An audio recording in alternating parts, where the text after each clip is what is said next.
Welcome to today's session of Viewer Levels. And as we have quite a few people in the queue already, including Glitch, RVamp, and Koopa T, who has correctly recognized the title screen that we just started swapping in this year, we'll just do something very quick for the warm-up. I was originally going to do a longer platforming level, but we might as well get to the queue as quickly as we can just after making sure all systems are go. So this is something by Cesium Atom, who of course made the excellent Donut Dreamland level in week 3 of 5YMM, which was released earlier this week. We'll just take a look at a quick Uno Mas and just make sure the stream is working and make sure the game is behaving somewhat predictably.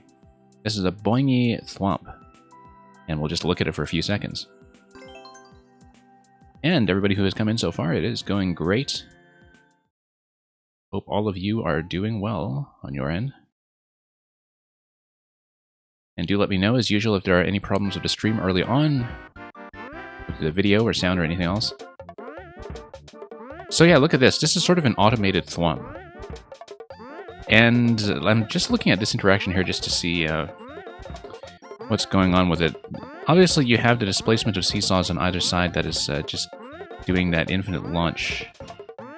And then it seems like as the Thwomp gets tucked, it just gets reset like that. I wonder if my current position is when Thwomp went... It isn't, actually. If you look at how I'm jumping, I'm nowhere near Thwomp range. Everything is just being activated automatically. So yeah, that's kind of neat. And so this Thwomp isn't doing anything, but yeah, let's take a look at this. So for example, if we go here, and then from here, the Thwomp, yeah, you can kind of decompose this by parts to see how it goes. That once you have displaced the seesaw, then the Thwomp is able to oscillate it back and forth. Mang, welcome. Or shall I say Mang69.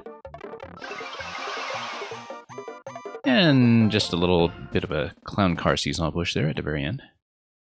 And that's it. Let's get right on to business.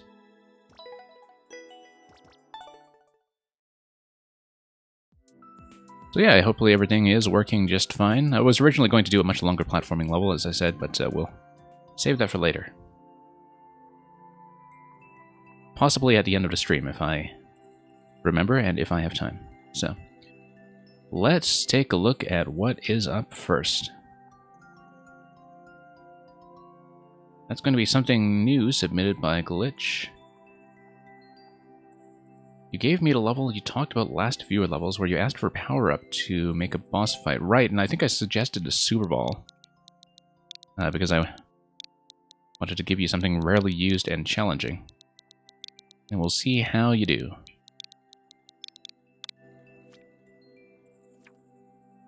Ricochet, in this economy, you know you can't afford to do that. And I love how the Ricochet text, even though it's partly masked by the upload time, does also bend 90 degrees around a wall, so let's follow that logic and see how things go. You had a few things you wanted to do with this level. Let's see how it'll run. Look at this ice flower that's pretending to be the Super Ball. And of course we'll explore up here before we do anything else. This is the title screen. Ricochet. Never mind me, I'm just looking for locks around there. Whoops. I don't think I'll find any, I'm just playing around here while I can to... Whoops. See what we can do. And yeah, just poking around the screen. And then we'll take the Super Ball and we'll go through and do whatever comes next. Taco Tito, welcome. Looking forward to Jumpman. And yeah, RVamp, submit whatever you're comfortable with. Be it a contest entry or something else. Okay, I wasn't actually reading this very quickly, but I think that I need to just kill everything. It's going to be a defense mission, actually. And I need to not hit the P-switches. So it is like a reverse game of Breakout, where you're not allowed to hit the ceiling. The point is to always make sure you bounce things off of the blocks that are on tracks. Now, the thing is, the secondary bounce is going to... oh, no, RVamp, I just thought that you and Koopa T had said something about like contest judging or something. I might have gotten confused about that, but yeah, submit whatever you like.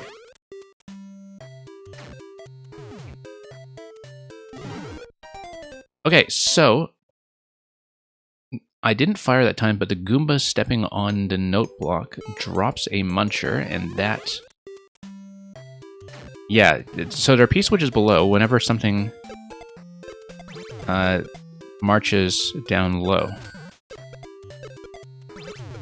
And so we just need to hit everything cleanly, such that the Super Ball never hits the ceiling, but the enemies also never hit the blocks. So we actually made it quite far that time.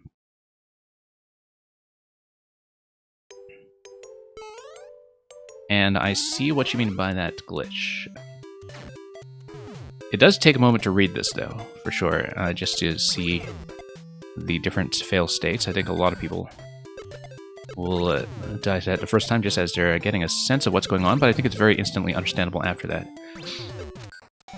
Yeah, I do like the way that this is using the property of the Super Ball dying once it hits an enemy. Whoa, that was nearly hitting the corner. I actually did get the key that time, I just didn't notice until it was too late. And I ran past a door, so... RVamp, you said a different streamer is doing a contest and you're a co-judge. Okay, that makes sense to me now. So I think the best way to do this is actually to do a sort of bottom deflection. Too much of a cooldown, I fired too quickly.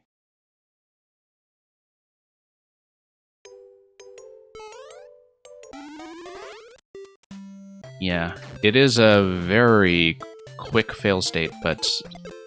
I mean, luckily this is... Judging by Street Rat's record time, probably the only room here, just as this boss, so just as a little mini-game in itself, I think that's going to work just fine. I thought it was safe from that corner shot, and then it deflected all the way to the middle, and that was not so great. So let's try not to take a gratuitous corner shot, let's just fire precisely when I need to, and not anywhere else. Whoops, missed.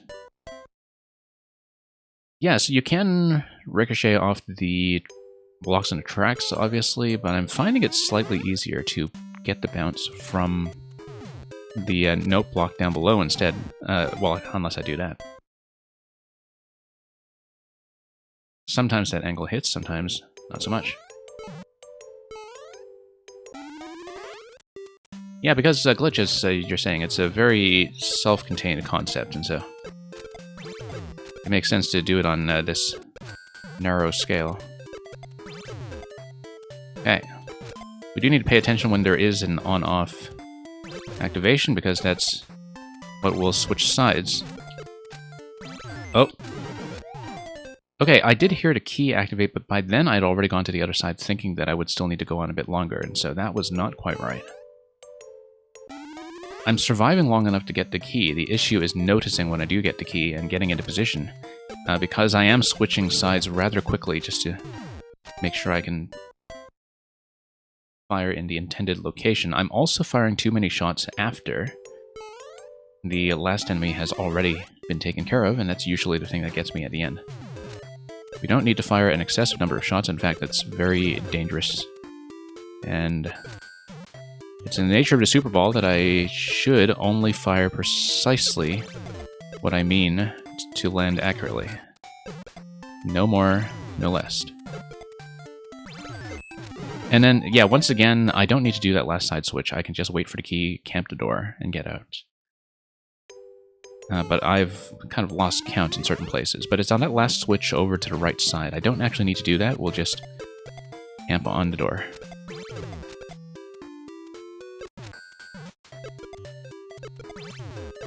Okay. Nope. That wasn't quite right. I do need to survive just a little bit longer. And yeah, the movement is kind of interesting because, you know, you can stand in one location and just shoot these things all day, but the movements from one side to the other can potentially throw you off as you get into position beside the bumper without going too far. And so that's the thing that sort of creates a bit of tension in this level, is every time you switch from side to side, you have to position yourself cleanly Otherwise, stuff like that happens. King Brock, welcome. Looking forward to more of wherever we were in the Legend of Brokata, unless you're submitting something else, of course. Okay, let's shoot some of these guys. Yeah, I'm not really able to pay much attention visually to the shell and trampoline mechanism up top that is doing everything.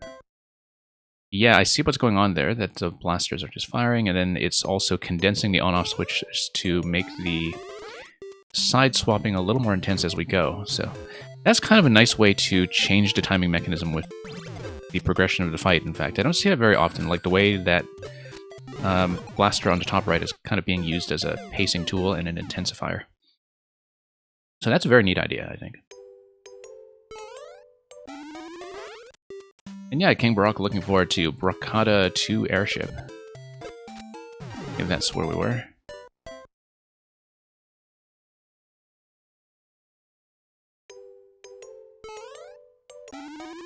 Okay, in we go.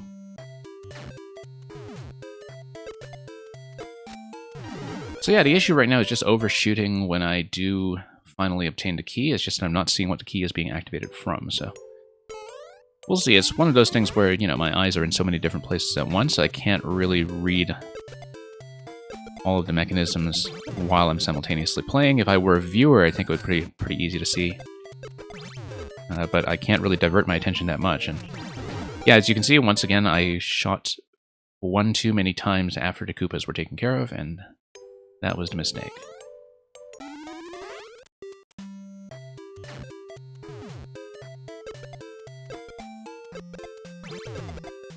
But yeah, it's definitely a kind of Super Bowl boss setup that I haven't seen before, which is nice, because that's precisely what I was encouraging you to do. As you can see, I positioned myself a little too far, hit the bumper.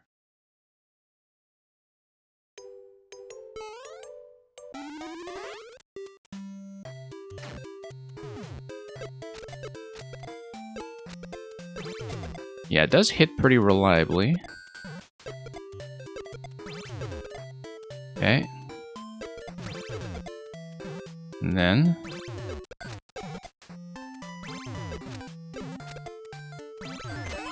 Yep, I just predicted correctly that time when I was going to get the key. And that's it.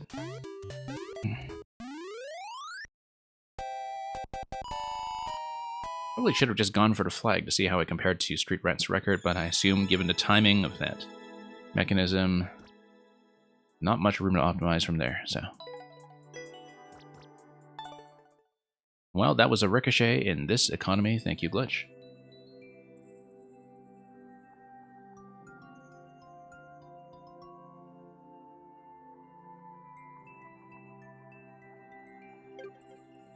For anybody who is new to the queue, although I think everybody here is pretty familiar, we usually just kind of swap between next and sub next, but since Glitch was a sub coming first, we'll just go straight down for the time being and look at our Vamp, who has done some kind of revamp of that ice precision level, presumably. And yeah, Glitch, thank you for Raiders of the Lost P-Switch HD. And yeah, Glitch, if you're the only one in queue, I'll probably just keep going down next for the time being, although let me know if you need to leave fairly soon, because I'll try to get you in at that point. And Luca, welcome. Icicle Grotto, Icicle Precision, 1 checkpoint, fun times, and only 2 clears. But let's see how we do. And you can tell there is a checkpoint because of the 14-minute record time.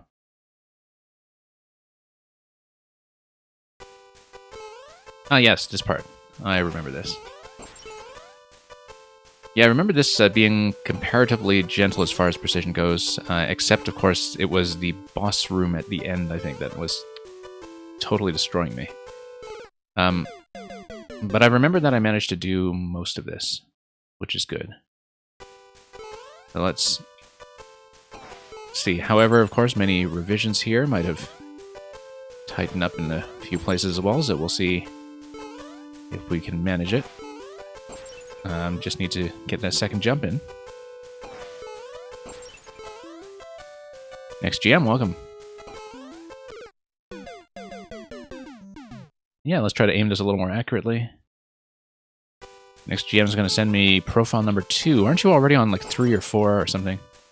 I know you've got multiple accounts all filled up. Whoops. Yeah, let's take advantage of the ice, build some momentum. You fixed a jump where you need to grab Divine. I see. Yeah. Like, I don't remember it in extreme detail, RVamp, so we'll see. Because I know I'm going to be relearning a lot of this fresh anyway, so whoops. Yeah, we do want to hang left on Vine, of course. I just did that a little bit too late in that location. So let's get back upstairs eventually. Yeah, just missing the second jump. And we'll just try to get the timing down a little bit better here. There we are. And there we are. Okay, this landing there, a little bit tight, but we managed to make it.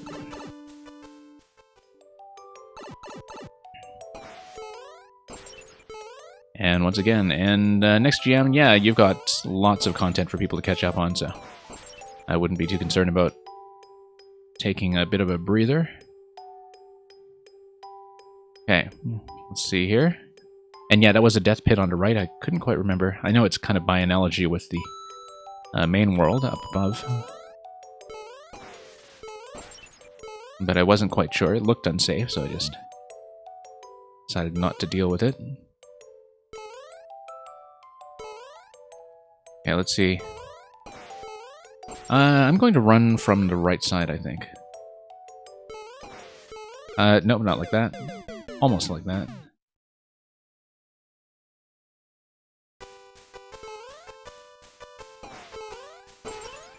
And, well, yeah, I mean, RVamp, like, I know the idea is that you want to make the two zones match each other visually. Because normally, if you weren't doing that kind of equivalence between the two, then the solution would just to have the spikes higher and within view, but I mean, maybe it's okay, like if you're just sort of illustrating to the player the concept of understanding that the two zones are supposed to match up. I think the first time there, players aren't necessarily going to pick up on that until they're a little further along, but we'll see.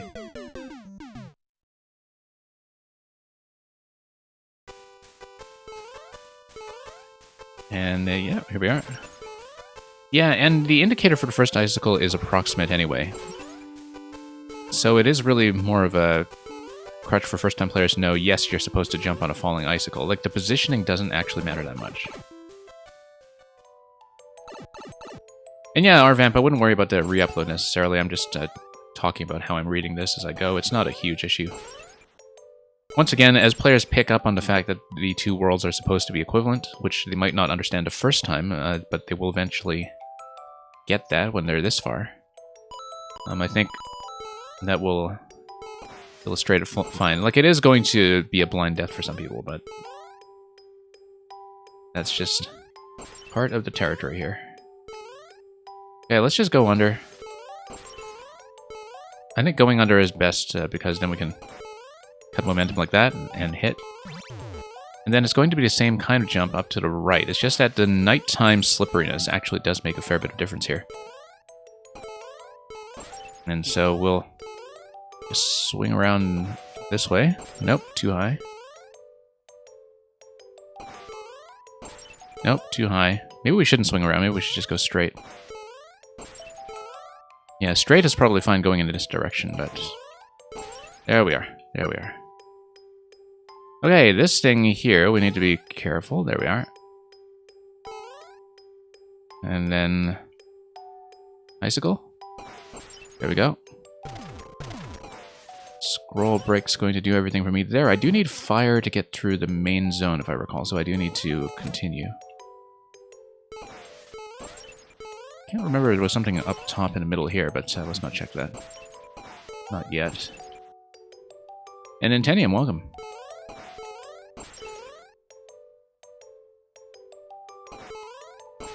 Okay, here we are. And yeah, this part is Right, where you get the second icicle drop so you can get in that door. So let's reset through here once more. Nope. Bad fall there. Hitting the ceiling there threw me off quite a bit, so...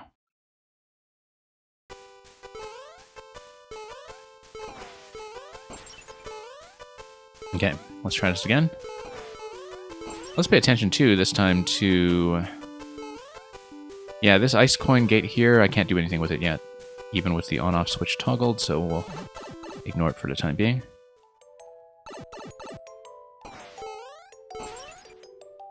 Whoops.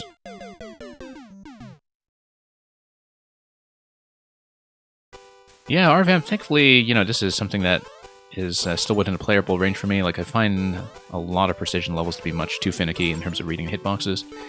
But this one I like because you actually get some headroom and some ability to control your jumps and adjust your jumps. And the resets are fairly gentle. Like, if you miss an icicle and you don't get hit, no big deal. You just try it again. And so it's the kind of precision jumping that still feels like it's actually connected to platforming skills.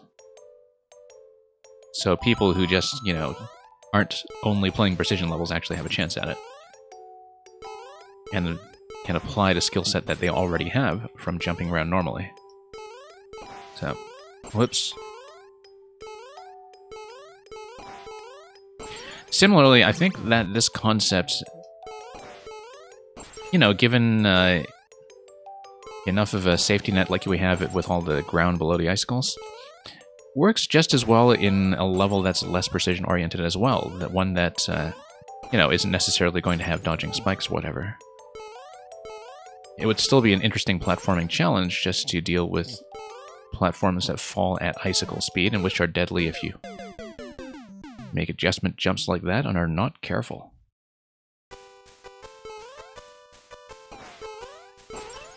And yeah, you can really tell how much of a difference there is in slipperiness as you get into the subworld. There, once again, I knew I was supposed to go left in that vine. I just did it too late because the climb already took me a little too high on that tile.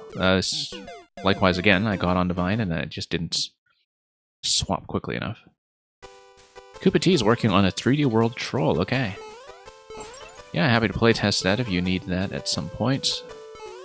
There are some really interesting mechanics with troll potential in 3D World that people have shown me before. There was a good 3D World Troll that we played a while ago here, actually. A few months ago. Don't see it that often just because of the difference in the mechanics involved, but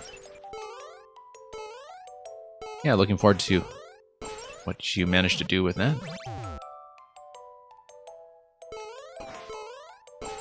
Okay, let's get up here. Left, there we are.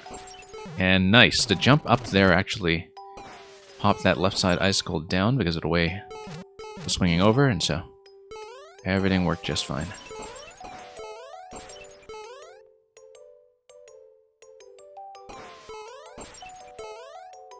And yeah, as Koopa T, looking forward to the Uno Mas.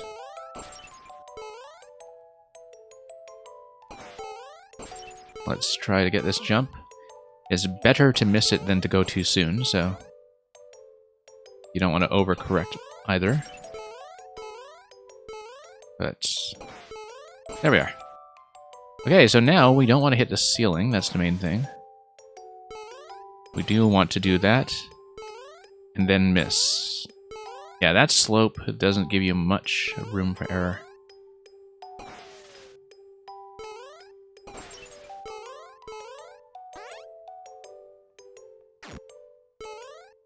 And here we are. Okay, flower is going to get me back to the ice coins that are on the other side. We can't lose the flower, or I'll have to go back here and do this segment again. So we'll have to be careful not to take a hit. So we'll just do this somewhat cautiously. And as long as we do that, we'll be able to get through the ice coin segment. And it looks like it is going to be required damage over here. Just to shed the flower. And required on-off switch over here. Okay. Here's an upside-down checkpoint, just to really throw people off in this two-tile spot where the right side up checkpoint would just have an equivalent function. Nukukaza, welcome. Okay, yeah, I remember last time that my comment on this was that the level of consistency required to do this, the number of times that is required is maybe a bit high, but it is a symmetrical layout. We'll see if we can actually do it. It's just that you need to do this many, many times. Hitting one icicle is enough, though. Yeah, because you need to do it back and forth 4 times each, if I'm counting this correctly. And Luca, thank you for submitting Full Metal Balloonist. I don't think I've played that one yet, so looking forward to it. So yeah, this is a huge consistency check. It is symmetrical as far as I can tell, so as long as we can do the right to left jump with decent timing, I think we can actually get it. Need to be careful not to get stomped by an icicle when you do try to go for the on-off switches, of course.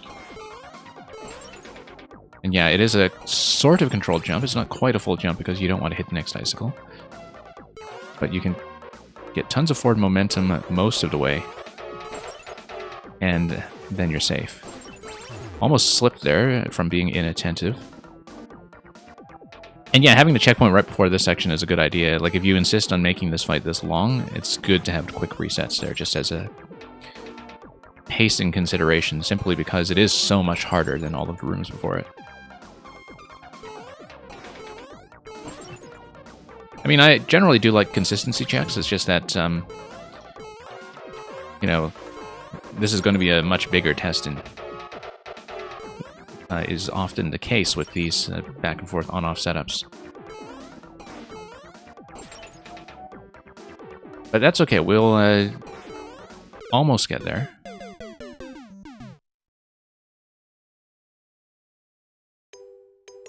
I don't know if it's a boss fight necessarily, but it doesn't seem kind of like a boss challenge in a way. Like, it's very much like how people like to set up boss fights, so I can see where the similarity is coming from.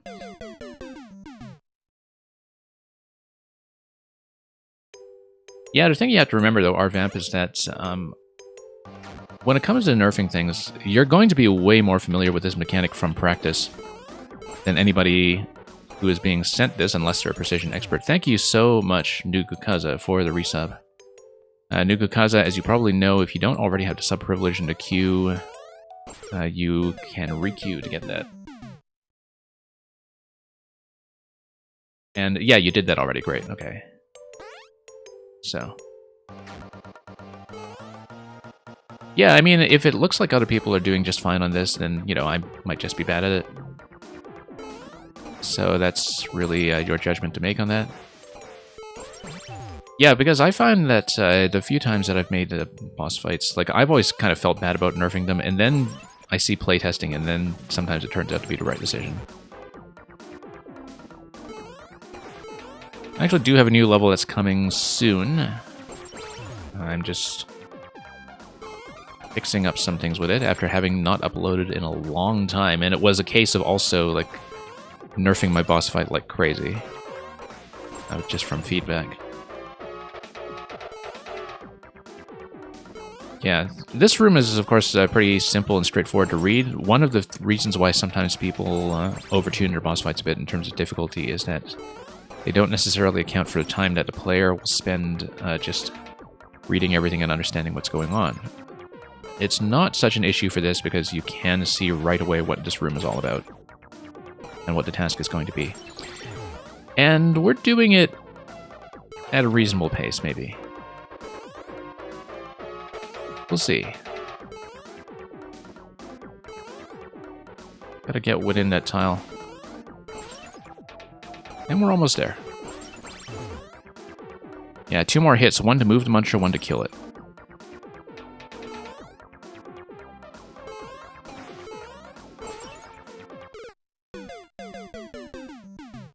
This was the only section that was truly playtested, yeah. Yeah, by itself, I'd say one thing that sticks out is that it does seem quite a lot harder as a consistency check than the other things in the level, but on the other hand, the rest of the level has trained you up to this point, so that's, you know, just what the trade-off is going to be. And as you can see, I did get reasonably close to the end. And it's a fairly short interaction, which is fine, because sometimes the issue with having lots of switching back and forth is that if it's a long cycle or a long interaction, the player would definitely expect that there's going to be some change as you go, that they start doing something a little more advanced or a little different just to have some variety. Here, it's not too big a deal because it's such a quick and simple thing you're doing every round. It's not like you have a huge waiting time or a big setup to time yourself around or something. It's a fairly straightforward exercise. You just need to be good at doing it many times. And yeah, I actually think I'm doing a lot better at it this time around. Like, I don't feel like it's extremely punishing. Although that was my first impression the first time I saw the old version of this. So if we can just make one more, we'll be out of here. I'm just gonna grab the key, and there you go. And Mike and Nana, it is the guy you believe in. Amazing, the power of that belief. Okay, so what's going on up here? Is this some kind of bonus? That's just jumping on the icicle to get the flagpole, and that's what happens when we go for stuff like that. Sure, let's redo it. Mike and Nana, it's going alright over here, despite what we just saw on screen. I guess we'll see how consistent I really am.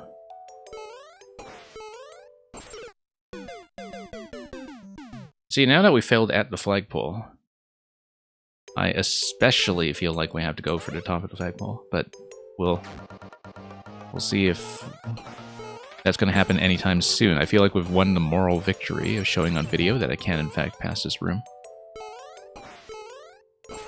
I lost too much momentum there.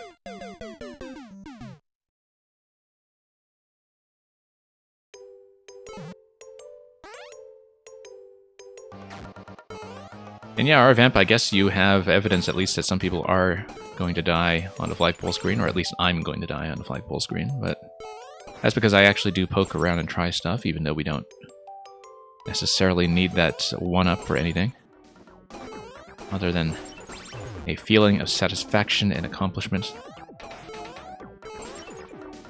Okay.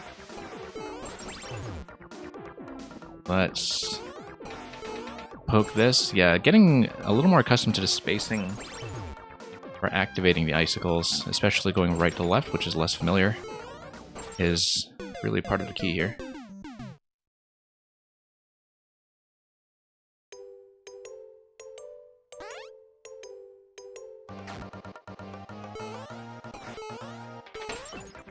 And yeah, I mean, part of it I think was that I was still not adjusted to the fact that I was just back in the main world's daytime momentum. And so when I'm thinking about nighttime physics, right, like I was still accustomed to having to pull back a bit on a jump like that, and I think failing to adjust around getting back to daytime physics was part of the issue I had there, because I was pulling back a little bit on a jump like I was expecting far more of a slide forward.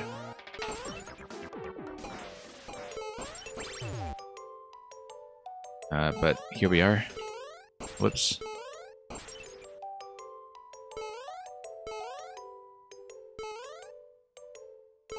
Okay.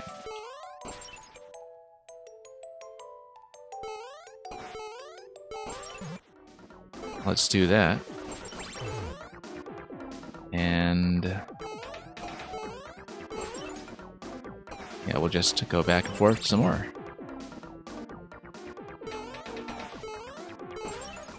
You have another Precision one ready to upload, but you want to create something else first? Yeah. Good to keep some variety in the mix. Well, I mean, unless you really want to be a specialist in just one type of thing. No, but like I said, like relative to what people usually describe as precision, this is much gentler and also, I think, much more fun to play in terms of actually giving me room to jump.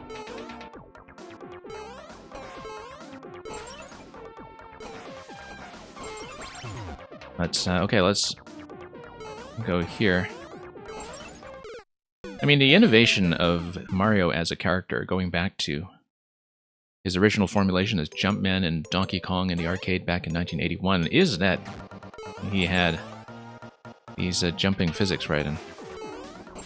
Of course, the jumping physics originally in Donkey Kong were not really particularly agile, but I think the thing that, you know, really makes platforming work as a form is that, you know, the player can get a lot of fun after having some headroom and having lots of room to do adjustments and control jumps and landings and figure out what kind of height or speed they want to build in.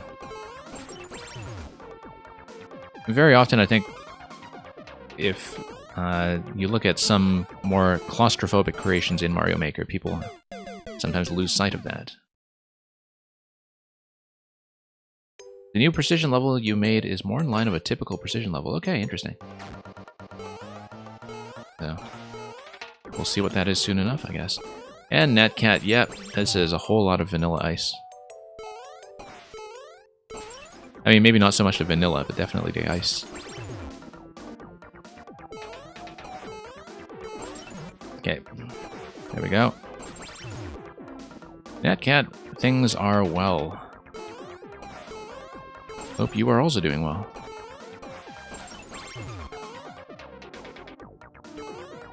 Yeah. Okay, let's get over here.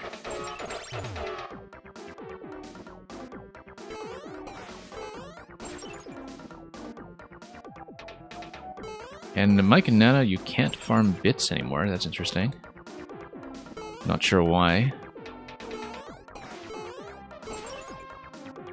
Like, has the harvest happened already? The bits are no longer in season? They all start dying to the winter frost after Labor Day weekend, or?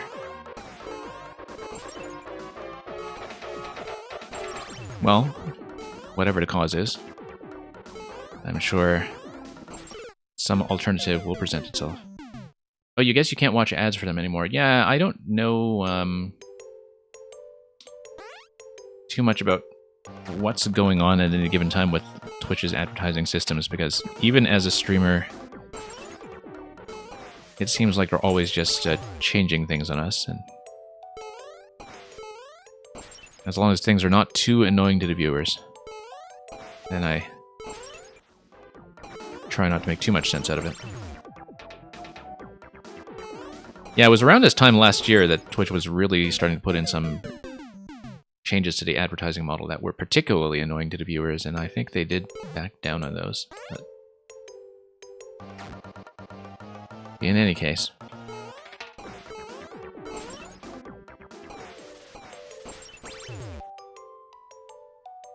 Okay. We were doing much better on this before. So, Arvamp, since I have technically beaten this room, if at some point I'm really choking on this to the point that I can't actually do this a second time and get it clear, I may have to abandon the ship, but I'll try to do it since we have proven before that I can do it just fine, just with a bit more consistency. Yeah, no, that's okay. I mean, we're close enough that I do want to try it properly. But just so you know, I mean, if things go really badly, we'll adjust our expectations accordingly. Yeah, I'm glad this was at least a useful test. One thing I'm noticing about this room, I'll point out in just a moment, is that because of where you built it in this world, it seems like Mario's placement is just at the boundary where, depending on whether I'm jumping or landing, the camera is going to tug a tile or two up or down. And that's just because Mario is going up above the line that moves the camera. And so you can kind of see that there is this a little bit of a jerky movement with the camera going up and down in this space that can be something that throws you off a bit. It's usually not an issue because, you know, when you play platformers, you just kind of naturally adjust to the camera movement without thinking too much about it. And yeah, you don't really notice it drag down, at least, until you fall into the spikes. For the most part, it's okay after the first jump. Like, the first jump, you really kind of need to tug your way up to the ceiling to have a predictable camera location afterwards. And I know that sometimes that's just a function of how much space you have left to build in your level and how much room you have to actually put the setups in, but I find that when I playtest, I do tend to pay a lot of attention to camera movement. Because that's something that often, as a maker, you won't necessarily pick up just from doing the layout and testing it, you know, just with the test button on the fly.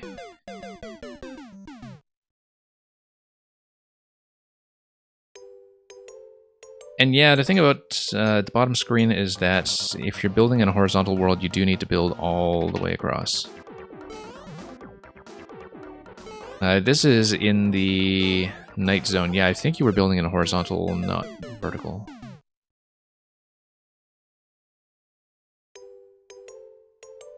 It's really too bad that the only options you have for scroll stop are the ground block and hard block, plus some slopes depending on how you fit the slopes.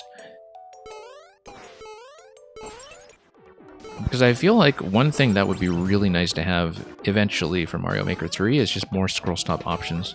I mean, scroll stop is wonderful, it's just the #1 contribution of Mario Maker 2, but I feel like there's a lot that you can do to make it more versatile.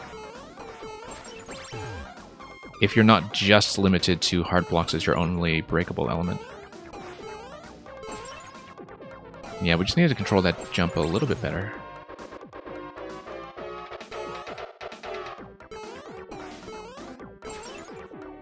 And here we go.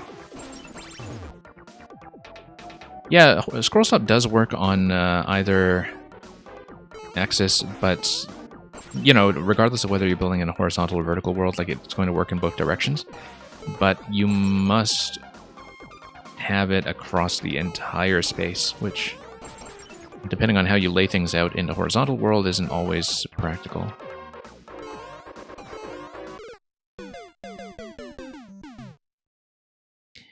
Natcat, never mind vertical custom auto-scroll, I think the sub-world just needs custom scroll. Like, it's actually killed a lot of ideas that I've had in the past. That the sub-world doesn't have custom scroll like the main world does, and then you can kind of fake your way around it in some ways. It's not just a scrolling speed, but the way that you can use custom scroll to manipulate camera positions between different scroll breaks. It's a really important function. And if you're making a level that requires that as part of its central concept, like basically half your space is unavailable to you, or it has to be fudged around some other way. And Captain Redbeard, welcome.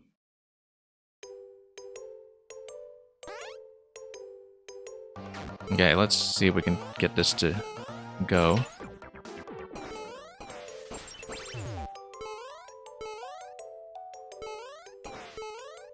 And once again, yeah, just need to slide gracefully once we release the jump a little bit.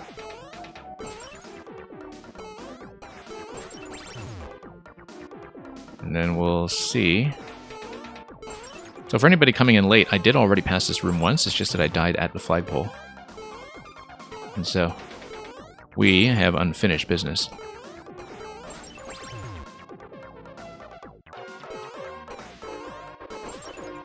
Okay. Yeah, lately it looks like I've just been getting to about the halfway point. I was doing much better before.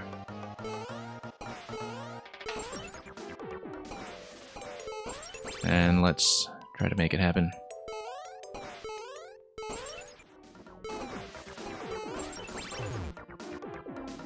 Okay.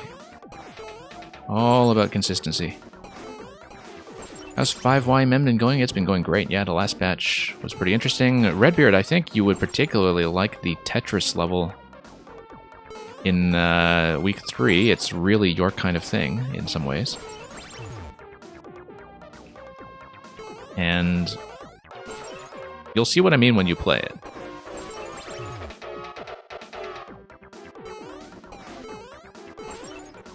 Okay, let's... And you'll do very well at it. It's exactly up your alley. Whoop, pulled back too much. Yeah, that's okay, Arvamp. I'm getting a little bit closer. We'll see if we can push this just a little further. I will be going sub next after this, by the way, since we have multiple subs in, and I know that Glitch has to leave at some point anyway, so... We'll do that, and then we'll just rotate around until we have exhausted the current subs in queue. It's okay, it's good practice just to get us in. Yeah, Meow Marcus, thank you for the follow. It is exclamation mark followed by ad. So yeah, Arvamp, we may need to bail for the time being. I mean, I did technically get the clear. It's just that I died at the very end. Oh, only 2 clears. It would have been really nice to get the third one here, but... That's okay. I mean, whether you continue revising this or not, maybe we'll double back to this at some point as unfinished business. So, thank you for that, Arvamp. Very narrow loss there. And yeah, Mount Marcus, do try that again. Put exclamation mark before the ad. And I'd be very happy to take that in queue.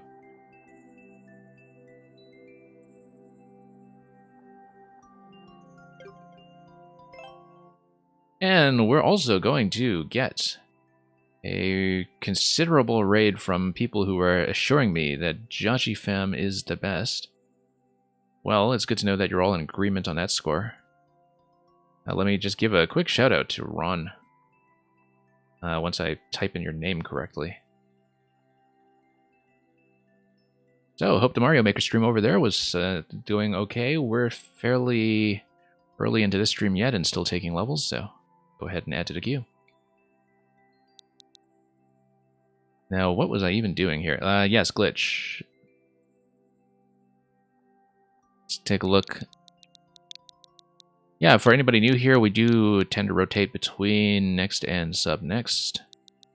I'm trying to, of course, punch into level code while chat is scrolling with all of these people telling me that Judgy Fam, who just followed me, is indeed the best.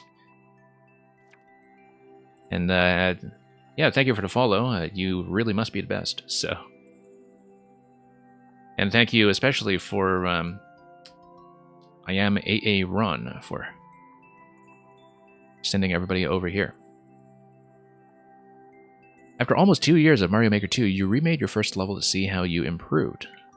Alright, let's play it, Glitch.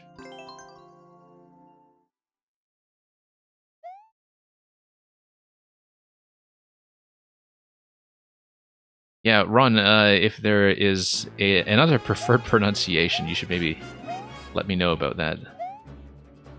Okay, so we have a clear condition with a P-switch.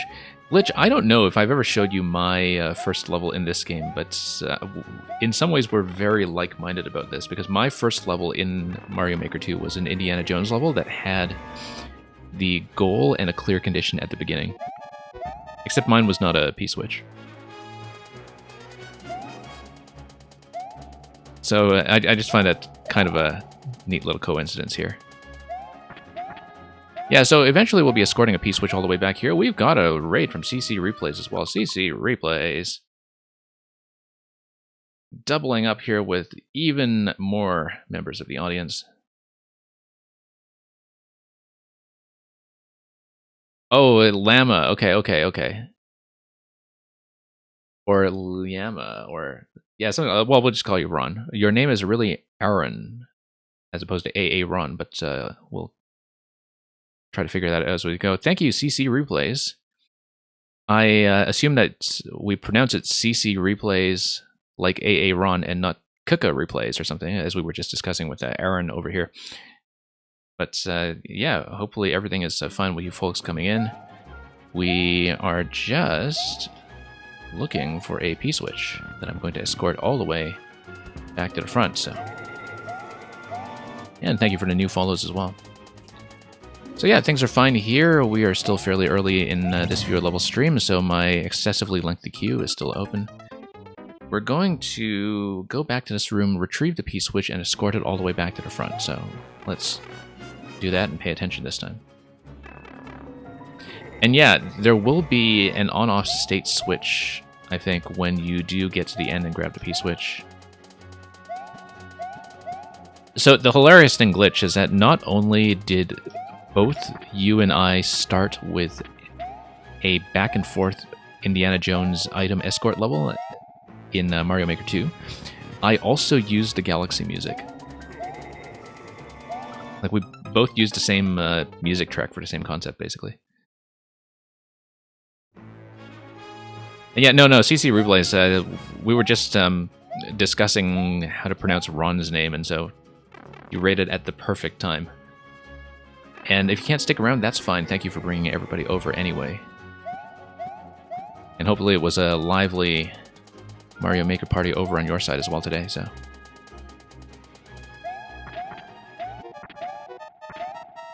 So I only really just noticed that we were also playing against the clock. We have to get out of here within a fairly limited amount of time. Let's actually cling onto the vines for once. Past the fire bar. Get out of here, and then everything's going to drop off, which is fine after we activate a track, and then we just make it back. 80 seconds, and let's see how this is going to go. Oh, boulder. Okay. Because now, unlike at launch, we have a spike ball. I could probably have dropped down to that hard block before I got destroyed, and continued from there.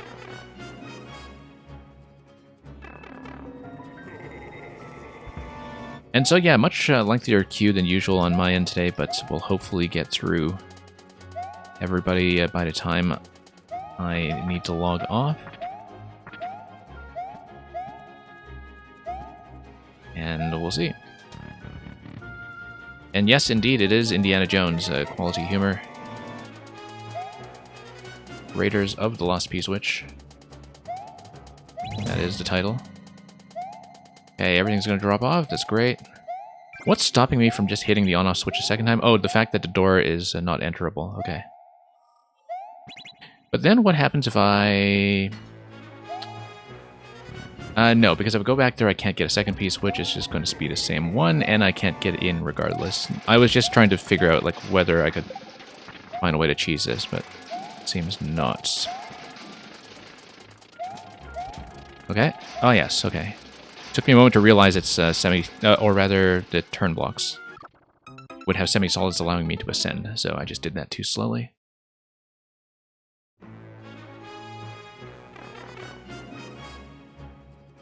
Glitch, you're also telling me to check the comments after. Yeah, remind me, I'll do that.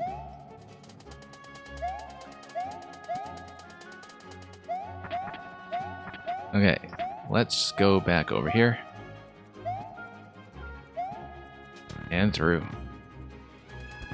And,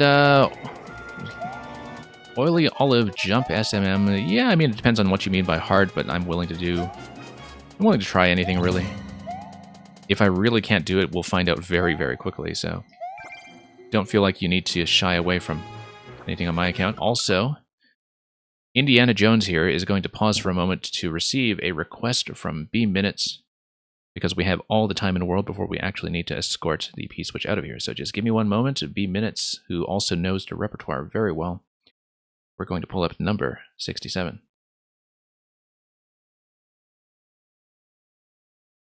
And B Minutes, I don't know if this is one that you have yourself done recently, but... Okay, this is a great choice for the pandemic. Sonnet number 67. Ah, wherefore with infection should he live, and with his presence grace and piety, that sin by him advantage should achieve, and lace itself with his society? Why should false painting imitate his cheek, and steal dead seeing of his living hue? Why should poor beauty indirectly seek roses of shadow, since his rose is true? Why should he live, now nature bankrupt is, beggared of blood to blush through lively veins? For she had no exchequer now but his, and proud of many, lives upon his gains. Oh, him she stores to show what wealth she had in days long since, before these last so bad.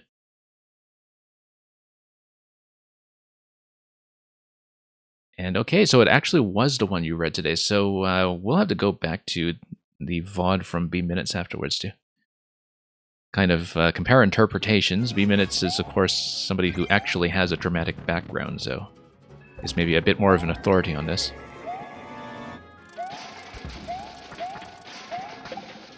But yeah, thank you for requesting that. Hope you had just as much fun with it as I did. Okay, we're still a bit slow doing everything there. I think I need to pick up more speed through the area with the claws.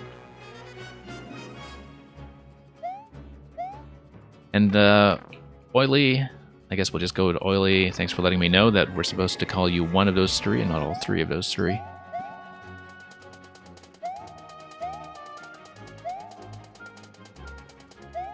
That is duly noted. Yeah, we need to do the whole claw segment just much faster. Losing way too much time. And it doesn't even look like I'm that far behind when I get to that segment, so... You screwed up one word, okay. That's fine, I mean, I've done worse.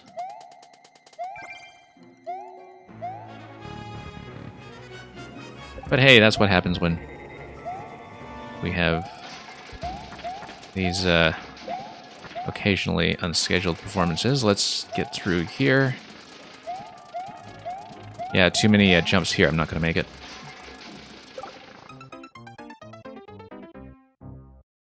It's very tempting to just stomp the P, of course, with failed to clear condition.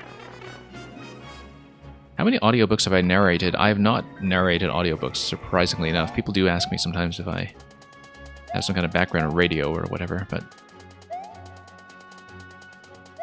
I mean, if you are yourself an audiobook producer and you want me on a project or something, I'm sure we can make arrangements, but... That's not something I've actually looked into doing myself, surprisingly. Too busy commentating Mario Maker, I'm afraid. You screwed up Exchequer, okay, I see. Like the Chancellor of the Exchequer. Yeah, it's an easy one to stumble across if you don't see it coming. Oily, you are the second person on this stream to tell me I sound like Greg Woods from the Marble Olympics. So, Hyperion Smokestack isn't here. He's one of my regular viewers, but lately my times have been a little late for him. But he came to my stream last year and introduced me to the whole concept of marble racing by telling me that I sounded like Greg Woods. And so that's actually how I was introduced to watching marble videos every now and then. I haven't kept up with it lately, but I definitely first heard of it by somebody coming to my stream and mentioning Greg Woods, so...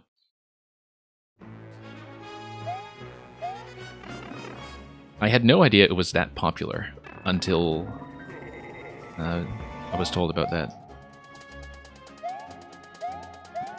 Okay.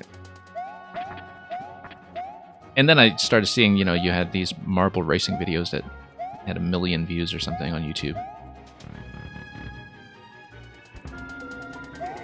And I see we have a lot of marble fans over here, so...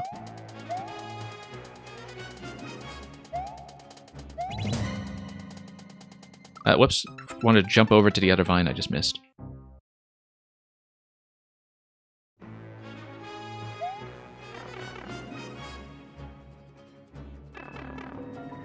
Oh, whoops. D-pad error there. Oh, you guys really do love your marbles.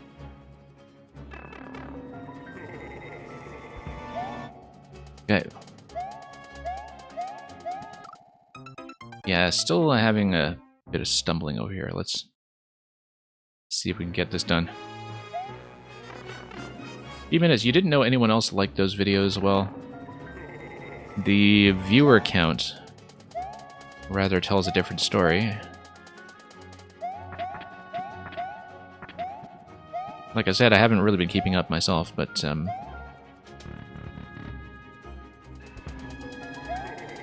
Yeah, it definitely seemed to undergo a bit of a boom in attention last year.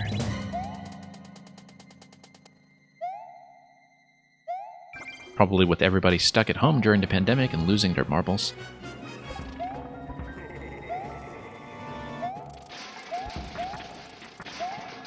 And so, B Minutes, you're telling me that you have done some audiobook work and that it is painstaking. Okay, yeah, doing 2 landings like that, that's the issue right now, is that I am hitting the bottom row twice, and it is slowing me down just enough.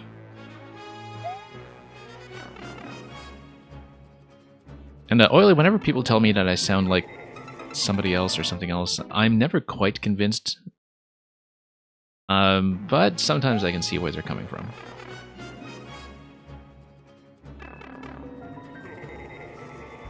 Okay.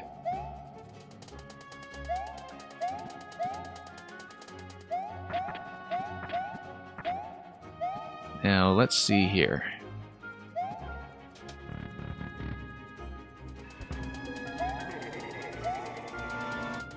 Yeah, because the thing that Marble Racing really shows you is how much of a difference good commentary can actually make to a viewer experience. And not just voice, but also just the content in terms of, giving you context to understand something that you might otherwise not pay attention to in much detail. And, okay, there we go. Much crisper landing there that time. Much better. Oh, that cannonball caused a little bit of panic. It does restrict my space a little bit. I would need to slow down and go forward without jumping.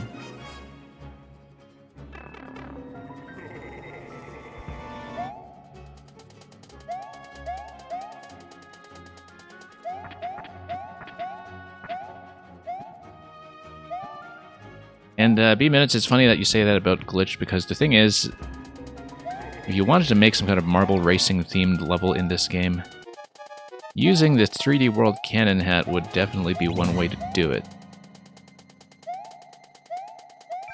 Now, let's see here. And yeah, see you around, Run. Thank you once again for sending everybody over.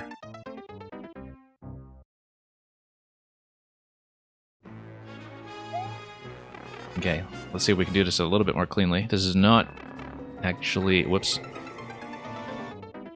Difficult, but yeah, no, just a bit of a D-pad tilt here on my part. Let's just clean up the inputs.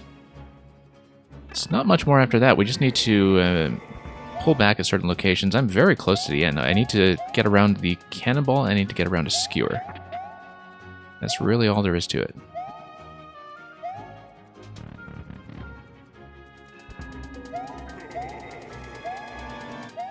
Okay.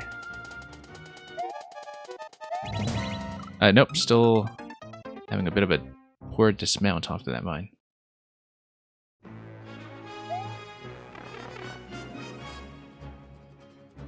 Okay, let's continue.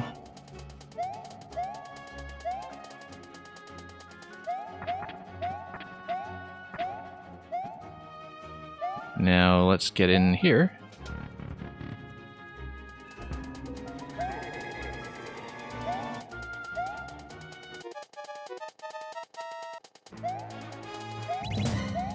Okay, there we are. Everything's going to go just fine. Now, what's stopping me from... Okay, no, because if I hit the P-switch, I can't actually re-enter that room.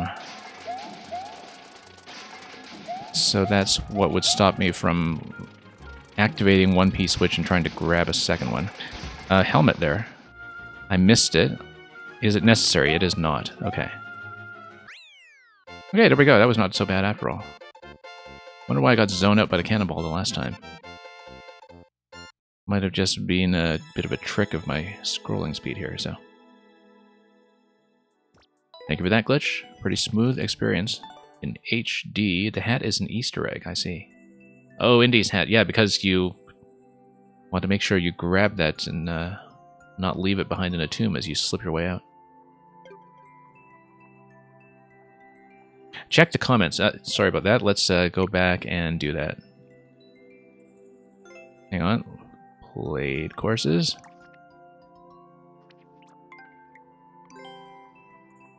Yeah, thank you for reminding me. I would have totally forgotten. We'll punch in next in the queue in the meantime. A couple of different GGs here, and oh, look at this.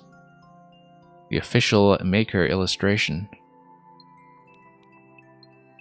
Very bushy mustache, like if Tom Selleck were originally cast in a role instead of Harrison Ford. Which actually was one thing that was being negotiated back when they were making Raiders. You drew that after seeing what Street did, I see, yeah. Koopa T, if you are still here. I believe you are, you just spoke up a few minutes ago. Let's punch this in, and thank you so much for your patience. I know you were here from the very beginning of the stream, and I made you wait an hour.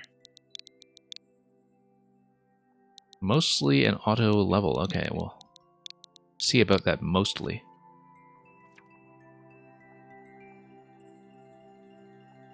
Uno Mas in 3D World is a Clipper Mario 2.5D jank. Zankov here with a world record, too.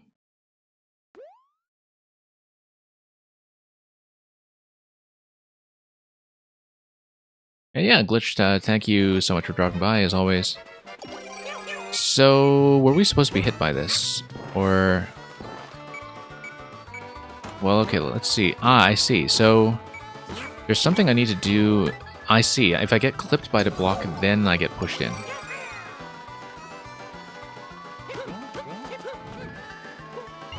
Okay. That's fine.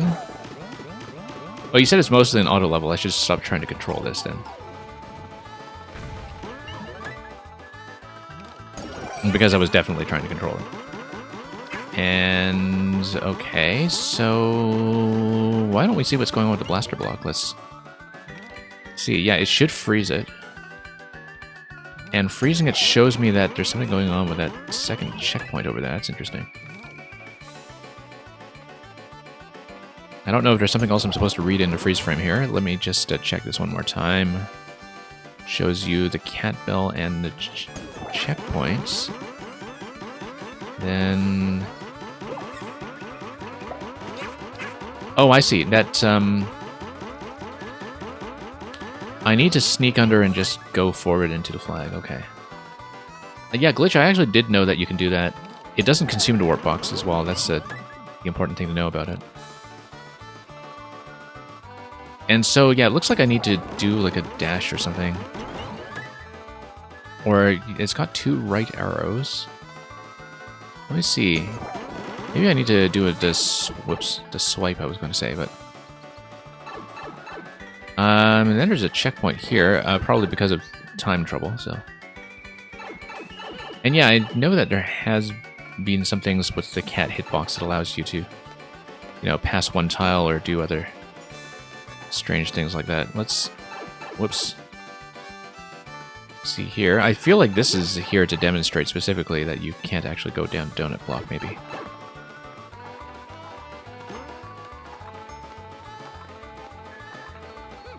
Maybe if I tilt like right, left on it.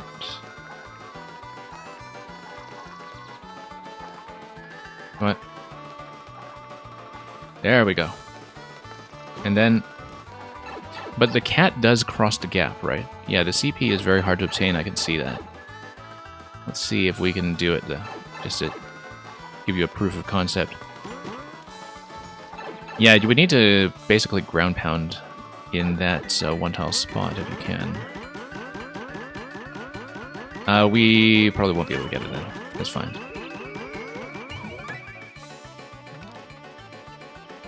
Okay. You've seen it done before. Yeah, it doesn't look impossible, but it looks difficult. I can see how to do it potentially, but...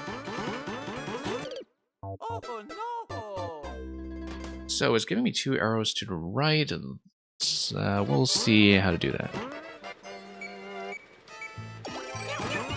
And yeah, so you need the 2-tile width of the cat to be pushed by the beat block into the warp box. That's how things go. Okay. Whoops, let's not cling to the wall. keep thinking I need to bend a little to the left, and that's not the case. Yeah, cat's going to go in without hitting the spike. And then this is going to slide you up, and that's going to hit.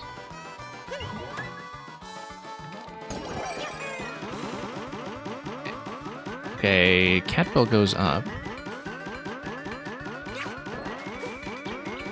Maybe... Yeah, no, I need to straighten out. That's how you do it. I need to straighten out, but if I straighten out, I'll hit the warp block, though. That is going to collide. Like, if I try to do the long jump under this 2-tile location to do that, it's not going to work. But what if I do the cat swipe and a dive? Then am I able to get under? Or is it that when I come out, I need to do something?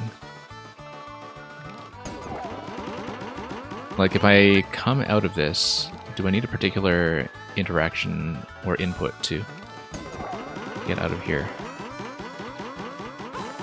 Not exactly sure. Because the 2 arrows are telling me to go left to right, but it might also be a long jump thing, I don't know.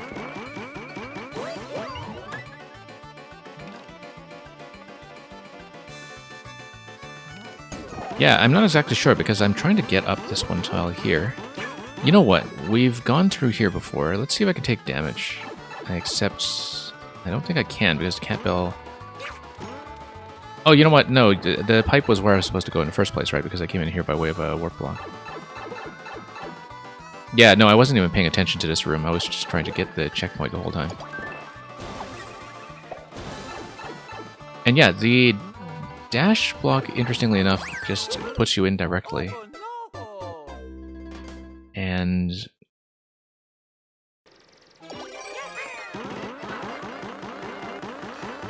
that's interesting.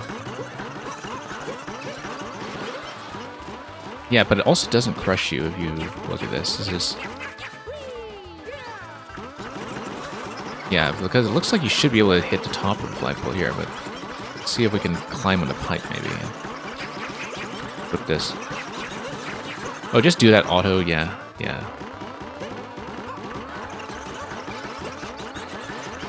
Last part is weird, okay. I mean, I don't know if there's a particular input that I need. It's telling me to point left towards the top of the goal, and that... I presume that if I'm just a little bit higher, I should be able to hit that, but... interestingly enough, if I just hit... yeah, the ground pound, it just kind of sends me down like that. With this half-tile placement on the springs on the left. I wonder if I needed that initial push from... oh, no, there we go. We just need to swipe. And face a certain location and just get pushed back. Interesting.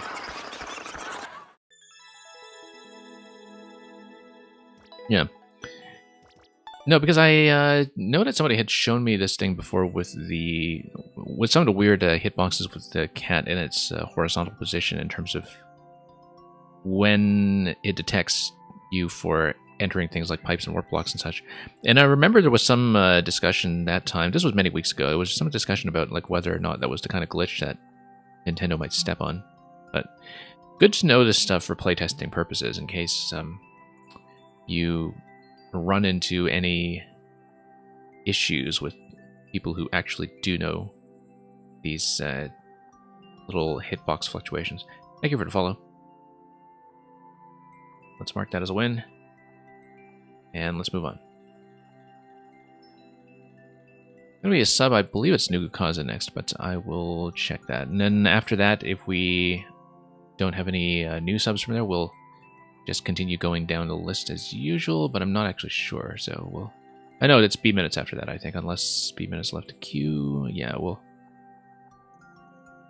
we'll see. It looks like it might just be Nugukaza for now, but we'll then go ahead after that. Nugukaza is going to send me the rather memorable POW maker code, and we'll put that in. And Koopa T, thank you for resending as well. B-Minutes removed, yeah, okay. I did see that in the log up above. That's alright. So yeah, we'll probably just go straight down next after this and see how we do. Little P Balloon plays Kaizo. Yeah, we can try it. I might not necessarily beat it, but I mean, it's new content from New Kaizo. We might as well take a look, unless you have another recommendation. Speed through while keeping the Goombud knocked out. Let's do that. Wow, massive queue today. I may have to close somewhat soon in order to just have a reasonable chance of getting through everybody who's in. Let's at least take a look. If I'm really dying on the first interaction or something, we'll maybe rethink this. So you need to knock out the Goombud. Oh, I see. So in the airship theme, it's... yeah, it's going to spawn in this upside down position, and then we just juggle it. So this is just a tutorial room. It's going to give you multiple spawns. It seems like we'll probably need to juggle a single one afterwards. And yeah, if it continues bouncing on top of the note block, then it stays knocked out that way too, so. Okay. Nothing here.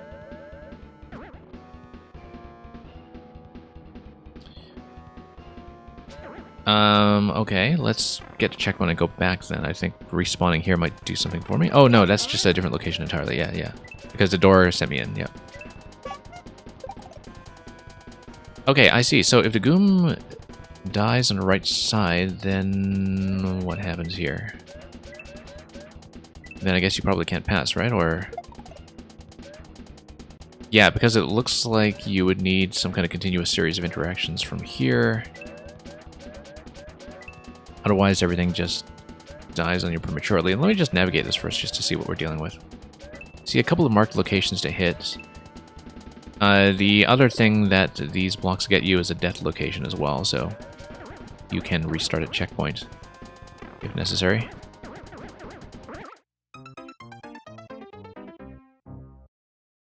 Alright, let's get back over it.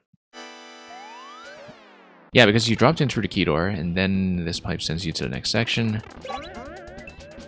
Yeah, we need to hit, and then we just continue propelling it.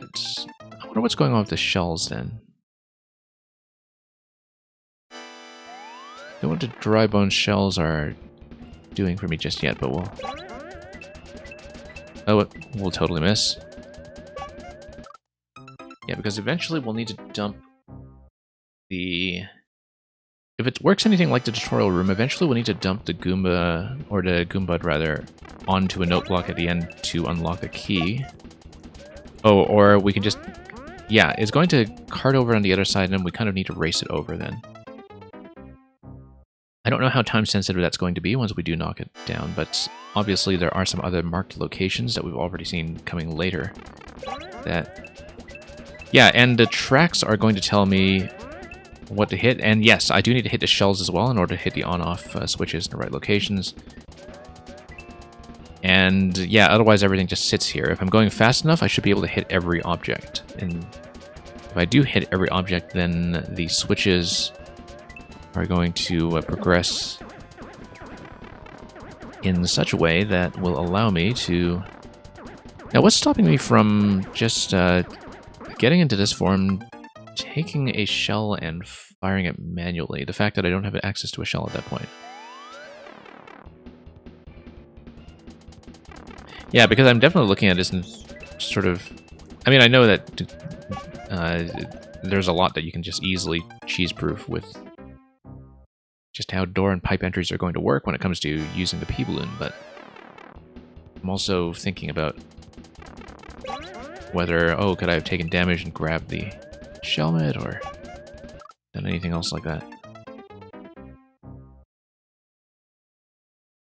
But yeah, I'm not going to try too hard to mess around with the item order and do this unintended just yet. Yeah, so a little too slow around that corner. We do need to maintain the boost. Hit, and then hit something else up here eventually. Yeah, the on-off control is probably going to spawn something appropriate. Probably could have just taken that shell and fired it eventually.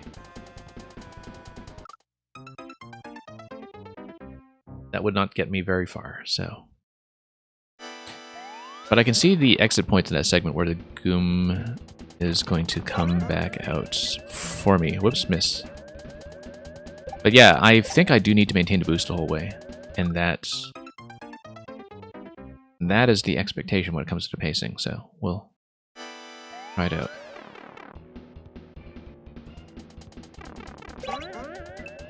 Nope, bumped the corner.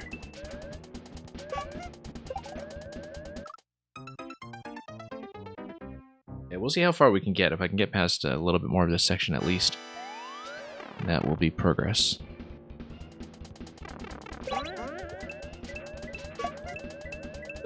Okay. There we go. Stop that, and that was late. But if you hit that one, then that's going to hit the next on-off switch, and then you can see the Goom already popping out on the right side. The chat die or your internet? Quality Humor, I can read you, and sometimes I do actually lose connection to chat for a few minutes, and it tells me if it reconnects, and I don't think that's the case. I think people are just maybe quieting down for a bit. Maybe. Or everybody got kicked off the chat server, who knows. And it's okay, there's no obligation to talk, unless of course your level is called up. You're always welcome to lurk.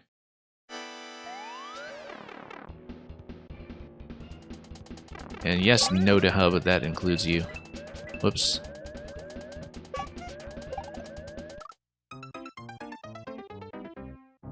Yeah, enough people coming to my stream were starting to use the lurk command that I eventually did put one in. And then once I put one in, they started using the unlurk command, which I still haven't implemented.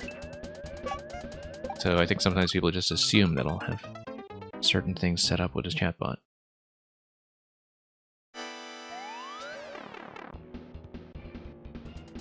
But yeah, if people really feel like announcing that they're lurking, they could do that.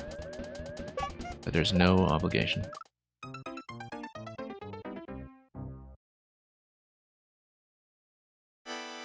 Okay, so we've gotten a little further in this. We've gotten, I think, maybe 3 or 4 hits so far. We can see how the pacing is going to work. Sent the Goomba the wrong way. I guess theoretically we can just juggle it all the way over, but maybe not a good idea, so.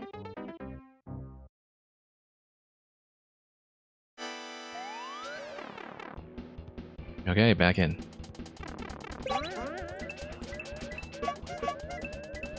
I don't miss. Yeah, slowing down a little too much around the bend. So, we'll try to clean that up.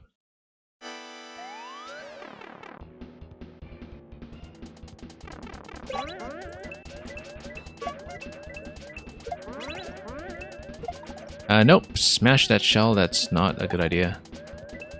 However, did I actually have the right on-off state here, or...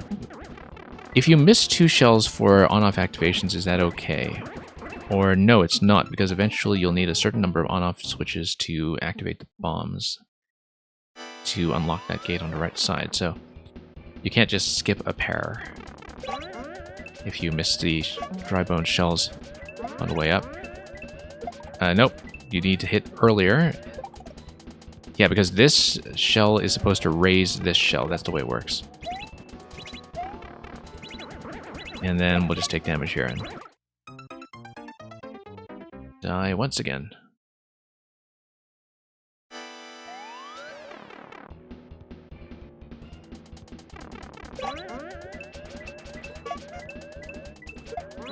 Nope, nope. Yeah, bumping the corners are always going to be a bit of a hindrance, so let's not do that.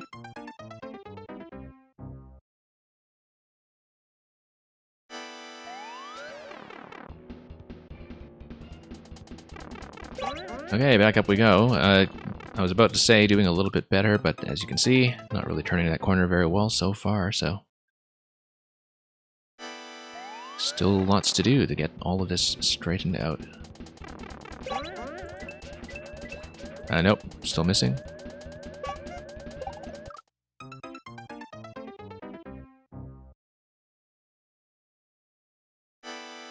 Yeah, definitely something that's tuned for.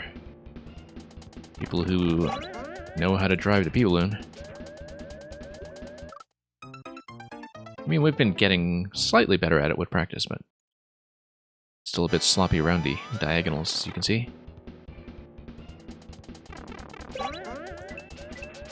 Nope, still missing. Yeah, it's the straightening out to turn that corner that's getting me into a bit of trouble, because you do need to fiddle a bit directionally to come up at an angle that doesn't hit the spike but does hit the Goomba. I mean, technically the coin trail should give that to you, but whoops. As you can see, still kind of overcorrecting there. Toga, welcome. Thank you for the submission of Grasshopper. It wouldn't be the first Grasshopper we've seen around here. Whoops.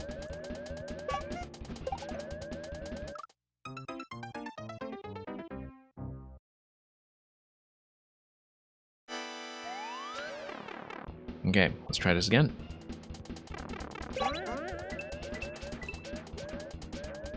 Yeah, it is fairly difficult. And Noda Hub, I mean, you know, Nuka Kaza's got a whole range of P-Balloon levels. Some that are a bit more approachable, some that are super, super precise. For expert P-Balloon pilots only. Yep, still not turning that corner well. Yeah, so best I've done so far is about 4 hits, I think.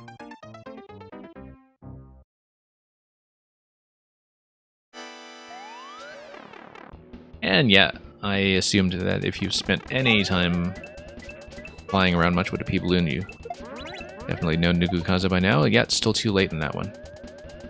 Needs to hit the next shell.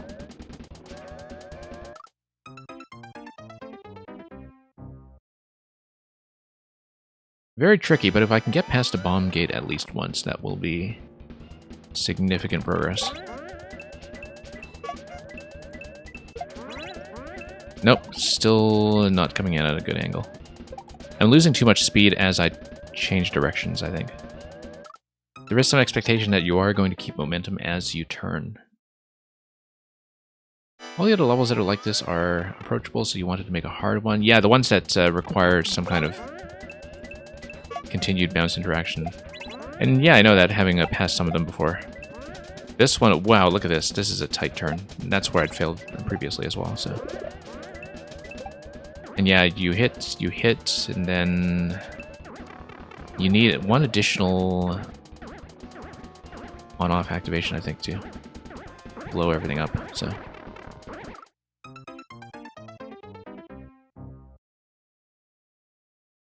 We'll see. I think my target is going to be to try to get as far as the bomb gate, but I don't know if I can even make it that far with how we're doing so far, just given how badly I'm turning some of the corners, so.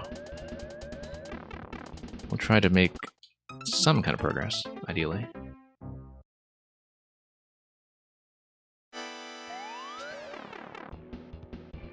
So for anybody who's currently new to the queue, I usually try to close the queue at around the 2-hour mark on the stream. I might do it a bit earlier today simply because we have so many people here. And I do try to play everybody who is in the queue at the time of closing. So sometimes it can be a bit of a long wait, but if you stay, you will almost certainly get played. I've almost never had to drop that commitment, except for some kind of emergency, so. But it doesn't mean, just given the size of the queue, I may be closing a bit earlier today. So. Luca, I'm not playing using the analog stick. In fact, I'm playing with the Super Nintendo controller, which means I do not have an analog stick.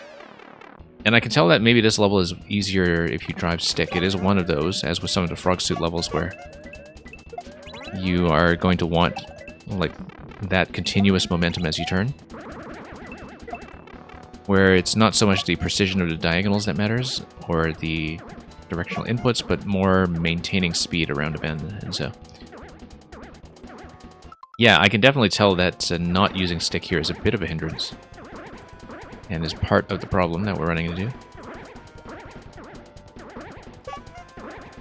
But yeah, most of the time I'm playing with the Super Nintendo D-pad, so. it's much more comfortable for me for long sittings. Nope, bumping the corner.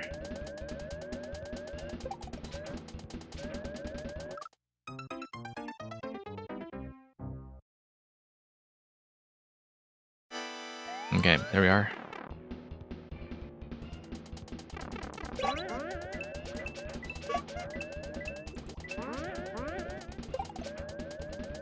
And yeah, King Brock, it would definitely spice up Endless Easy if it wound up in there somehow. That's for sure. You know, the clear rate gets pumped up early by all the P-Balloon experts getting in on this. This is a very fresh upload, by the way, just went in the last day. Although I don't know how many versions it has gone through in the meantime. Or if it's just something very, very new.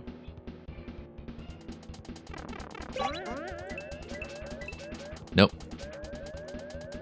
But yeah, if we can beat our current record of 4 consecutive bounces, that will be progress.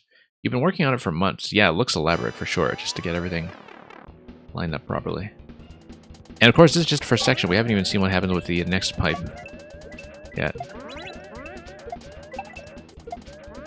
Yep, can't turn that corner quickly enough. If you juggle the Goomba, it goes down.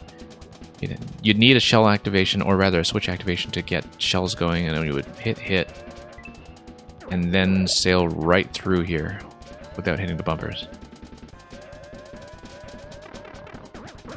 So yeah, it's the next on-off switch activation. If we had hit that last dry bone shell, that would then send that shell up to the other one.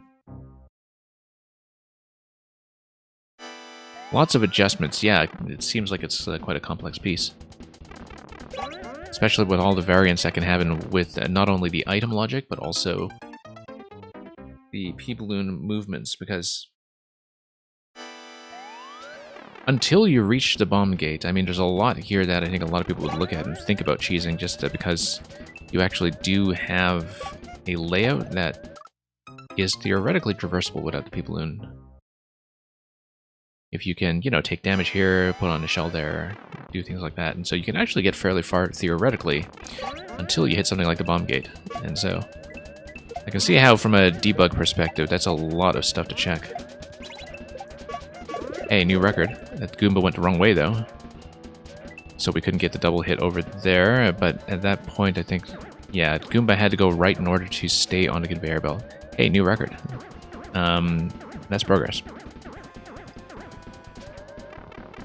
So that's good. We actually made a breakthrough, which is not something that happens all the time. Let's see if we can do that twice.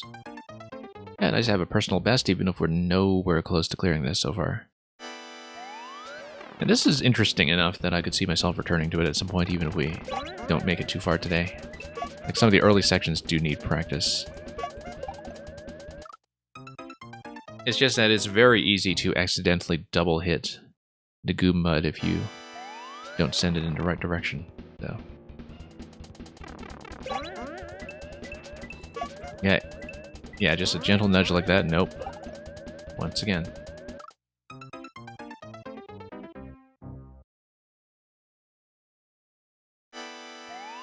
Yeah, we'll see if we can push a little bit further here.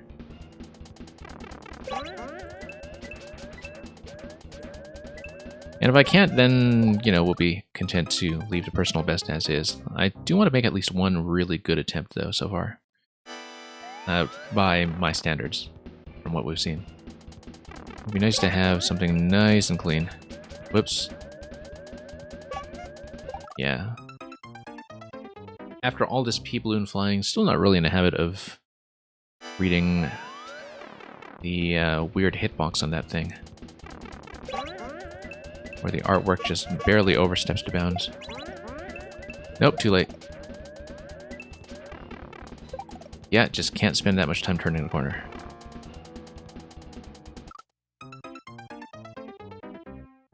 Yeah, personal best so far, getting all the way to the top of that conveyor belt before hitting the Goomba the wrong way. And at that point I knew it was kind of shot. Otherwise, if I had continued, maybe I would have been able to hit the double buzzy shells afterwards too.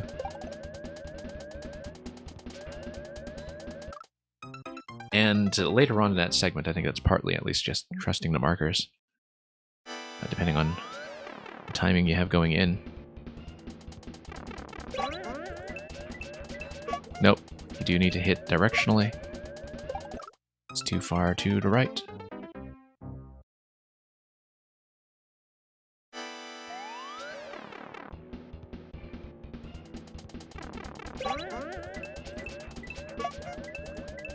Okay. Nope. No, but at least that was a quick reset there. Yeah, I'm glad that with that really sharp downward turn, for I think about the 5th hit or so with the lower right bone shell, I'm glad I got that one at least once, because that one I felt was a long ways off in terms of being able to make that turn cleanly. The fact that we did it is still something that we can look back on proudly after the fact. Yeah, too slow there. I don't need to wait for that buzzy shell. I should trust that I can just hit it. Because you can see how I was stalling on that buzzy shell, thinking that I had to wait for it before turning down. And that makes me too late for the lower dry bone shell.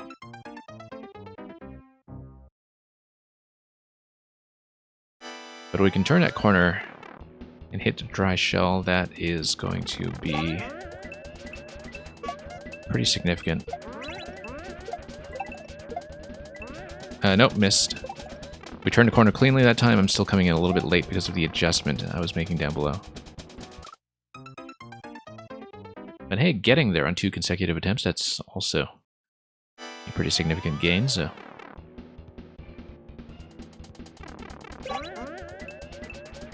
Let's hit that, hit this.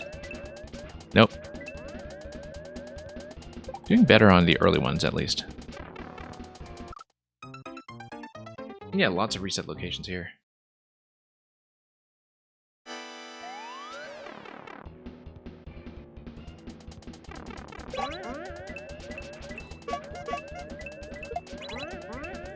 Some of it is just building good habits. Oh, okay, so I did miss that. If I want to go fast, I need to adjust by going slightly higher. Or maybe I was just too slow in the first place, and the shell was only overshooting and going too high because I needed to hit it sooner rather than later. I can't let the buzzy shell float down. I do need to hit it immediately like that. Get this, and yeah, I flew too low. Ah, that was still significant though. That was almost the personal best. Coming in higher, angling down sooner, yes. Yeah, because that would give you a cleaner turning radius as well, I think. On your way back down. That 90-degree turn. Nope.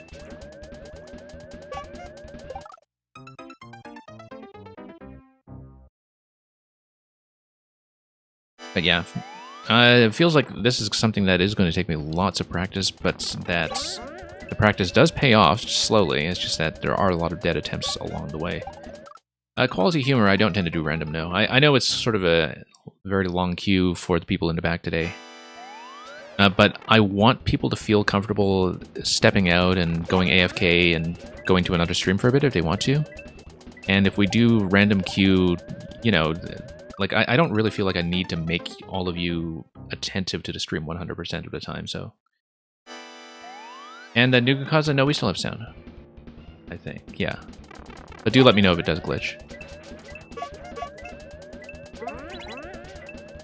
But yeah, if people are really far back in the queue, as long as you're here when yours gets called, it's fine. Like, because I don't do random, you are completely free to just step out and, like, have another stream going for the next hour or so, or whatever. Like, you'll remain in place. Yeah, good news for you right now, since you were planning on making some food. That's exactly why we have this policy. I mean, like, I know what it's like to submit to a really long queue, and random is kind of terrible if you want to multitask. Anyway, this is probably about as far as we can make it today in Nugukaza, but we'll probably try to give it some more attempts at some point. Like, I feel like it's one that I can learn in increments with time. Whether we eventually clear it is a different question. 57-second clear check, but that's, of course, flying as cleanly as Nugukaza tends to do, as a bit of a flying ace. And that was in a subworld. We had not seen this area that we see on the main screen yet, so yeah. Lots to go. But we made a few steps. Just some baby steps.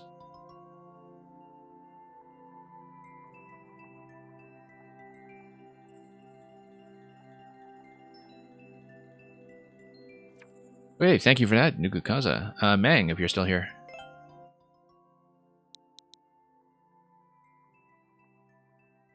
We'll just wait for Mang to check in, and yeah, there you are. And yeah, Nukukaza, I'm glad the commentary was somehow informative. So we're going to get something from Mang's alt account, Mang69. And as I understand it, this is also a P-Balloon level, isn't it? I didn't see it. I think I saw maybe some chatter about it where this has something to do with P-Balloon momentum. But so, yeah, maybe this will be a bit of an extra treat for the P-Balloon enthusiasts in the room. Because I don't see Nugukaza's name on a world record here, so I assume you haven't played it. Use the jump button for boosting up. Assuming this is a P-Balloon level. I thought it was, but maybe I'm wrong. So. Rainbow Rocket Galaxy. It is P-Balloon. We go down. We fly up. Oh, something about the jump button. Hold the jump button and you get momentum going up. Yeah. That seems specific to the night theme here. Night sky.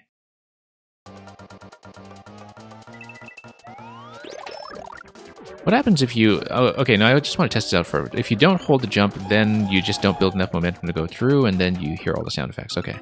I was just wondering what kind of distance you cover if you don't do that. But... Because I do tend to boost with the dash button, not with a jump button, but if you boost... and hold jump going into it, then you get tons of momentum coming up. And then the rainbows are going to tell you where the rainbow rockets are located. And then I needed to bump this. Oh no, because I needed to lower all of this stuff. And then I boost through, and then how was I supposed to... probably I just needed some kind of maximum boost vertically, and that if I do that, then I should be able to pick up an additional P-Balloon up high on that track, for instance. So I'm guessing that I can't actually hit icicles, right? Like if I get damaged by icicles rather than by the grinders, then I don't get the momentum boost. I feel like I'm not exactly clear on whether that's the case, but we'll see. Like whether it's specific to the blades or if other forms of damage do something similar. It seems like we should go up here, and I'm not building enough speed. Yeah, because I felt like I needed to go up that boost and then over to the left. When I fall to the left, then... Yeah, I wasn't going at full speed, that's the issue. I do need to maintain full momentum going up. And I conserve the momentum going into the damage boost. That takes you way up high.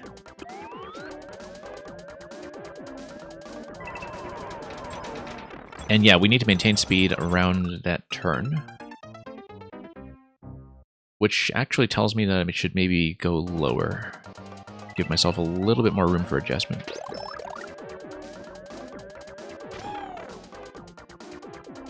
Okay. And okay, let's go like this.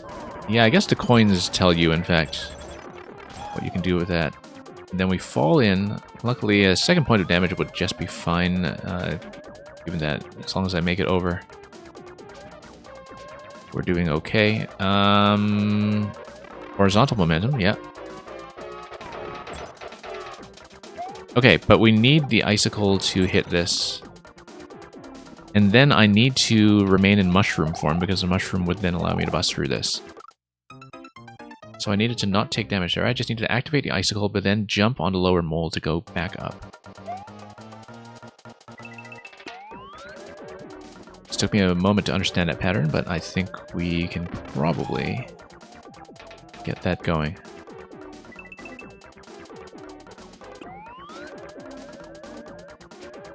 Okay. Nope, I was going in sideways. That was the issue there. Didn't really build up enough momentum going in either, so...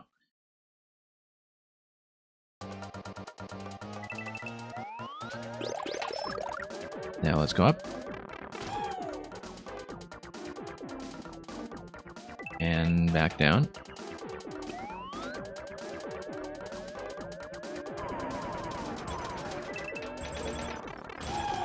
Nope, not enough speed. I slowed down a bit too much once again, so... You do kind of need to maintain speed around that turn going up to the coin, I think, and to the coins on the bottom right, and that's getting me into a little bit of trouble. So let's just drop down once again. And try it. You know what? We can actually take our time with this.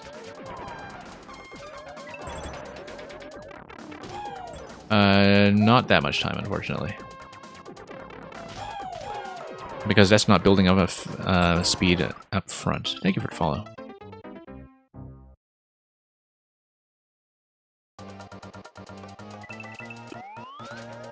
Okay, let's go up.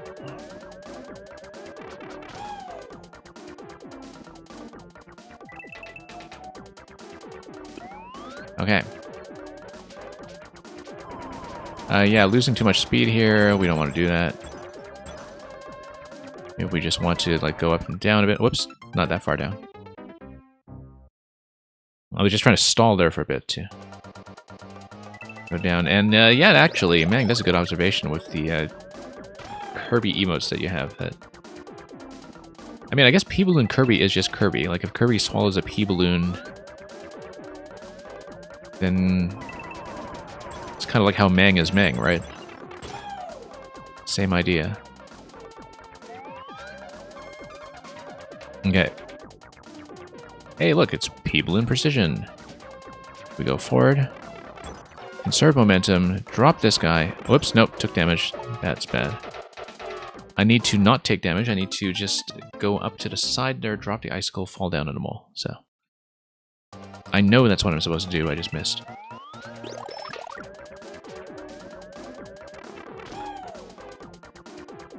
Okay, down we go.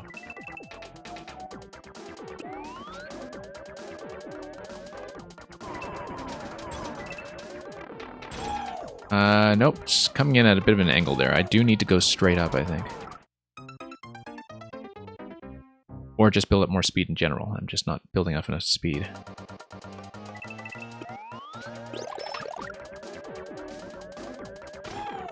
Yeah, for those in queue, queue will likely close by the time I'm finished with this level. But like I said earlier, if you are in queue, feel free to lurk for as much as you want. We will almost certainly get to you by the end.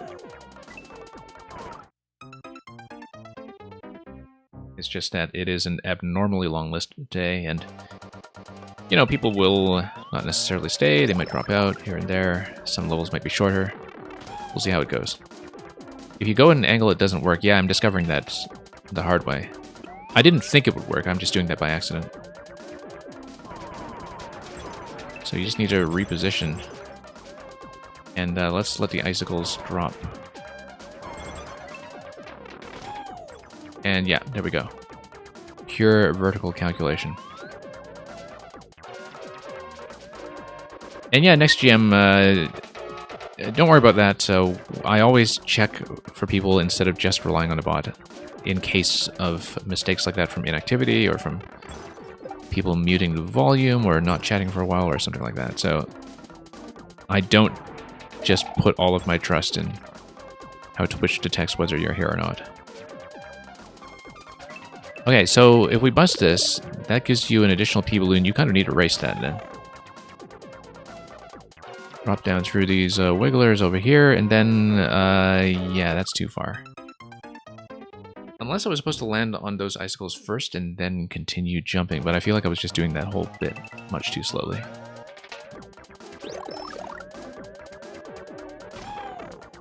but I'm not sure because the jump physics here in the Night Theme I don't always intuitively calculate.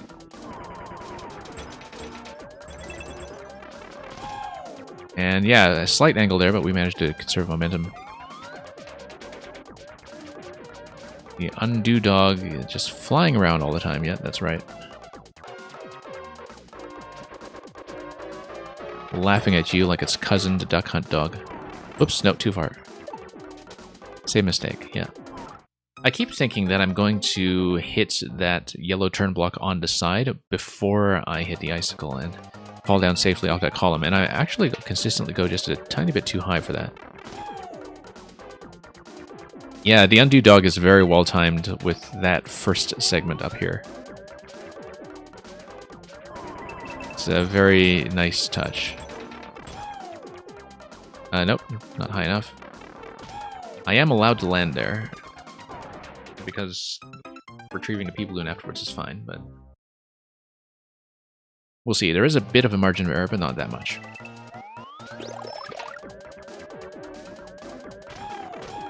And Undo Dog's going to follow me over.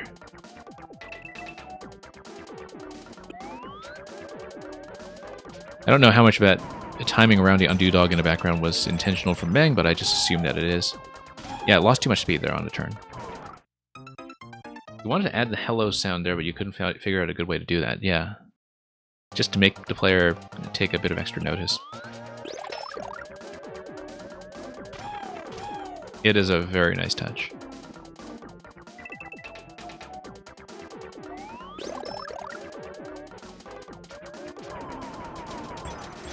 You know, after playing some stuff like the Grykowski Cosmic Compass level that actually uses the background art, I feel like one thing I haven't seen in this game is a level that actually uses Flying Undo Dog or something functional. Okay. It feels like it would be difficult to make that work, but if Meng can make this work with that Undo Dog in the introduction, I feel like something can be done.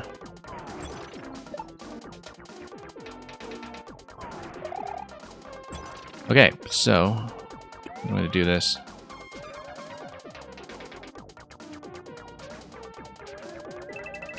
Okay, let's go. Fall through the Wiggler cycle here. And will we get it? Yes, we will. What's over here? Oh, this just lets you scout ahead. It lets me scout ahead and see the firebar range, which tells me that going down to the one-way panel will be safe, and then I hit the chomp. Now, why on earth would I want to hit the chomp? Let's...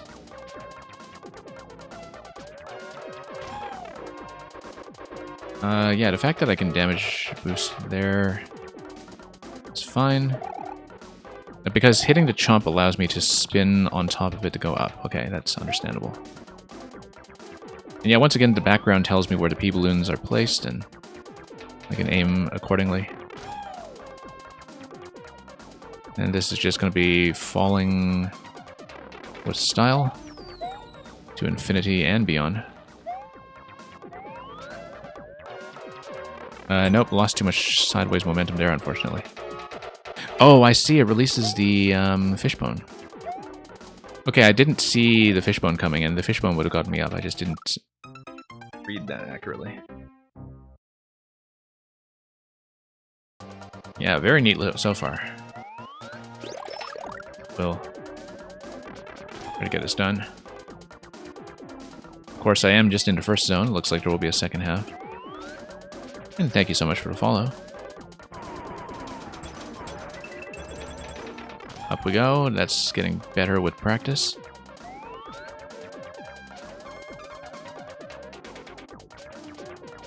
Yeah, it really does seem like most of the gamer moments that we have here are almost moments.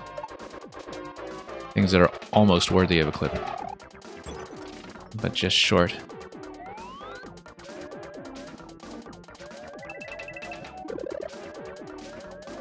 Okay, let's go. Nope, that's going to set you back a bit. That's okay. If we can still rush our way over. Nope, just cutting back a little too much. I mean, it was very clear to me the first time there that you are supposed to just pass through the wigglers and that they are there to slow you down. It looks like maybe one bounce is recoverable if you get one bounce on the wigglers, as long as you just get back in position really quickly. We're not going to depend on that. Better to just do that cleanly. And yeah, if I tilt myself up at the last moment, if I'm going straight up, then things should be fine.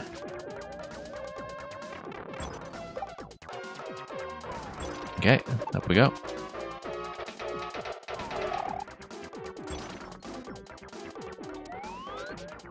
And here we are.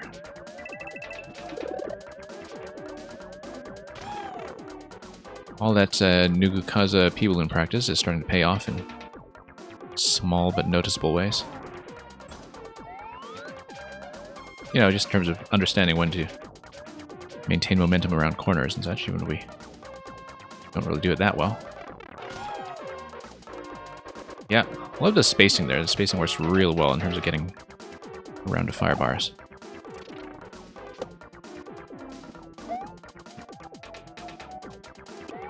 Okay. Okay, now we need to get around to fire and then watch out for that fishbone thing. Okay, never mind. We will not be able to break the trap. Yes, we will. What do you think about that? Am I...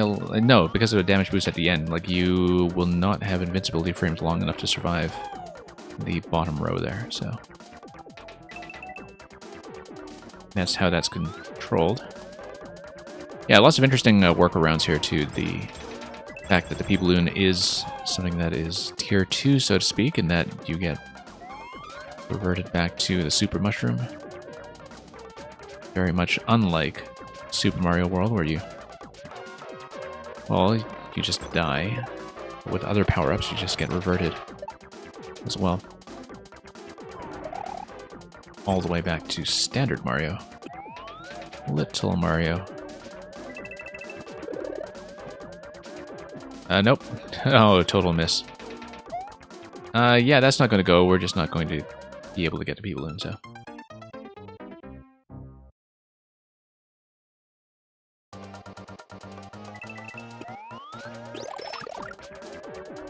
Okay, up we go.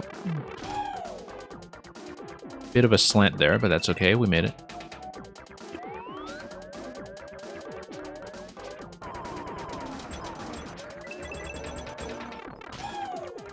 Okay, just barely over.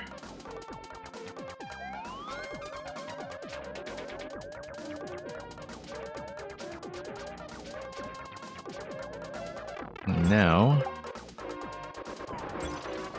all the way back.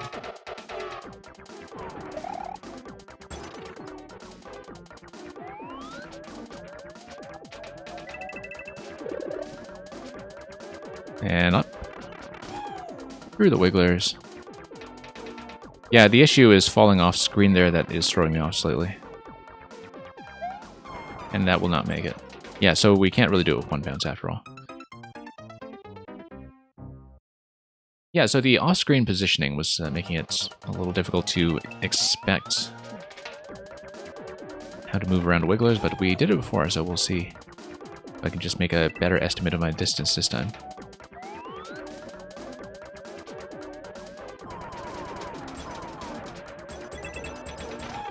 That was surprisingly safe considering I was off-screen the whole time.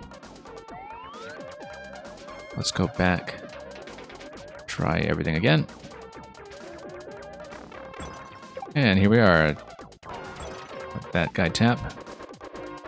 And down we go.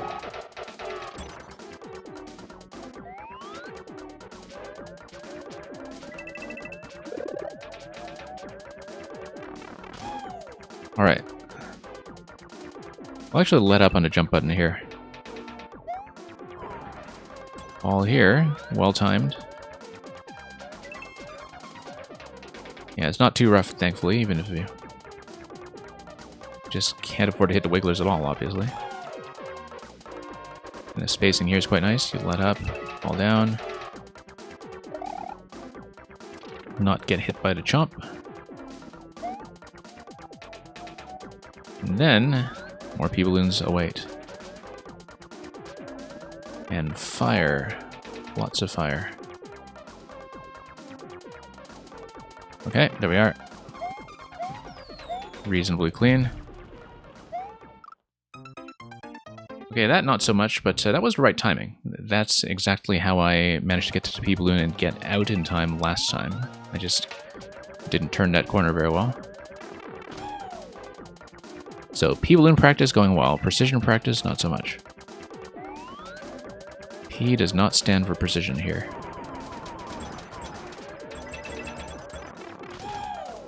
Okay. There we go.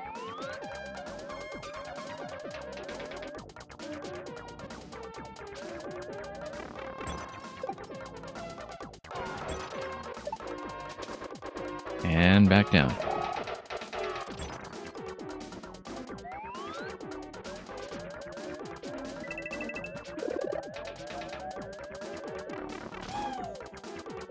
Okay. Now, yeah. I mean, the coin actually gives you a bit of a target, but I feel like going around the coins is actually cleaner for me, so we'll do it that way. The P obviously stands for P-balloon. It's not a precision balloon today, it's just a, I don't know, preservation balloon for preservation of momentum.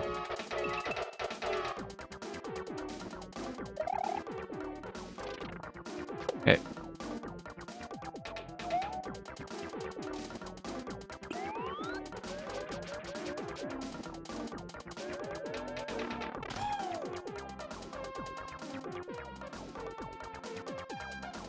Well, I mean, Luca, one person's pleasure is another's pain.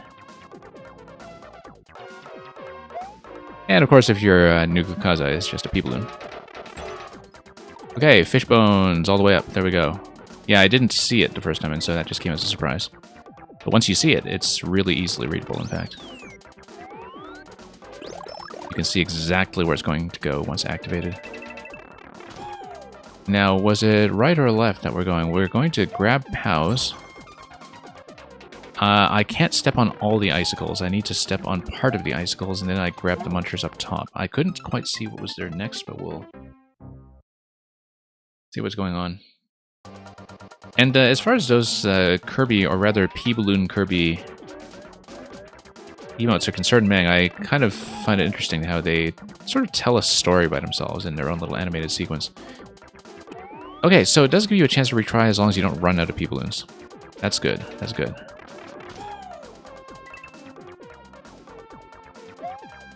We're going to grab a POW. We're going to miss.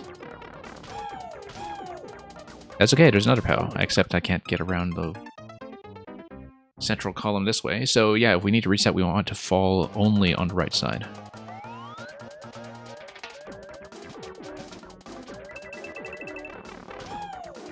Okay.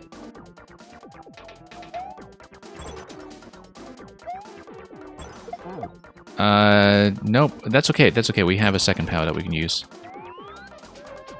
I won't be able to hit the munchers directly, it seems, but we can grab the other POW and deal with it that way. And then we'll grab another P-balloon if I haven't consumed them all already. Good. And then... oh, wrong way. Okay. Nope, wrong way. Do we have one more? Yes, we do. Okay. That's fine. Just forgot to boost here completely. And whoops. Okay, now it's a problem. Now it's a problem, so... So yeah, it looks like I do have to use both POWs. I mean, the first one was not really an intentional up throw. I feel like if you are able to jump from one icicle to the next, though, that... Yeah, I have to rethink this, whether it is doable with one POW. But the fact that we have two POWs available does at least solve some of that for me, and yeah, hitting like that is going to be just fine, as long as we grab the balloon afterwards.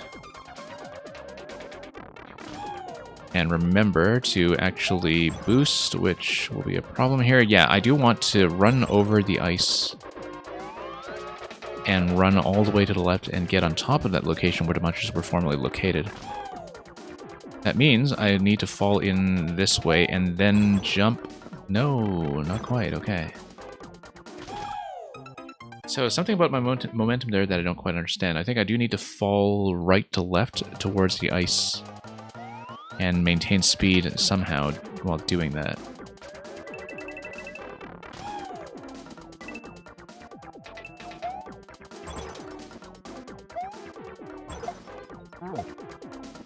Or you could maybe use the second POW to your advantage somehow and just sail on top of it or something, but we're not doing it that way. Yeah, Oily, no worries. I mean, like I said, you're quite welcome to go AFK or multitask or do whatever else while you're waiting for your turn. Because I do know I run a very long queue and I don't really tend to set time limits on a lot of levels.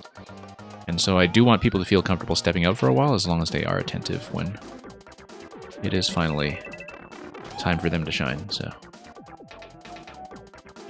And yeah, I assume the list is going to thin out a bit from some people who do have to drop, so. Like I said, I do regularly get through everybody who is queued.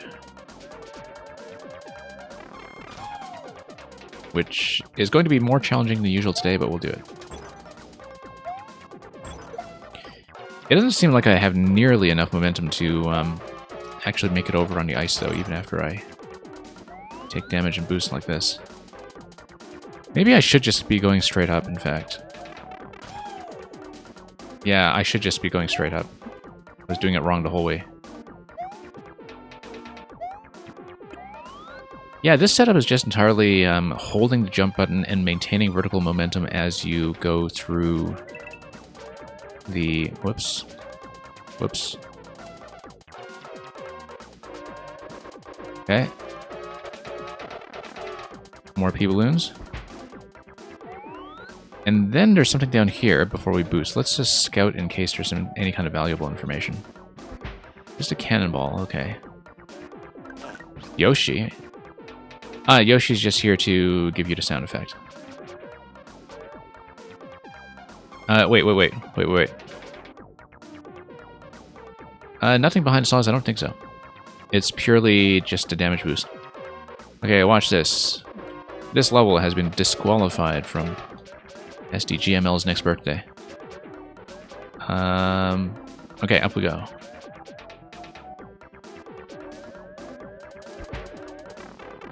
And to the right, except we needed a cannonball to jump on. That's fine. We fall back down. Yeah, no, I want to activate the cannonball, so...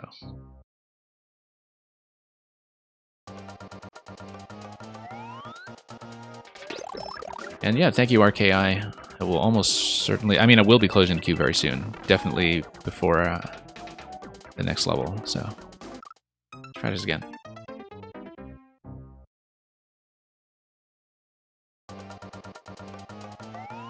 Yeah, the thing about this interaction, though, is that you do need to know that you have to hold the jump button to get through. I mean, this is something that was made clear in the level description, but...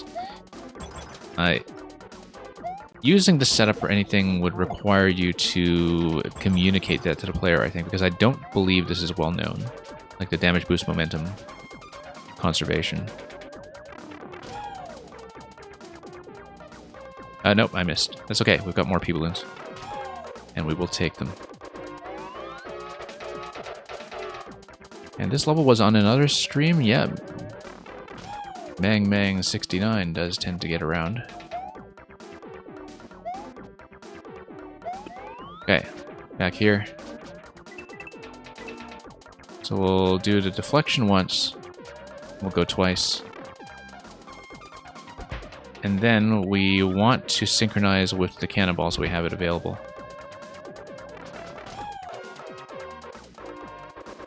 Cannonball, cannonball. There we go, there we go. Nope, not quite. Aww. Okay. So I want the cannonball to have a bit more lead time, in fact. Now we go. Because otherwise, I don't get enough height. Then this is a mushroom check. Let's not die to the mushroom check. Then I go as soon as I can after fire bars.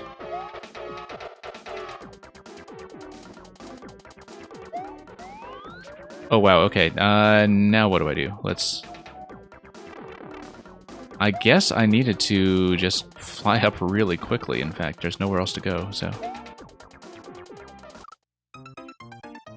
I was looking at that and thinking, okay, there's no way with this firebar cycle that I'll actually make it, but if you fly very cleanly out of that, then maybe you can, so... So yeah, as we discovered, because we are not going back through the icicles the second time, 1 POW is actually enough. But just in case, I'll make sure I pick up 1 P-balloon and only 1 in a refresh location. We come up here where semi-solid signals that we have a platform to land on. And whoops. There we go. Nope. It's okay, we got more P-balloons. 1 more P-balloon. Okay, deflection. And then... that's fine. 1 P-balloon at a time, let's not consume them all. Wow, look at that, nearly got hit by the next one. Or the previous one, rather. Okay, so we want a bit more room on the cannon shot. There we go. I feel like this is probably still much too soon. Yeah, not quite. Yeah, the timing does take a little bit of trial and error, I think, unless there's some kind of visual signal that I'm missing with this. Let's wait for the next cannonball. And then go. Yeah, I'm kind of in the same height as the cannonball. And that's going to still be too early. But of course, that's because I hit the ceiling. If I had not hit the ceiling, I would have been able to suspend myself a little bit higher. And yeah, RKI, I see... that's, you've got a lot of the wildebeest emotes, in fact. All having a bit of an emote party. Nope, bad idea. That's okay. That is not okay, it didn't hit.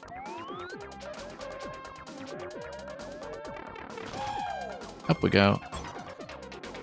And yeah, we got within range of the icicles going down, and that was the problem. Interestingly enough, both POWs respawned because the previous one wasn't actually expended.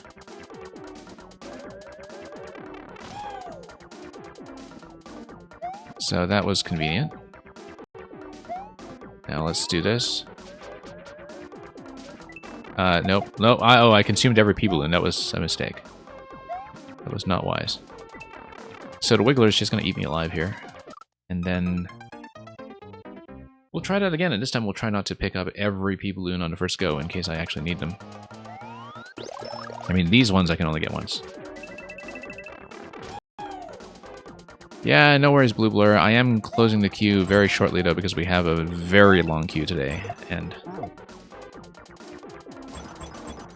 we'll see. In fact, it may be smart for me to do it now. Like, if you have anything to get in, do it now, because I am going to close. I was going to do it at the end of this level, but I don't know how much longer I will require.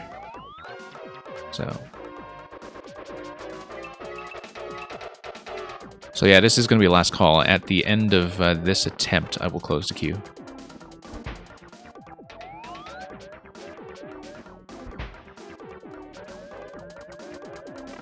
Okay, so once again, I'm coming out at the same height. That's going to be high enough. Good. Takes a bit of practice to make that happen. And so yeah, you can see how everything is going to go. When do I want to grab the P-balloon? I want to grab... well, that whole area isn't safe, so I want to go as close to the fire bars as possible then.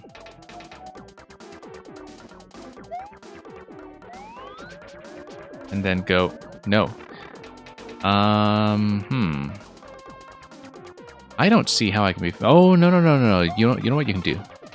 You can use the P-balloon and damage boost and maintain momentum through to fire bars.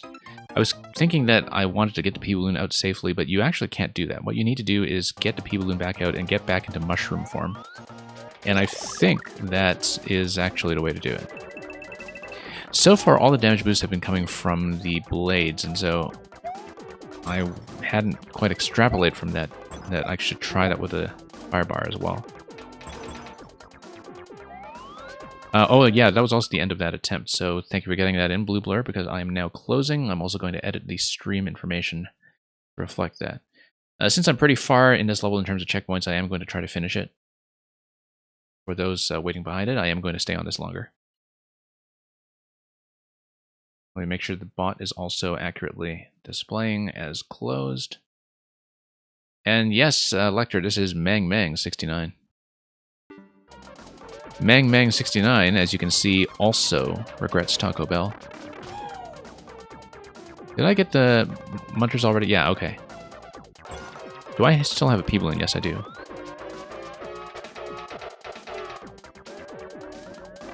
Okay, up we go. Yeah, no worries about that oily.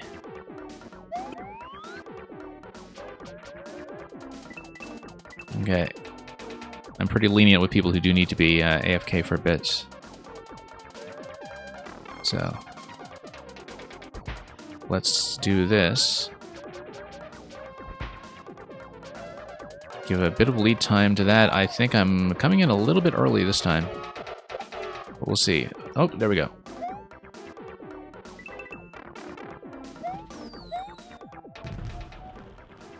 And yeah, I don't actually know what's above all this. But I think we'll try to damage boost with a P instead. And I maintain not enough momentum. Okay, never mind. That's not going to be it then. Do I actually need to survive with a P-Balloon here then? That seems very, very difficult. Or, no. What I do is, well, no, because at that point I've already been reset to Small Mario. Maybe it is just a timing check. But I can't really tell because I can't see above that area to know what I'm aiming towards in terms of the exit to that room. And Blue Blur, you tried making a new level based on what I told you about your last one? Okay. I have no idea whether I'll remember what I told you about your last one, but maybe that'll come back to me when I get to playing yours. Now we boost. Go up. And yeah, if the cannonball is up at the arrows, then that's how you know things are working. So yeah, I am going to be small here. We need to rethink this P timing.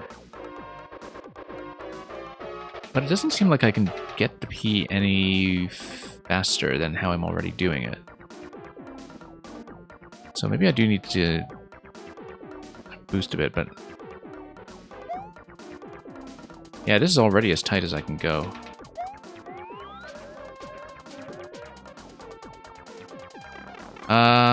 Is there a safe corner? I don't think there is a safe corner. Also, I see that... yeah, no, I need to boost because I need to go up, I think. But I don't know if I can get out of there quickly enough with the P-Balloon. Just given how you do need to change directions as you jump into it. Because P-Balloon is always going to face up by default, I think. Whoops, stepped on everything. That's not good news, but that's okay. We'll just use the second POW.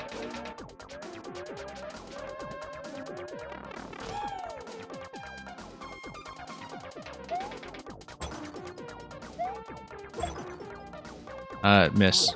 Oh, no, it's gonna hit something.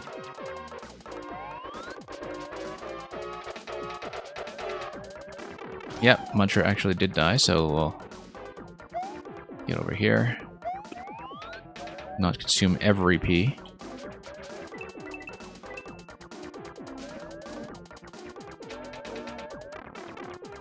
And see if I can figure this out.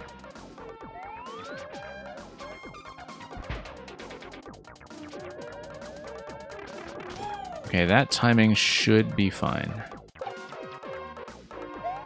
Come down. Hit this thing. So, can I actually go fast enough with the P-Balloon? I need to pick it up.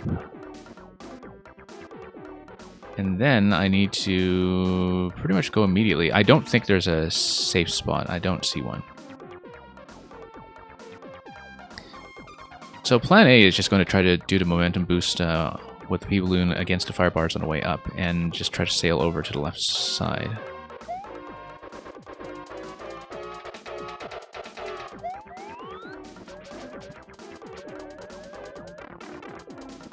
All the way up? Oh, I see. No, it's the platform up top there. Okay, okay. I didn't see that.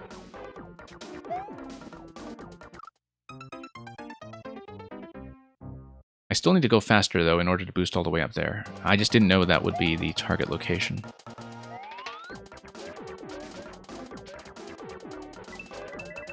And yeah, RVamp, no worries about lurking or having to take off for a bit. I have normally a long queue today, so we'll see how we do.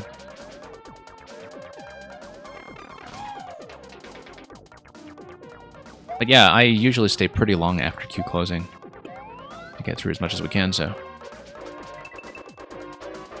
no worries about that, as long as you folks can actually stay eventually.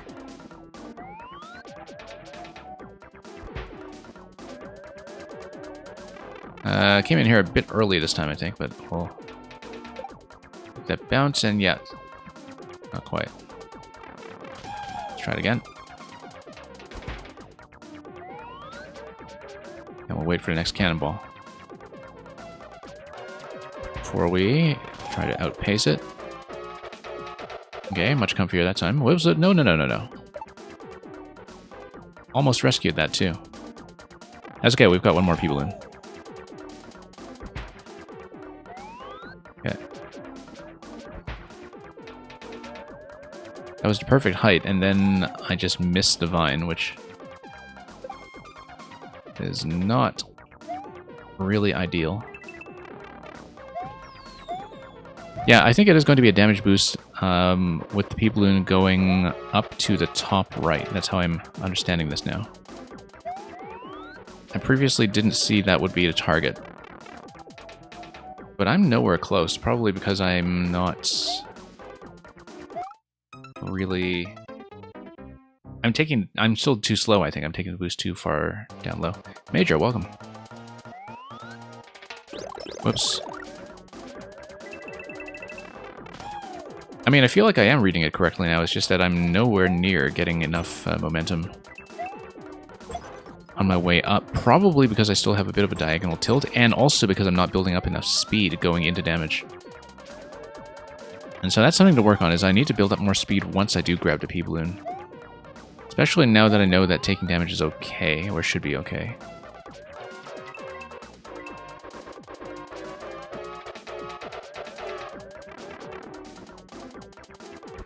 Okay, down we go.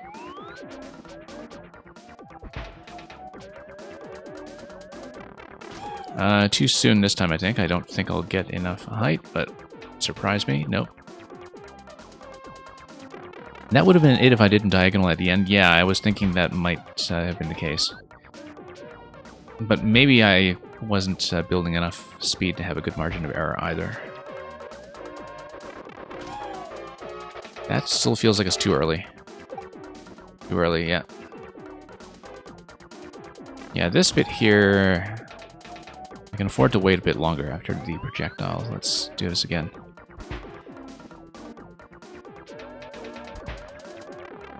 Okay, that's fine. That's fine. That's a good position. Yeah, I was going much too early most attempts.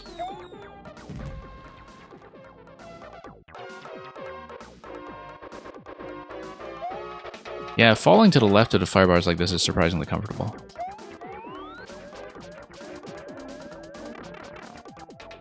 And icicle. Oh, okay. No, I didn't see that lip on the left side of that top part. I thought I could just go straight up through to semi-solid, and I just didn't see everything going on with the spikes.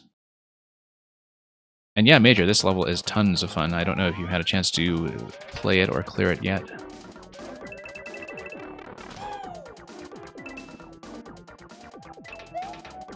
And I'll read your advice about that in just a moment. You think I can hold B immediately? Okay. Oh, you cleared it. Okay, so, yeah. Yeah, for the cannonball, I feel like I'm just letting it have a bit of room first. Okay. No retries this time on this segment.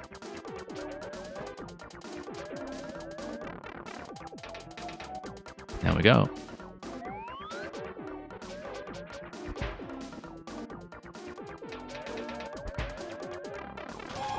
Yeah, if I'm just a little bit behind the cannonball, vertically speaking, on my way up, then I can make it up pretty comfortably.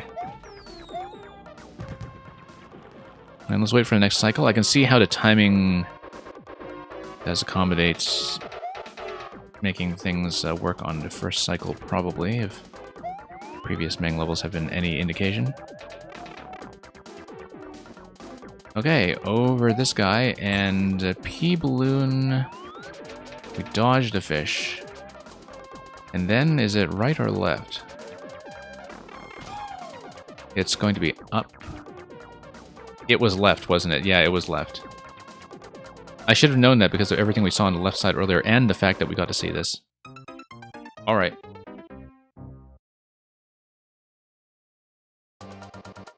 That was actually something that should have been intuitive to me, given that we saw where we would eventually have to go on the left side earlier.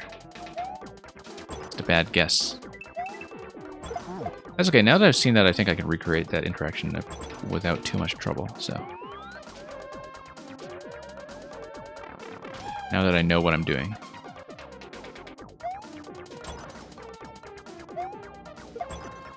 Oh, that's gonna miss. No, it'll hit. I just needed to make sure the Muncher was still on screen at a time, just confirming the kill.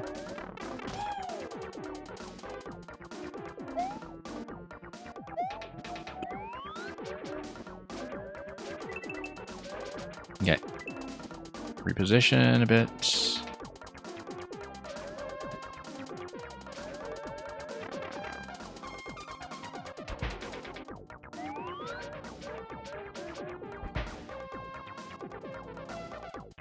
Yeah.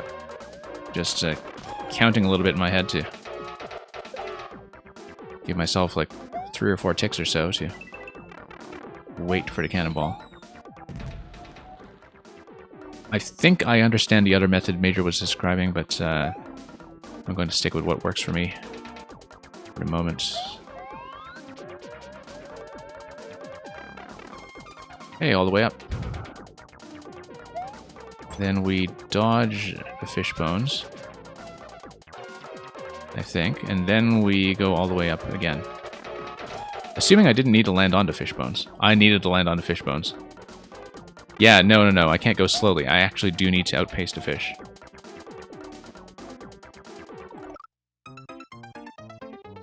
And unfortunately, we can't outrange it enough to. Yeah, I do need to just outpace the fish and then land on top of it, I think.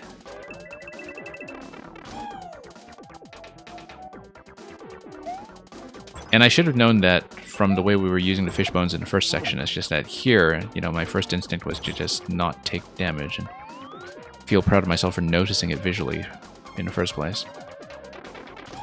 And Luca, yes, that's a very, very appropriate emote for this occasion. Let's go left this time.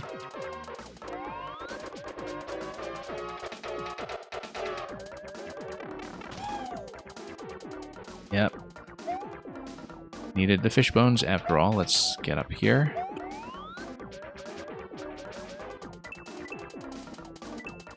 And hit that.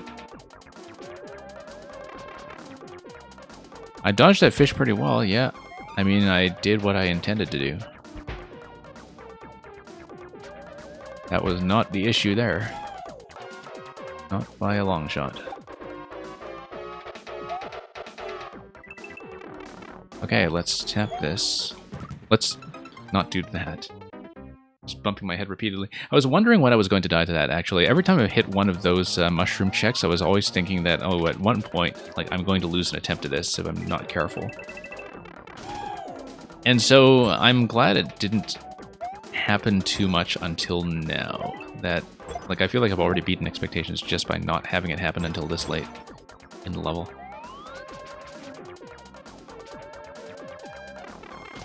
Because that's exactly the kind of thing that I'm likely to die to, so. Oh, oops, caught everything there. That's fine, we'll just make sure I get this on the first try.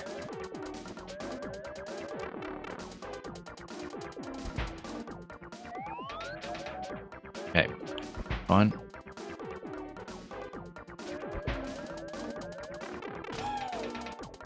Yeah, so I'm waiting for basically 3 ticks on the clock after it fires before I try to match it.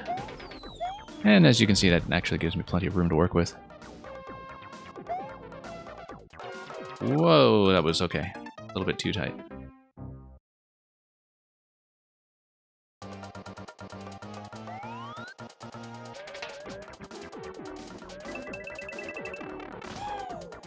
Okay, up we go.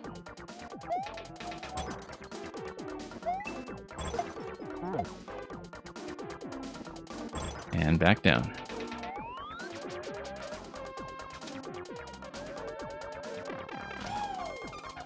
And whoops, nope. That's okay. We've got a backup. That's why we run a backup. All the way up. And yeah, losing a lot of momentum there recently. And SD, oh, so you have been lurking here. Okay, pretend you didn't see the bit where we gratuitously pushed the Yoshi off the cliff.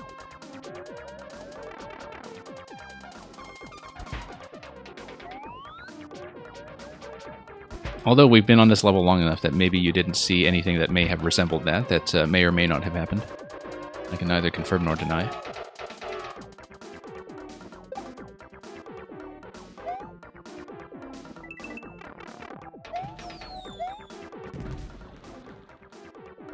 And yeah, AG Plays, welcome as well.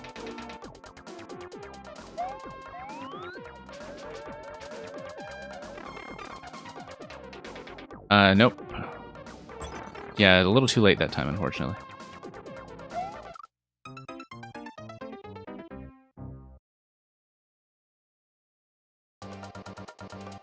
Yeah, I think it was before the previous checkpoint. That's where the Yoshi was located.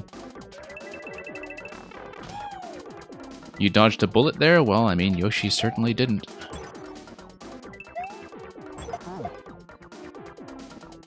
It's okay, I don't want to needlessly traumatize anybody here.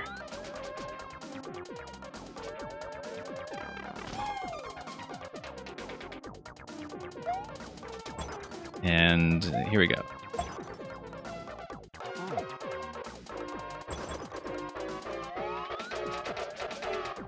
Okay.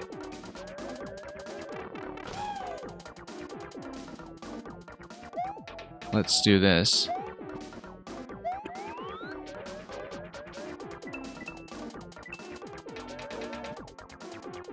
And here we go.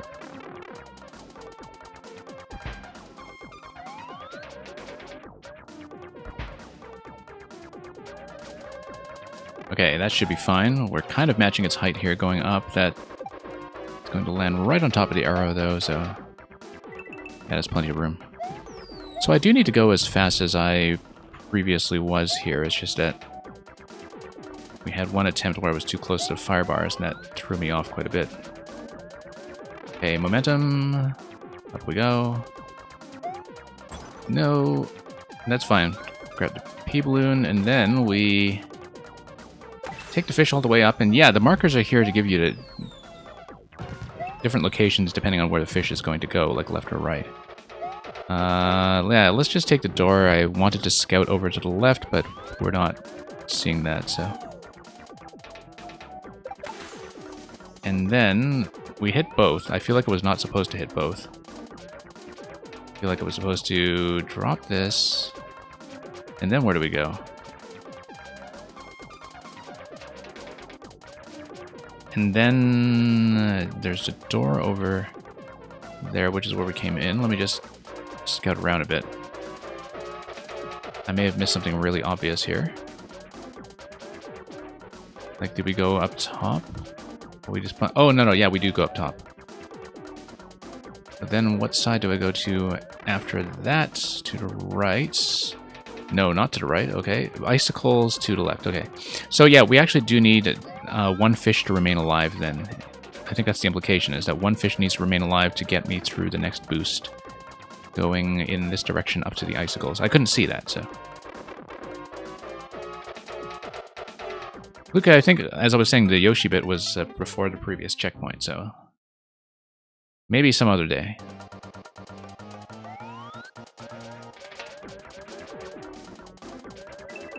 It's okay, we've already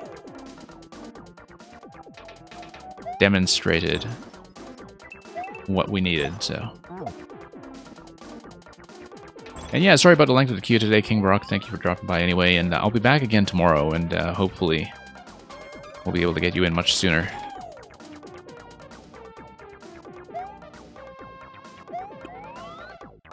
You think Yoshi is below the cannon? Oh yeah, maybe so. I've been here long enough that I just didn't remember. Yeah, I think you're right now that you mention it. Right, in the bottom corner. That's okay.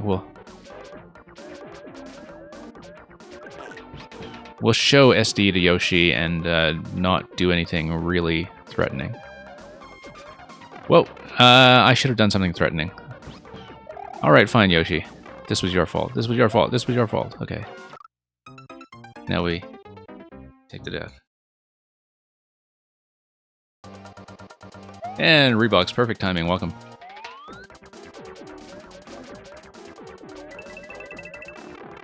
It's okay. Yoshi will be back. We'll make amends. We're still on good terms.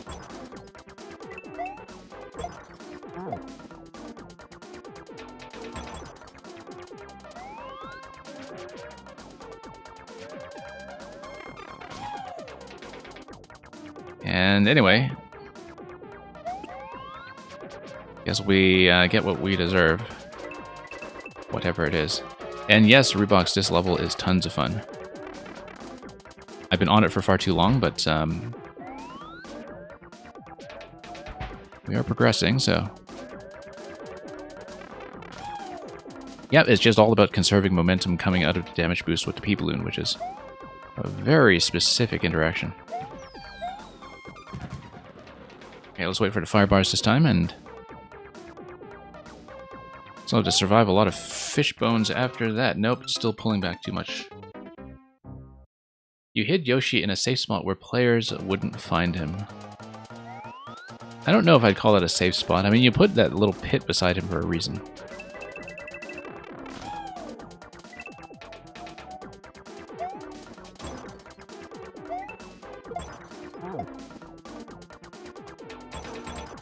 Okay. We're so far along in this level that we're proceeding by way of the sunk cost fallacy. I want to get that final set of fish bones taken care of. It was a little difficult to read, though. The icicle in the top left corner with the double fish bones. I guess the implication was that I needed to conserve both fish bones, but it was a little difficult to anticipate that one. That's the only thing. Otherwise, I think, you know, once you understand the concept, things are generally pretty readable here. It's just that because there is so much space that you're covering vertically, that sometimes you will be aiming for targets that are definitely way out of view. Okay, no, this was bad. This was bad. This will be a disaster. Yeah, I shouldn't have gotten myself trapped on the wrong side of the one-way panel. Because the timing was completely off that time.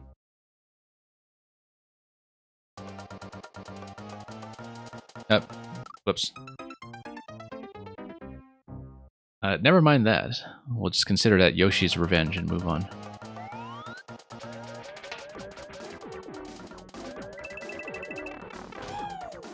And Blue Blur, you're still quarantined. That's okay. You're stuck here with Mario Maker.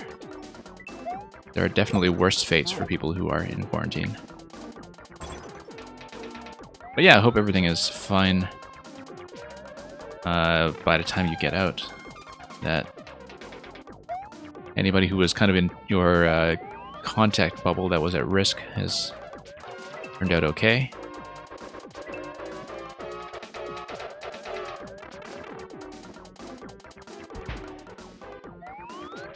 And yeah, over here where I am, we have a couple of emergency measures coming back in. Nothing really serious, just, you know, getting certain mask and capacity requirements back in after having them relaxed over the last few weeks. Okay, it feels like I'm a little bit late this time, but it's okay. We'll circle right around the fire bars there, not hit the icicle, build insufficient momentum, and die. And I'm going to check how long I've been on this one, simply because we have been holding up a ton of the queue, but like I said, I do plan to stay on. I have been on this one for about an hour, which is unexpected, but we're so far along at this point that I do want to make it happen. Yeah, those new to the queue, usually I don't stay on a level for a full hour. Like, usually we'll just break it up into multiple segments or so, and I've done that with some of Meng's levels in the past. But we'll see what we can do here. Maybe it'll be balanced out by some other selections later in the queue, so...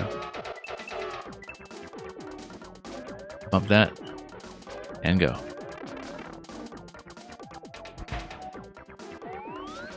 Now, here we go.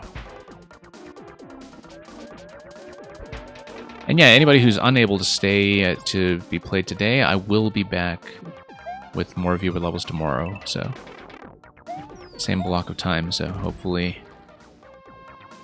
we can catch anybody who is unable to make it in and see theirs get played.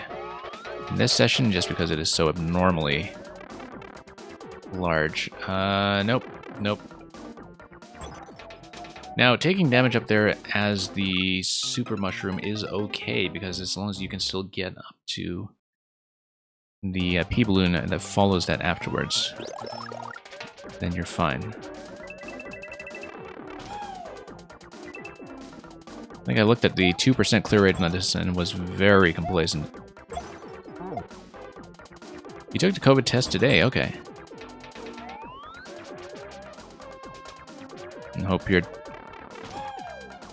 going to get a decent result out of that.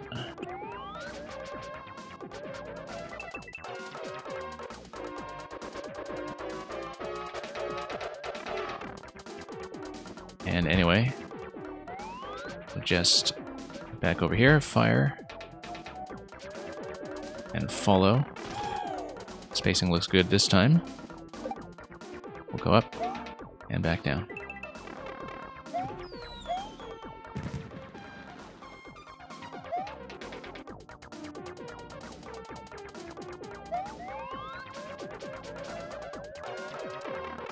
Okay, nice high contact point over there on the left side. That certainly helps. Boost immediately, and we'll land on top of the fish. There we go.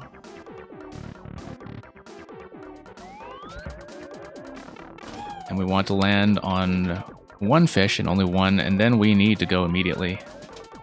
Oh, wait, no. That's okay. Oh, no, it's not, because we lost that one too. Yeah, no, you actually need to reactivate them. That's the way that you do it. You would need to have them go up and follow you, even if they don't have the wings. Yeah, so... bopping both of them is fine, probably, because if you just peel off the wings, then you can still maintain them in place for the next interaction, and having both of them is going to be beneficial, so... I just needed to see that a second time to understand it properly. Because previously I just didn't know what the pattern was going to be. And so it means that on the last attempt I was actually still okay, like back when I had both fish available but with the wings peeled off.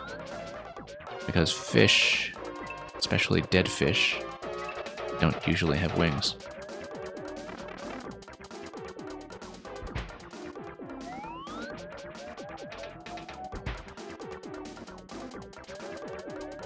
Okay, decent timing here. Going a bit cleaner. You need to ignore them at first. I don't know about that. Because if you get within... if you grab the P-Balloon, you're going to be within range of activating the fish. And if you don't hit them, then the problem is that they will continue going up and go right past you. I think you do need to hit the fish once. I think it is required.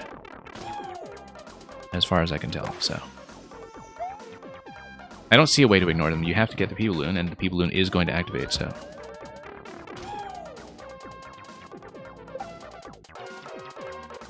On the other hand, yeah, it is telling you to go left. To go up to the P-Balloon here. Let's make sure I go around. And we'll try to activate it to make it go up.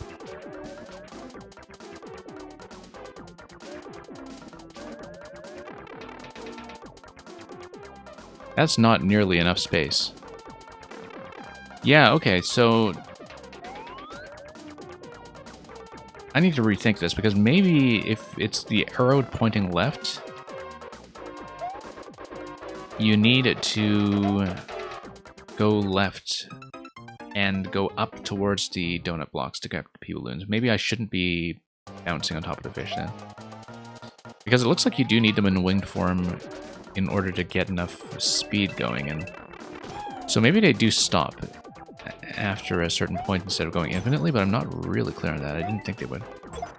Don't jump on them at first. Yeah, maybe you're right.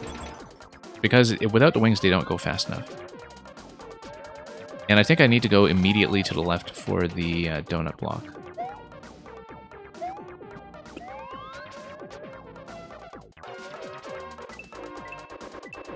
Okay, let's go.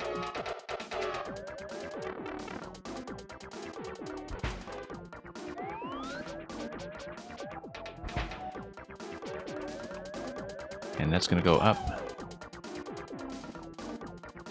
And up. That's fine. Almost out of reach, but luckily not. Ooh, pretty close shave there, but we made it.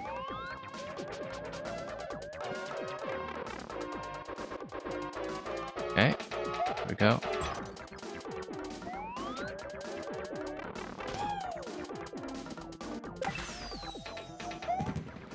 Yeah, don't jump on him at first. I guess maybe... Oh, nope, I didn't get enough momentum there that time. Yeah, you do need to veer left, and you do need to let them just pass you as you go up to the donut blocks then. And then maybe you can get the fish back in position. Or even go down to respawn? No, you wouldn't be able to do that.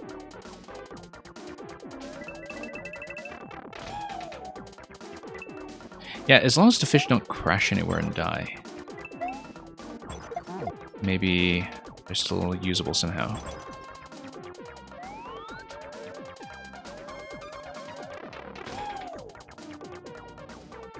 Okay.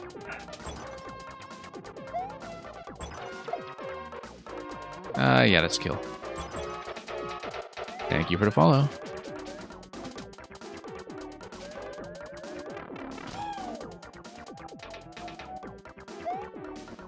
And Oily, I take it you're assembling furniture from... I totally misread your comment from a few minutes ago about the instructions and the nuts. And hopefully that gets sorted out soon enough. Alright, let's do this again.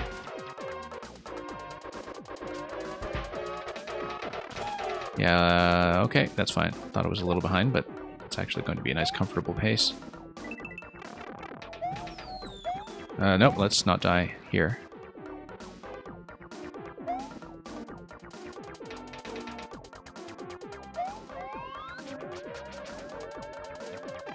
Boost all the way up. And this I've been able to recreate without too much trouble. Just plenty of room to bounce on a fish.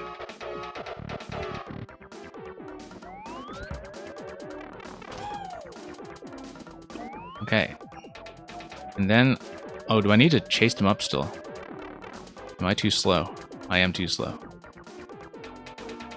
Wow, you really do need to head right down towards donut blocks right away. Or not get trapped, maybe. Like, maybe... Looking at the people in spacing there, if I get on top of the donut blocks, that's going to be an issue.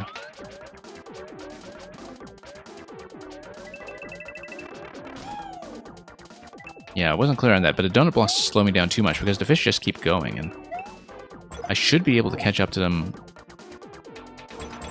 if I don't get trapped. Like if I just barely make it up to the P-balloons. Maybe. And yeah, Luca, that was a double fish. That was definitely what that was.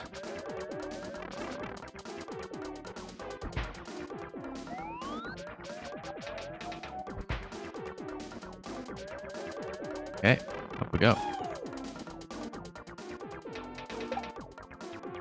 I'm not trapped there. Well, I mean, I'm not trapped in the sense that I can get out of the donut blocks, but then... Am I able to go down and just respawn the fish then, if they're not dead? That's okay. If we miss the timing next time, we'll just make sure I do that again to... Whoops. See what's going on, because I think I'm probably misreading that segment.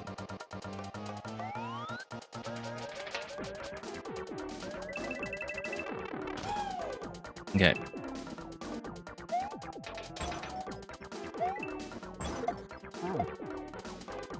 There we go.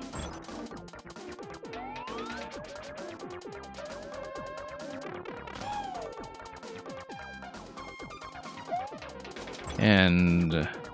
no, I already have what I need. Let's not do that.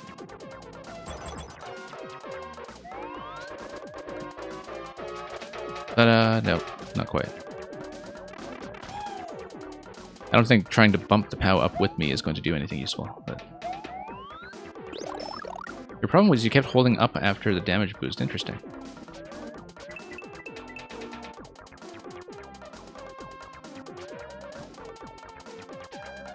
Yeah, if you are instinctively pointing that way because you expect to fly that way.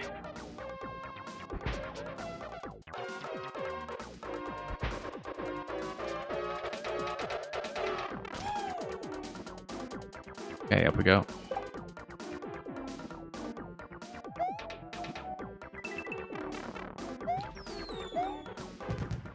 Yeah, if you have a habit of not letting go of up while you're flying up, then I know what you mean.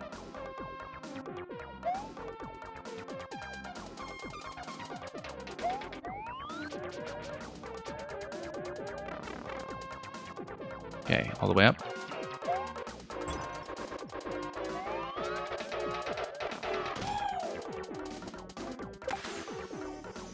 And here we are.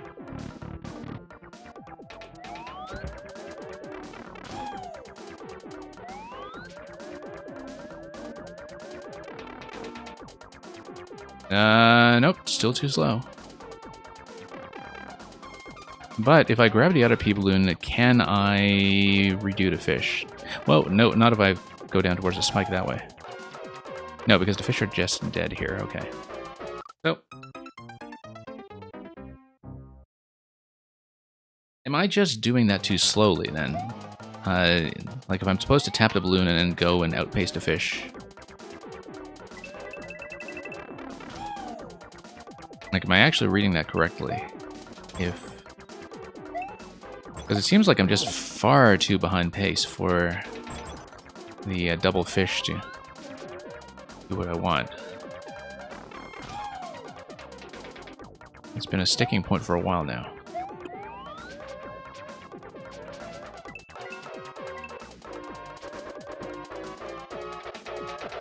You don't have to go back down to donuts. Oh, maybe I'm misreading the one-way panels then.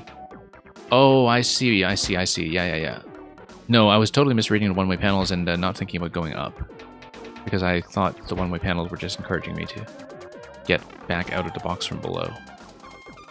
Okay, so no, I know what mistake is now and I can fix that. And I can actually outpace the fish that way. So I understand it now.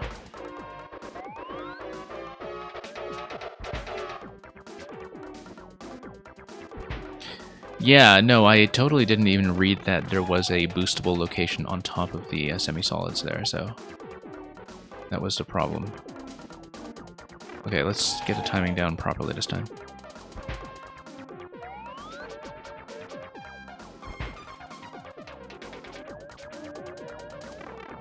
Okay, that should be fine.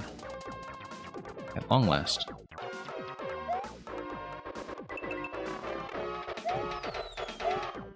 Nope, once again, just bumped my head.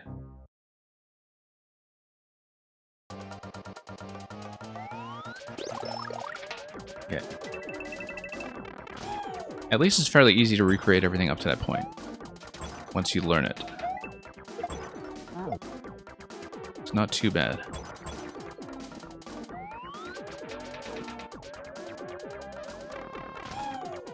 Yeah, for those behind in queue, I will probably not be spending as long on any other level today. This one I've been grinding out near the end, but if we have something that's sort of equivalent to this, I probably won't see it through all the way. Just in the interest of time. Because I'm already running, or on track to run much, much later than I intended, so...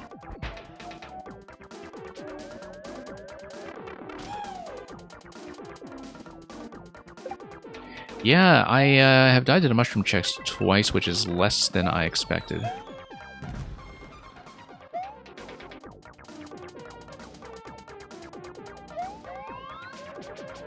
Because they definitely looked like a threat the first time I saw them.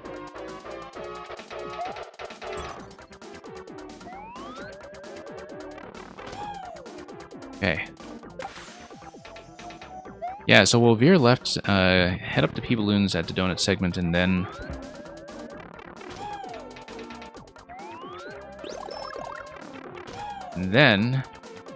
we're in business, except the Thwomp is going to... Oh, okay, no. You go back down and you land on top of the next fish again, and then you go right. I was expecting to go left because I'd seen the bottoms of those icicles earlier.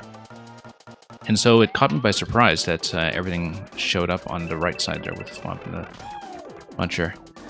Thwomp pushes you out of the way, or threatens to push you out of the way, so the idea is that once the wings are off of the fish, you can still get one more bounce off of them. Possibly two more bounces. Okay, we made progress, finally. That was a, whoops, long time coming.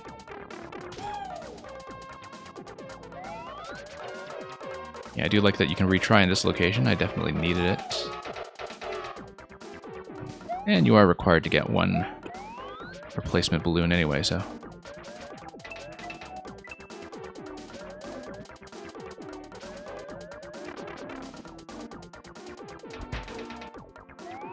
Okay, let's try this again.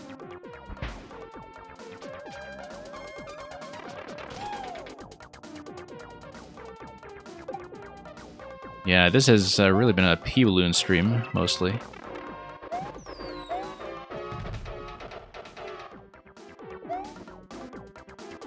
Okay, good. Spacing there.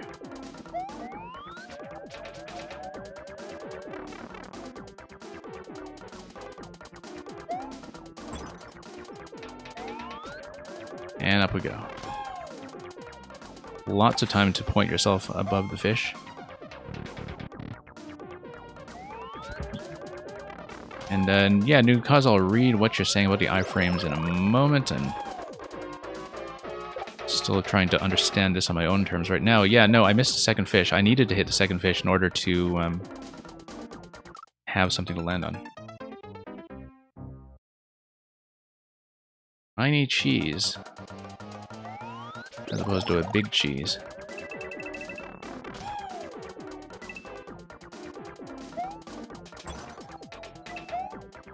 Yeah, this will definitely be the only one I grind out for this long today. Usually I'd split it up, but we made it quite far. And I'm very close, by the looks of it.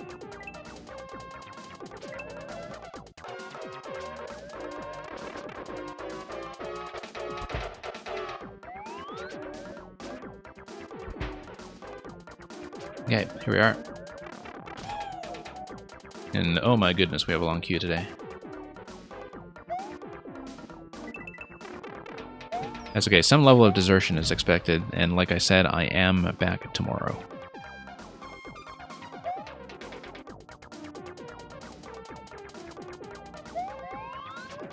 Like I said, I do intend to get through everybody who remains here, but if for some reason I need to leave early, I will make sure people are not cleared from the queue today, and so if you come back tomorrow at the start... Whoa, fish got hit on the side. Then... yeah, then I'll make sure people get carried forward into tomorrow's queue. If you manage to come here at the start time. I will try to get through more levels today, though. And clear everything if I can. I'm able to run a somewhat lengthy stream today. I will not be able to do it next week. Next week I need to run short streams, so... Yeah, welcome back, Koopa T. We have not progressed very far, as you can see.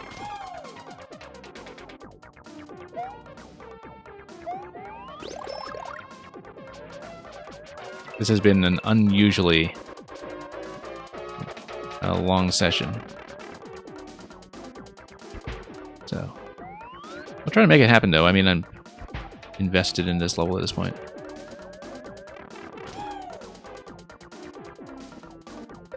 And yeah, SD, I thought you would like the uptime command.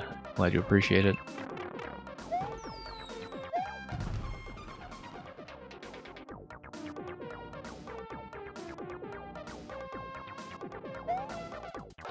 Okay, there we go.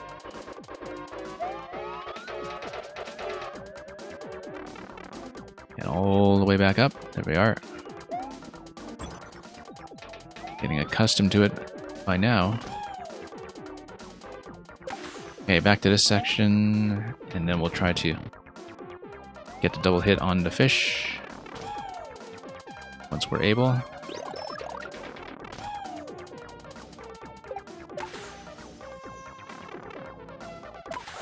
There we are.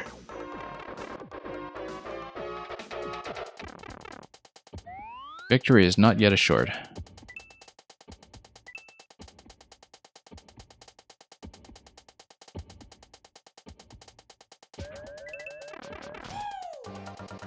Okay, there we go, and... yeah, you know I'm going to... Well, probably do that to myself. I was very tempted to check that key door. That's okay, we can recreate that. Thank you for the cheers. You know I'm going to check the key door. And, oh, whoops. That's a mistake. And if the key door is a whole other section, then, man, what is going to happen is I am going to set this aside, and I'm going to try to finish the hard mode. If it is a hard mode, then I'll try to finish it some other way. Probably on some kind of overflow stream, but we'll see. We'll see. I should have expected that there would be some kind of bonus like that at the end. Just watch, I'm just going to die on the last set of turn blocks repeatedly now. I'm sure. Felt like that was a very fortunate timing that I caught.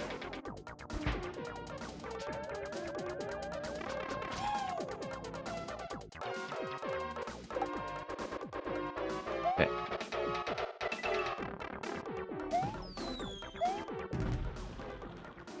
That's okay, I think I can recreate everything we've done, so... We just need to not recreate the part where I die. And everything will be fine.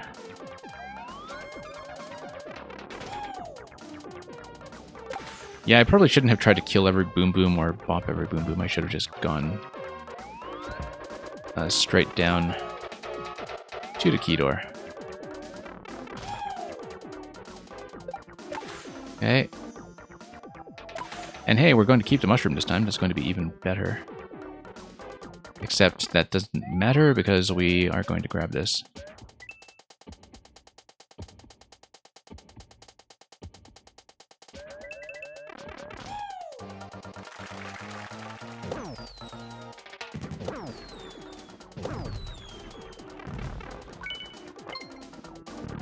Okay, what's in here?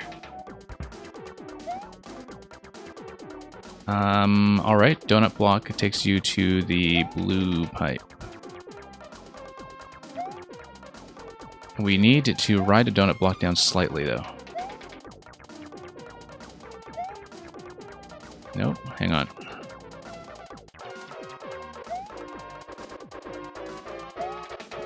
No? Really? Hang on here. Maybe we can just go up directly. And yeah, Aegis Cook, welcome. Okay, yeah, we can just go up directly. And there's more. And it's a bonus room. Oh, look, it's Luca.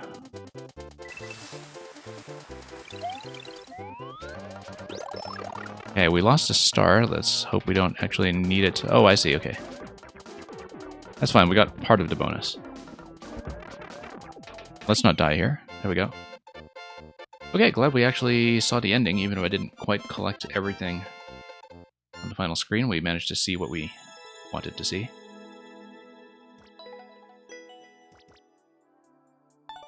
Excellent clear time there. And thank you for the GGs. Congratulations, Nukukaza, on grabbing the world record, probably with that tiny cheese that you mentioned earlier. Supernova does need a bit of competition from time to time, so... Thank you for all the GGs. Let's make it down to queue. Let me see how the queue is going right now in terms of who's in. Yeah, we're just going to go straight down next for the rest. And if people have left, that's fine. That just means it'll shorten the queue for everybody else. So my usual policy is that I am going to check the chat list on Twitch, and anybody who is listed there and might just be AFK or lurking, like I'll do a first call for them and I'll give them a second chance later. If people seem to have completely disappeared, I'll remove them right away.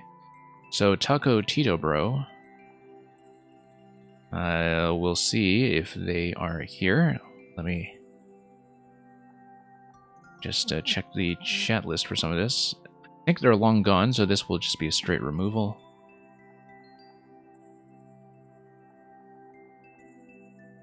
And yeah, I usually don't spend that long in one segment, but you know, we were getting closer and closer, so.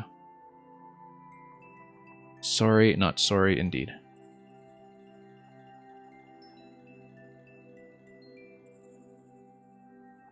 And next GM... Oh, what's... I forgot to mark this as a win. Let's mark this as a win. And... yeah, we need to actually claim credit for that. Next GM, yeah, you did say you were here, so... You're saying you're lurking, you were next anyway, so we'll punch you in now.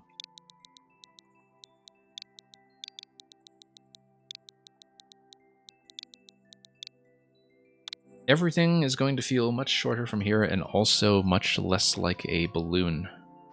184. So close. Evil forces refuse to let Mario get away. Be persistent. Keep trying. Let's do it. Do I even remember what Mario looks like without a P-Balloon? Well, here's a reminder. P-Balloon! No, it's not. We're just traumatized. And lots of Koopas as usual from next GM. I'm not going to do this speed optimization necessarily, but... Oh, here's a Boo. And we know Boos don't die to shells, I just wanted to try that for just a bit of flavor. Whoops. Yeah, didn't expect them to just stop behind each other, so let's get around that and do this a bit better this time.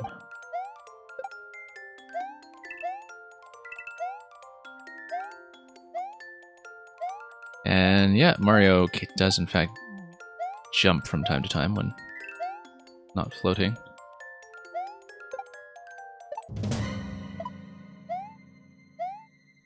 And yeah, the stretch boos that are pinned to the ground are one thing that's a little underused. And that's probably why I'm not really that familiar with their night theme movement. Because I feel like I've rarely seen people use night grassland movement with them. And then, okay, let's grab this, grab the flower, and first of all see if we can make our way up. We had an 8-minute level with a lot of them.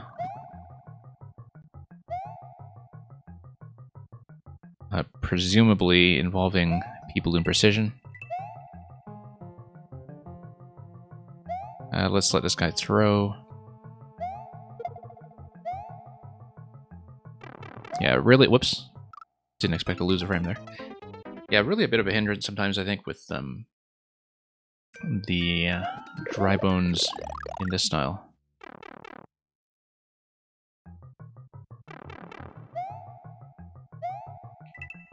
That they just launch their projectiles everywhere, and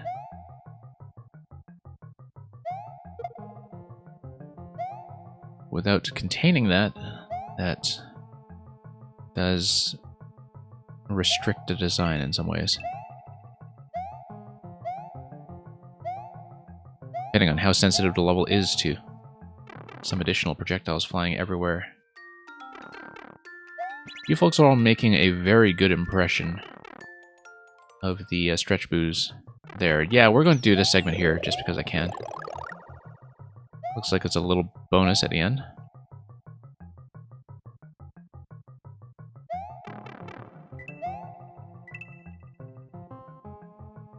And yeah, up and over. Sure, we'll wait for the next cycle.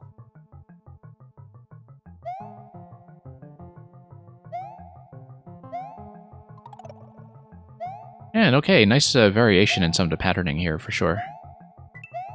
You have squares and circles. And there we go. Oh, okay, you get dropped on top of something. Works for me. And we're going to miss the one-up anyway, just from a matter of timing. Thank you for that, Next GM.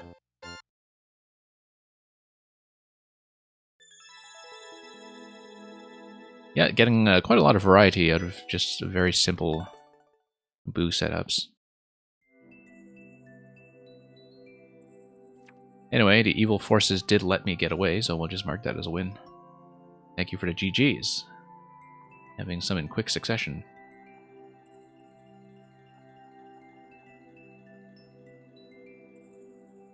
An Intenium, if you are still here, we'll bring you up.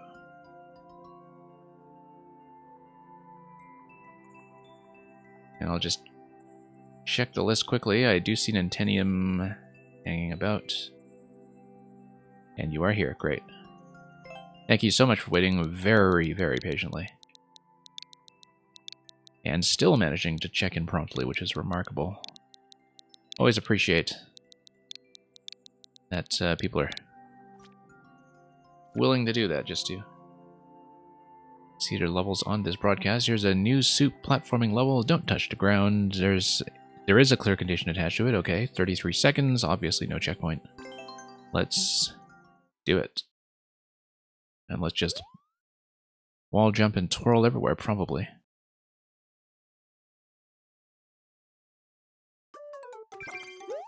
No, we need to not touch the ground. Let me think about it. Yeah, this is going to be wall jump off this here. Like, you would need to slide down a bit, and then probably do a double twirl. There we go. Yeah, going to practice this a bit first. It looks like there is going to be... This looks like a ground pound cancel here. And then you have to get around that. Okay, this is going to be reasonably challenging, but we'll try it. And yeah, Next GM, thank you for coming by once again. Nope. That's okay, let's practice some more and just make sure I know what's going on here. Yeah. I don't know if the ground pound cancel is necessary, but to straighten out in those locations, probably. Here are some twirls that are actually marked.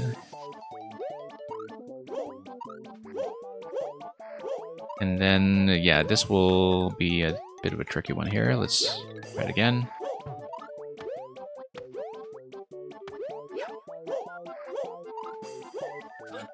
Okay, that's how we would do that. This, you would be able to slide down a right side wall and then hit... no, we're hitting the ground here, so... Gotta be really careful with some of these repetitions. And yeah, when you hit this side... Ooh, this is gonna be tricky.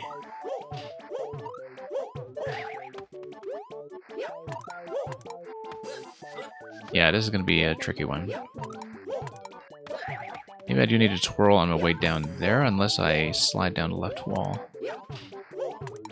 Because I come down here with the on states, it's gonna slide over... Not a lot of room there. Yeah, I feel like that's a likely failure on many attempts. However, yeah, if you hit that and you go down directly and then you land here, that would be the way to do it. The way is... Yeah, I can't always tell, unfortunately, if I am going to hit. That's the issue. I think I do need to twirl on the side, probably, or just wall jump lower down. Nope.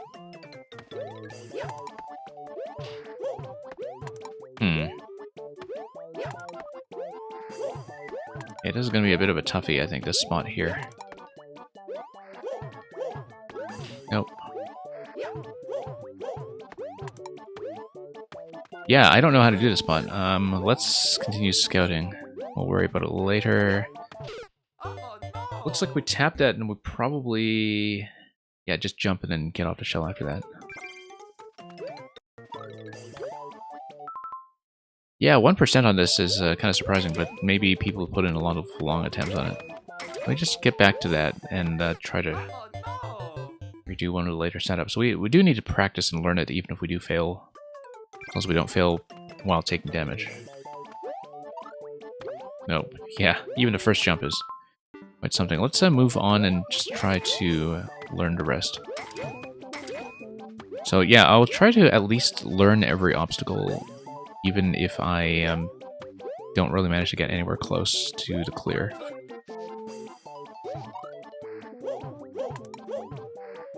Okay, yeah, as you can see, I am landing, unfortunately. But if I twirl a bit my way down, like after hitting this,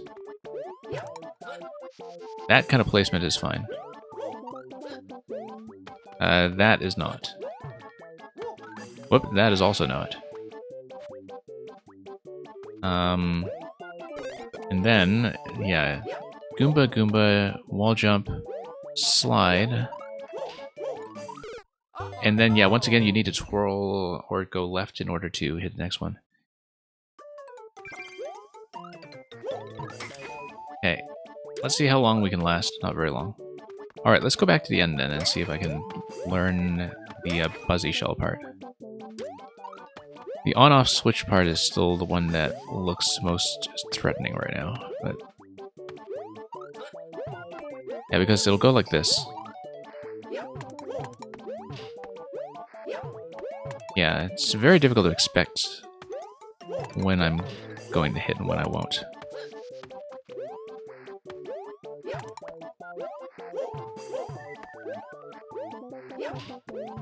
Nope. You slide down, you come down, yeah. If I'm able to predict whether I can hit, then it's much easier to do this, but it's this central tile that's actually causing a lot of the problems. Because it means you have to be right down by the landing point in order to hit anything. That's going to be really tricky, I think. Yeah, as you can see, I am making the landing at the end, too. Maybe I do need to twirl my way over here. Yeah, that's a lot better, actually. You do single twirl like that. And then maybe, yeah, one twirl after each one does get you down safely. Okay, we've solved that. Now, do I want, like, maybe spin jump here? No, we don't. That didn't even land on top of it, actually.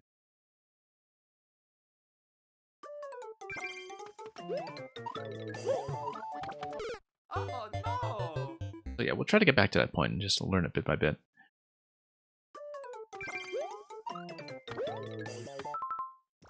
No, let's go back and practice.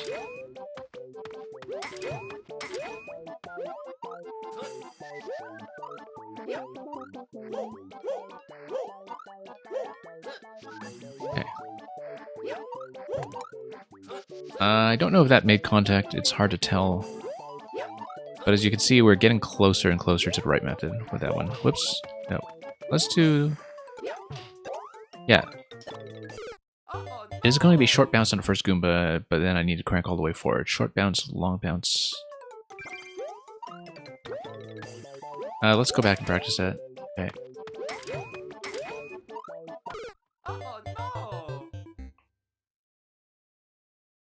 Yeah, the main issue is that in some of the locations where you are supposed to wall jump on a left side wall, you have to get really close to the ground in order to go where you want.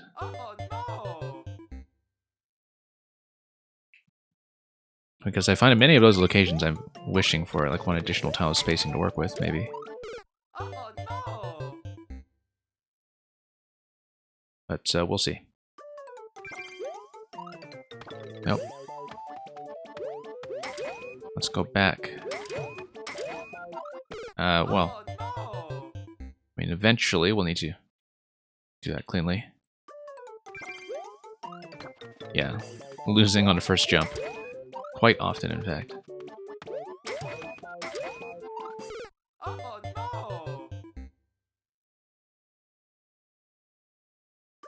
Alright. Let's try that. Nope. Yeah, as you can see, you just need to go much, much lower. Like, but not that low.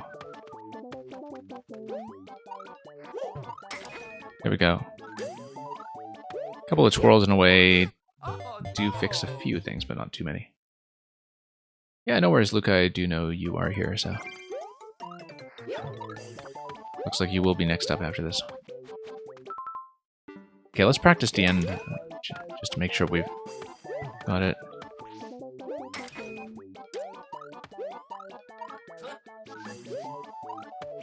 Yeah, let's just skip right to it.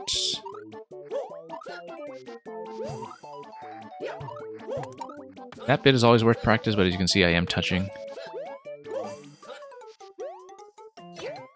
Nope, hang on. This thing, still not really hitting the shell accurately, unfortunately.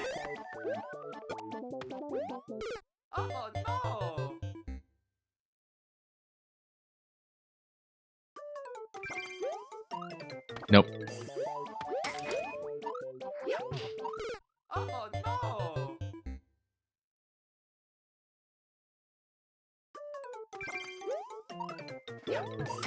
Okay, here we are. Yeah, really easy to overshoot all of those walls.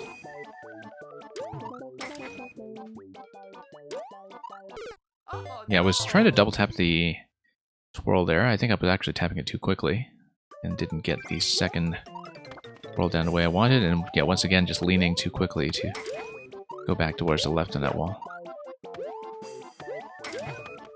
So, yeah, Nintendo, you can probably tell that I'm unlikely to clear it this sitting. I just want to learn as much of it as I can first, though, and then maybe we'll make a proper series of attempts at some other point. But I'll try to see a bit more of it. But meantime, yeah, we'll just see as much as we can. This level requires ground pound cancels. Okay, I was afraid of that. Yeah, there are a few spots where it looks like I'll need that for adjustment. Because otherwise I'll just go too far. Okay.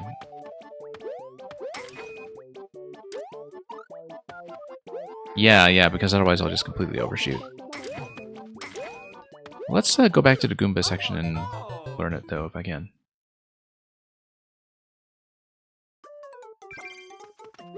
As I always say with this clear condition, one of the issues is that practicing it is actually kind of difficult.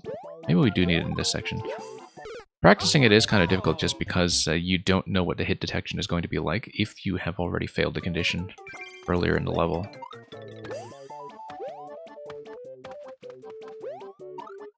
And so, yeah, on one hand, if you fail the condition, you do get to practice. On the other hand, you don't get a lot of tactile feedback for when you are still committing to a losing strategy.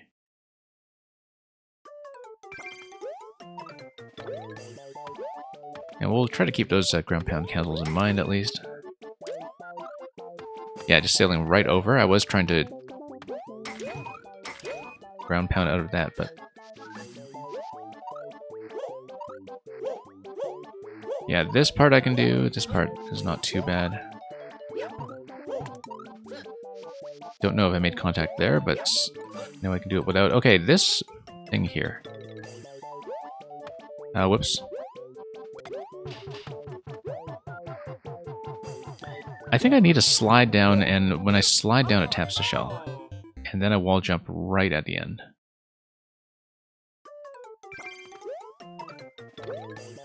No. Hang on. Yeah, let's learn the late stuff.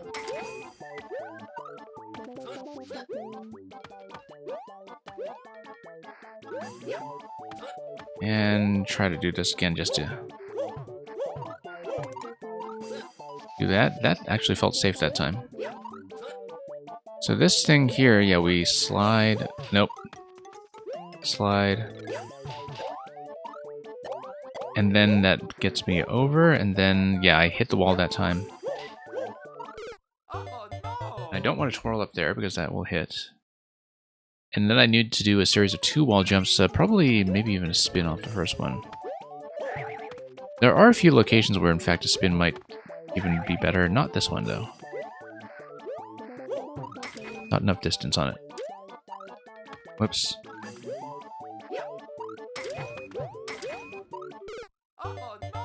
Yeah, let's get back to the end and try to learn that.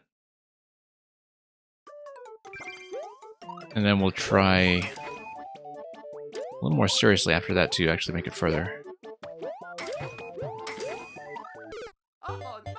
We'll try to go back and show that off.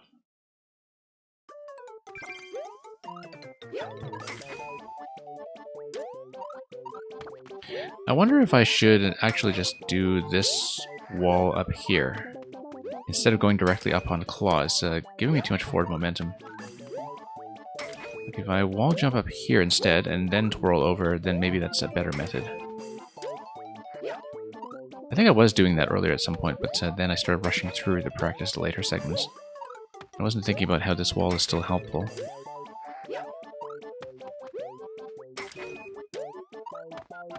I don't know about that, though. Doesn't seem to quite get me over.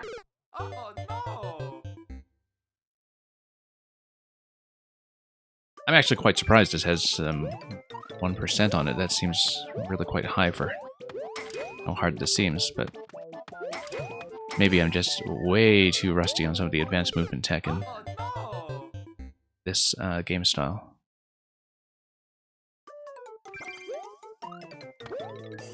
Yeah, because I haven't done a lot of the NSMBU platforming in quite some time.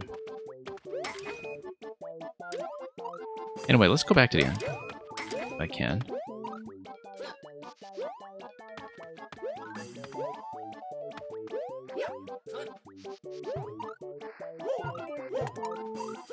Okay. I mean, that's why it is Levitation Station. You do need to... okay, nope.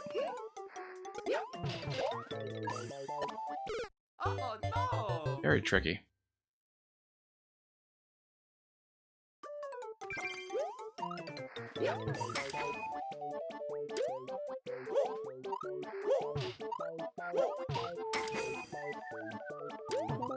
Okay.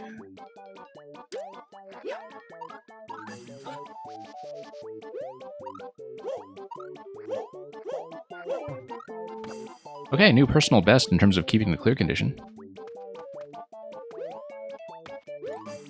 And yeah, if you've mostly sent it to people who are good at this kind of level, then that's significant. But I'm glad I made it all the way over here. I'm glad I actually got a nice clean attempt in up to this point.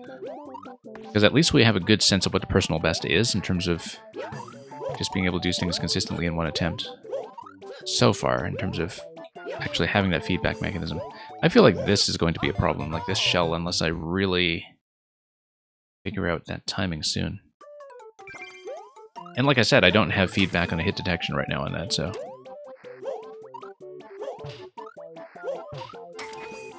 Okay.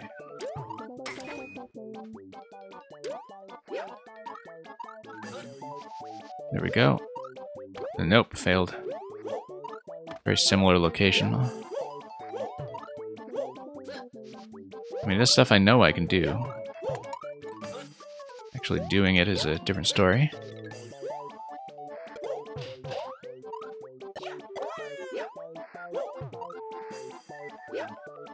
Yeah, that triple jump there was interesting. Yeah, no, that looks like a ground pound cancel spot, actually, because the spikes on the top right seem like they're almost specifically there to prevent the twirl from being your strategy. Whoops.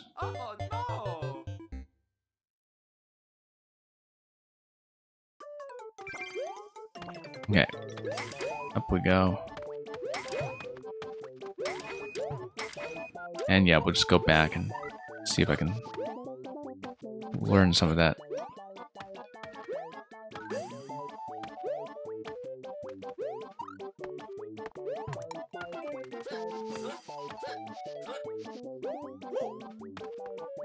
Yeah, no, this is still a problem.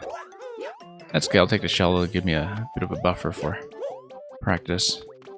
So yeah, here you need to go like this, and then you need to hit the Goomba on top, so... Pretty much need to be right on the top corner here, I think. And then you go all the way up and you cling onto the vine that's on the right side. Clear rate is actually a little above 1% blue blur, but I'm obviously lowering it, not having had to clear yet.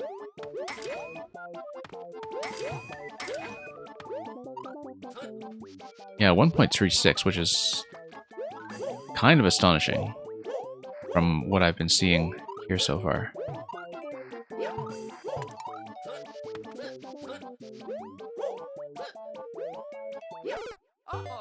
But like Nintendo was saying, you know, there is going to be a little bit of a sample bias here in terms of which players are actually going to stick around and try it, right? Whereas who's going to just bail immediately. Because that kind of factor does affect the clear rate sometimes, like in terms of whether anybody outside the target audience that's most comfortable with this would even bother to try. Yep. Whoops.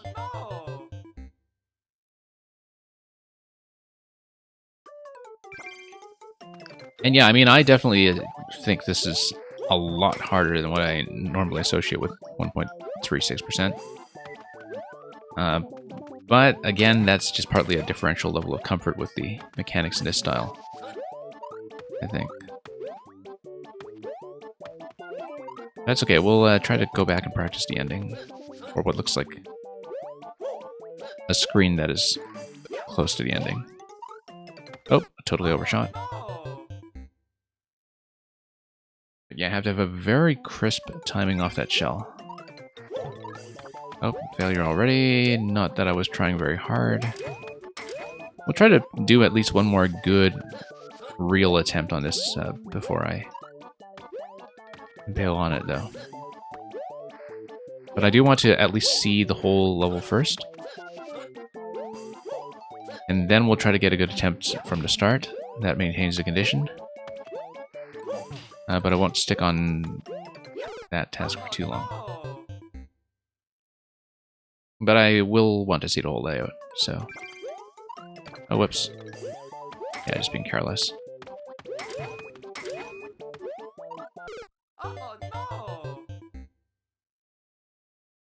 Yeah, as you can see, even without the clear condition, I am making a fair number of mistakes just in the normal course of platforming, and so...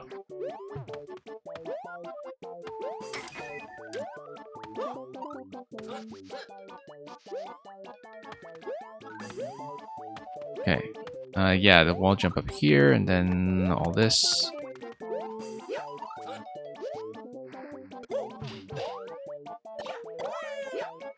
Yeah, very fashionable triple jump in direction there.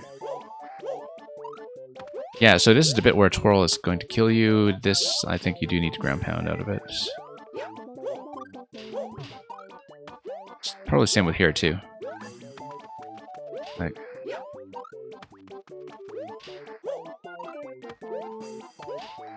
yeah, right at the top corner, probably.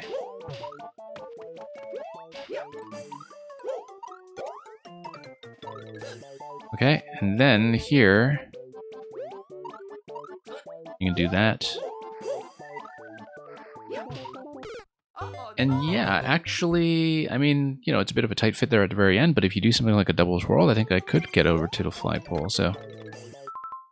Now that we've seen the whole thing, there are some spots that are still going to be troublesome, but let's see if we can do much.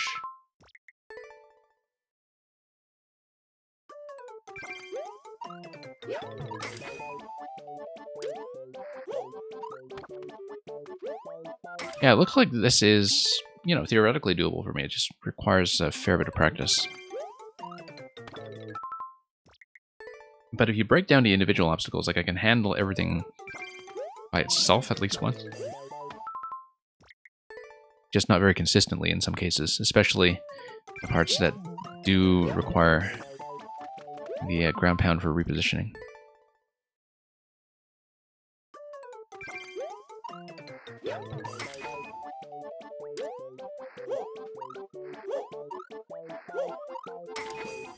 Okay.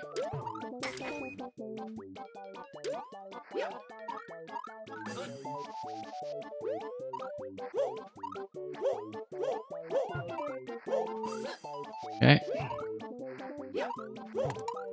And that's where we fail. Okay. New record.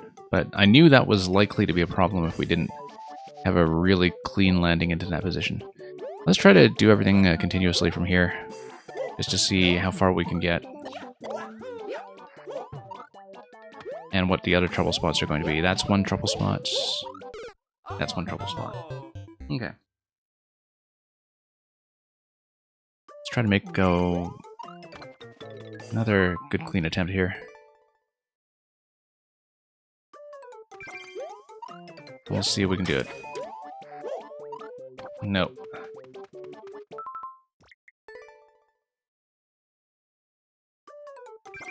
But yeah, I mean, I knew all along that the vine after the on-off switch was going to be a problem, so that just confirms expectations.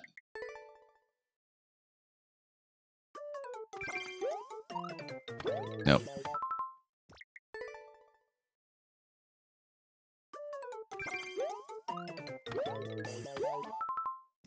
Yeah, sometimes you just need to get the first jump down, or nothing else will follow.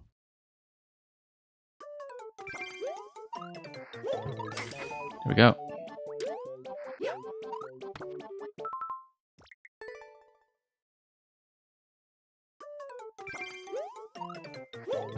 But yeah, made a decent amount of progress, I think.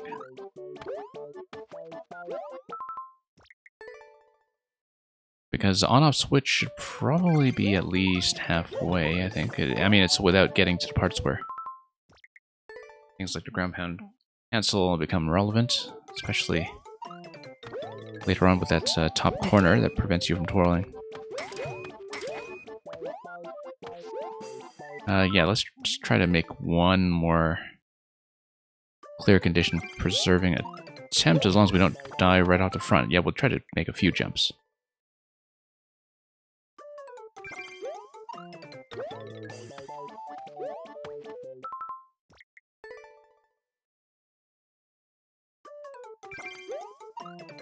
Nope.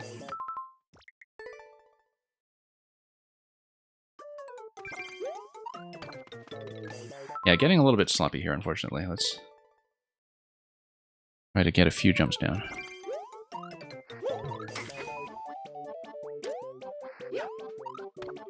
No. Okay. Let's drop it for a time being. Let me see how far I actually went on the scale of things. I mean, I did see the whole thing, but 9 clear so far. 42 seconds on the clear check. Wow, that guy shaved 9 seconds off your time. Yeah, I guess if you're not spending too long on the wall slides and you're just going pretty cleanly. On-off switch is pretty much exactly at the halfway mark. That was the trouble spot, and then the part at about the 3/4 mark where you do need to ground pound cancel to avoid the world trap. Okay. Yeah, I feel like it's one that I could probably do if I returned to it at some point and stuck with it, so... Nintentium, if you want to resubmit at some point, this is fine. If you want to submit me something new next time, that's fine too. But I felt like this was, you know, kind of a bit of a learning process that we would need to carry forward into another attempt. So, thank you for that.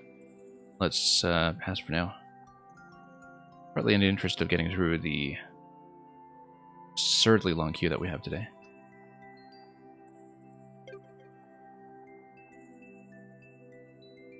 Luca, if you are back from grabbing a bite to eat, do check in. And if you are not back from grabbing a bite to eat, I'll hold you back 1 spot. And, oh, you're here. Nom nom nom. Yeah, good. Glad you got that sorted out.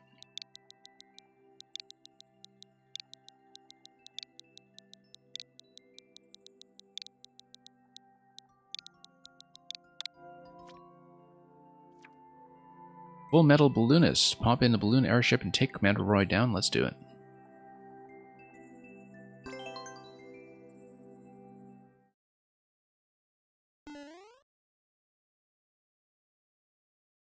Now, of course, given that this is in the SMB1 style, we know that this is not, at least, another P-Balloon level.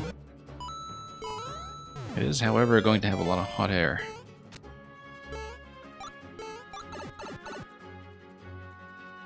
Yeah, really fancy exterior with all these diagonals everywhere. Okay, so we get to ride on things with the SMB2 mushroom. The mole is going to raise the thwomp, and that does what for me? It means that I need to go over here for the thwomp activation, probably. Unless... no, we need to grab the cannonball. Peel off the mole. Well, a better shot than that. Then the thwomp is going to drop that for me. Great. Why don't we just preemptively pick up one of these in case I need it later? In case there's some reason, you know. Like we could go up here and we could walk up further without peeling off that mole earlier. Whoops, do need... Yeah, so you can snipe this small? No, maybe you can't, depending on your position. That might just be there to keep the artwork consistent then.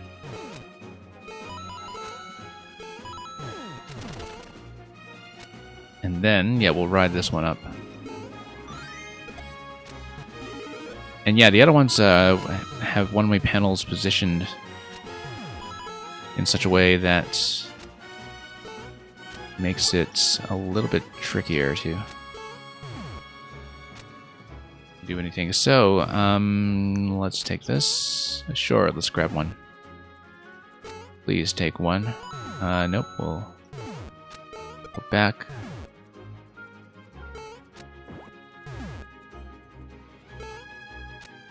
No, yeah, you have to go a little bit faster here. There we are. That looks like a mole throw. There we go. Clearly marked the location for that, and that fires a bullet. Well, the bullets are going to get me elsewhere if I ride them, so let's probably ride it to the right. Not like that, we don't. It's okay, we can get SMB2 and we can continue.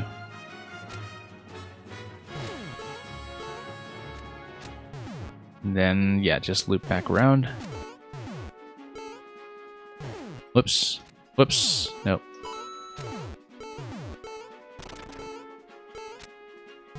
Yeah, like I was saying, Luca, the last time I was playing one of your levels, it's kind of nice to see some of these really open, winding layouts again.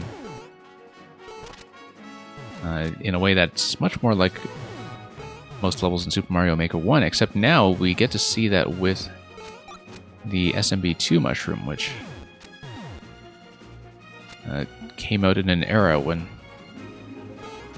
that scale of design, I think, was definitely in a bit of decline.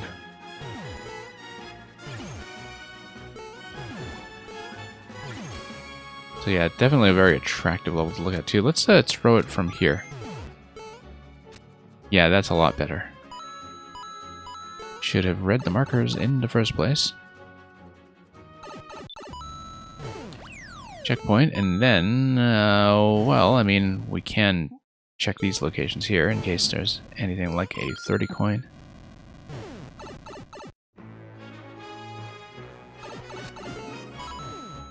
Now we jump on top of that and then activate the thwomp after we hit the mole. This is a really incredibly pretty theme. The main issue with it, of course, is just that up and down camera bob on the airship, which is always a bit of a nuisance. But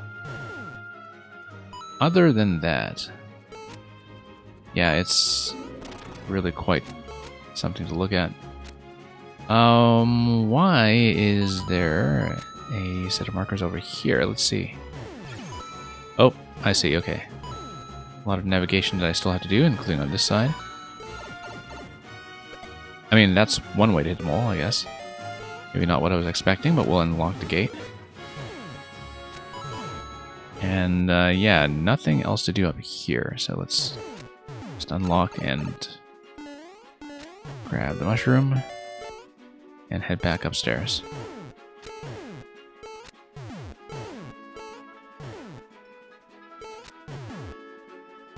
And let's just ride it all the way up this time.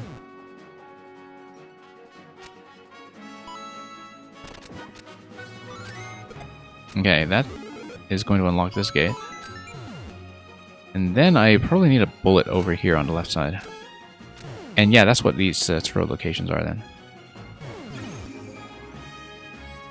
Because you need to grab the bullet, you need to wrap it all the way back around safely, and then after that, you have a throw location marked for it right here. So you get the bullet plenty of time to get in position, and then you go.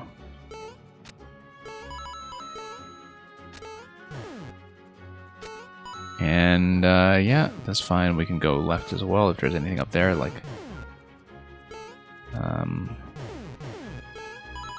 well, I mean, this is the required path by the looks of it, so we'll melt everything. And yeah, it looks like it's another meltable location down here as well. Once the upper thwomp drops fire, that's going to lower this blaster. And then when you lower that blaster, that's going to probably get me some kind of bullet across, perhaps. Anyway, yeah, let's ride this all the way over. In case there's anything else to do up here. I don't know if there is. Well, eventually you'll need to hit the next mole with something, so...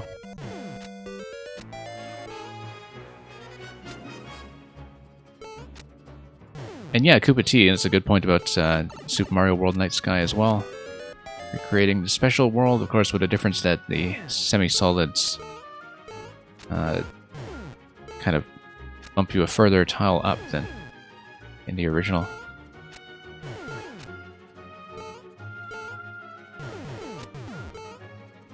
Yeah, I feel like I definitely need something to hit that mole. Also, that maybe I needed to have something come up here. Is anything going to fire from down below? Not that I can see. 55 seconds, I'll have to redo this.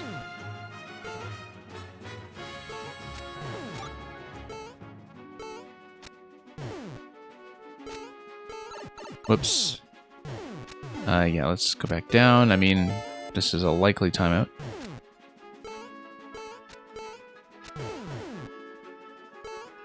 Up.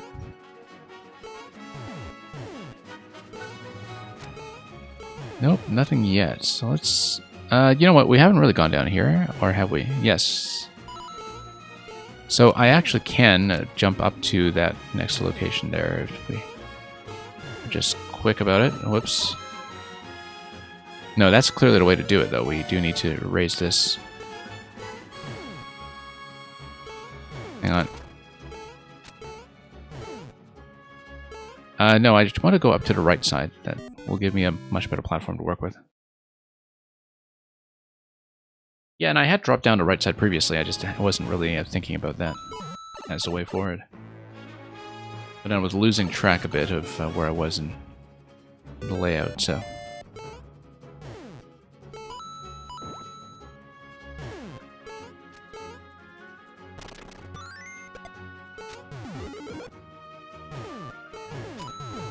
Okay, everything up here.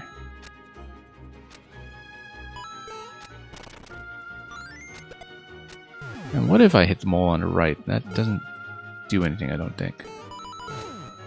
But that's okay. We'll come over here. Drop in.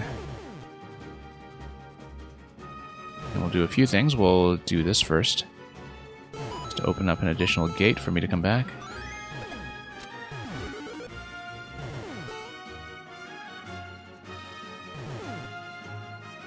And then, do we want to go left or right? No, not here. This is a different zone than the one I was thinking of. Yeah, no, we want to go back to the left.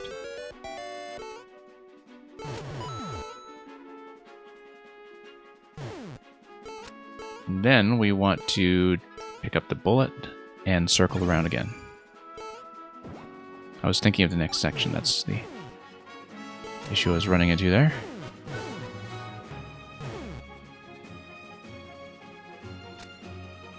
Okay. There we go.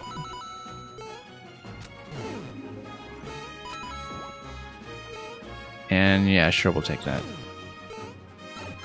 Nope, no we won't.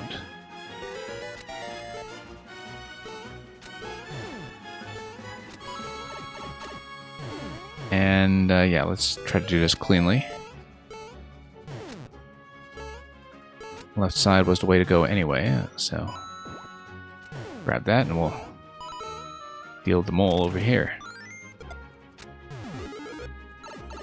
And the bobbing, yeah, it is less of a problem if you're not really dealing with the screen boundary so much, but yeah, it's too bad that it is so uncontrolled. Because it's one of those things that's very difficult to make use of as a maker, even if you wanted to salvage it somehow.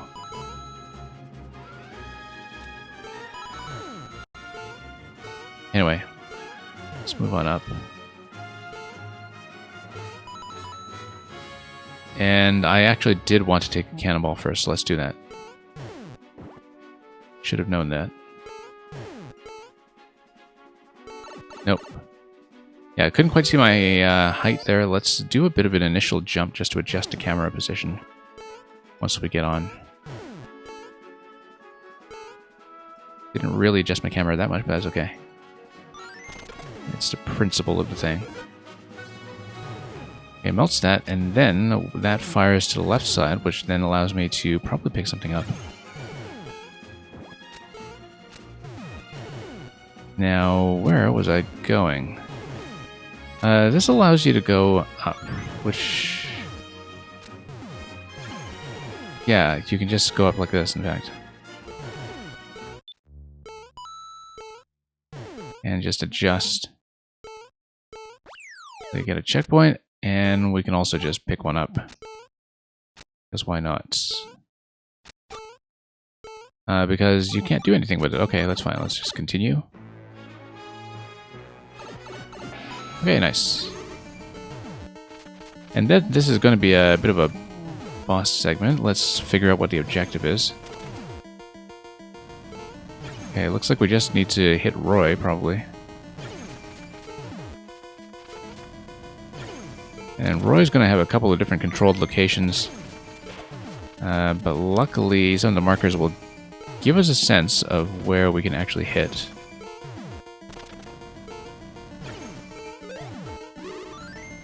Okay, losing the helmet's going to be a bit of a hindrance here, but try to get that third hit going.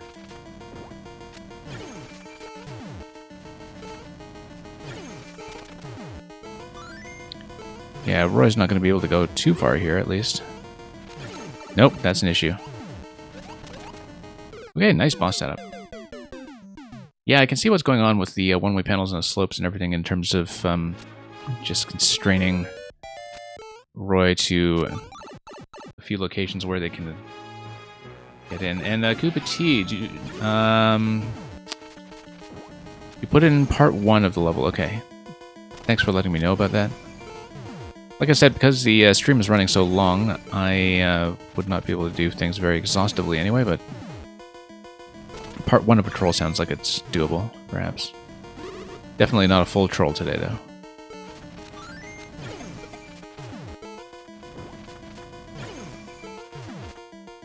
Okay, Roy's going to drop down there. And the stun lock is going to trap me in the corner, I see.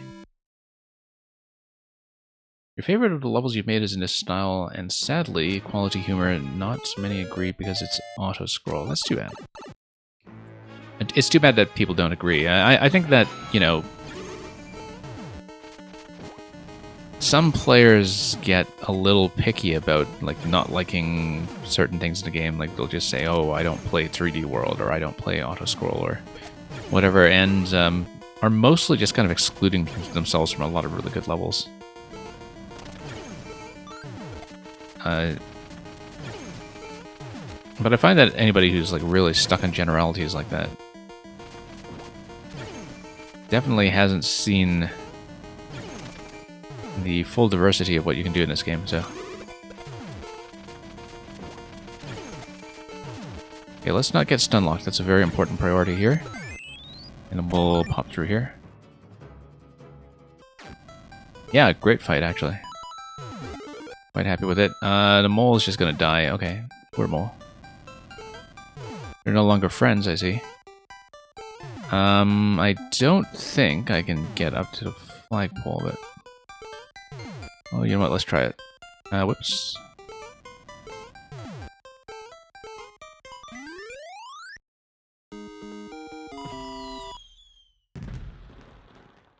You'd never made a troll using custom scroll. That's interesting. Okay, well... We'll check it when I get to it. And thank you so much, Luca. Yeah, excellent level. Like I said, I always do like larger scale mazes like this that, you know, really let you work with a much roomier space than most Mario Maker levels are willing to allow for you. And it works quite well with things like repositioning the bullets and giving yourself some additional paths as you progress. So, thank you for that. Commander Roy is down.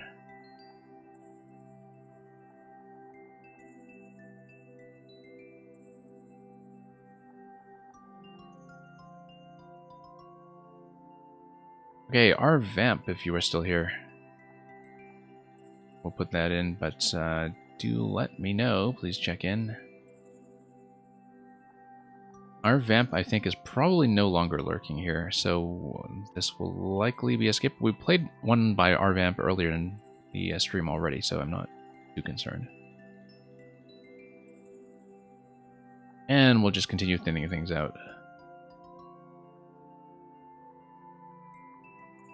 Which is good, because despite how long we took with some of the earlier levels, at least it means that we might be able to accommodate everybody who's still here. Meow Maki. Or Meow Makis. One of the two.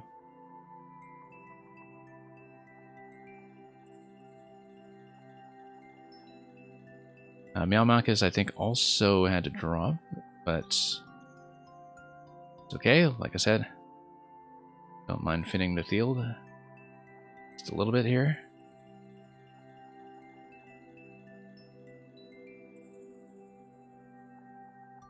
And Oily Olive did say earlier that they were working on furniture. And does appear to be listed as present, but if... Oh yeah, you are here. Great, great, great. Yeah, glad you could stick around for this. Hope you got plenty of other things done in the meantime while you were working on that during the lengthy wait today. Yeah, once again, I really do appreciate the patience of everybody who is willing to stay this long. So, Oily, do you have a particular recommendation? Keeping in mind that I will prefer things that are doable in a shorter span, just given the length of the queue. Pick anything.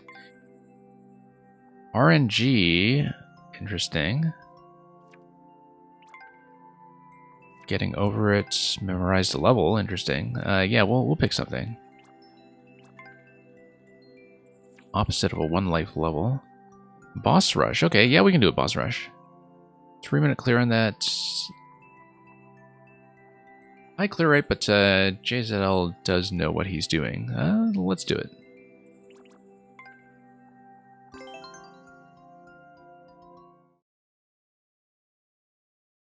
And yeah, Koopa T, that's a pretty good waiting face. Meowsters Commanders.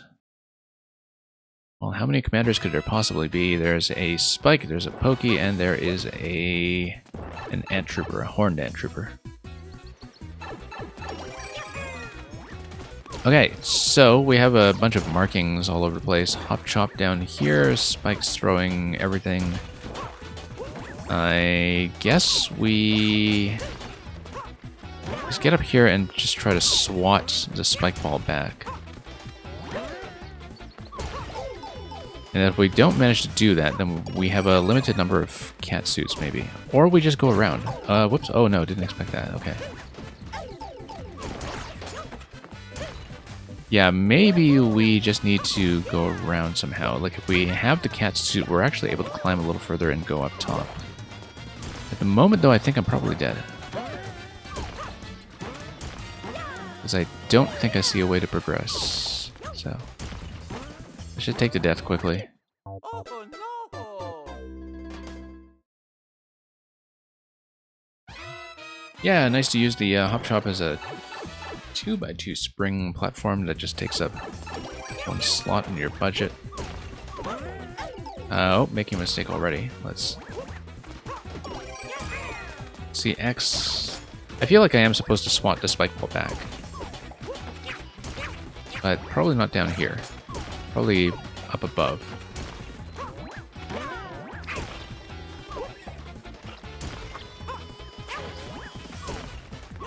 Okay, let's get out of here.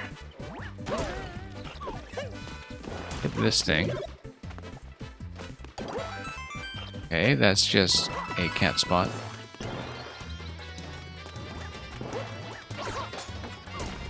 And X.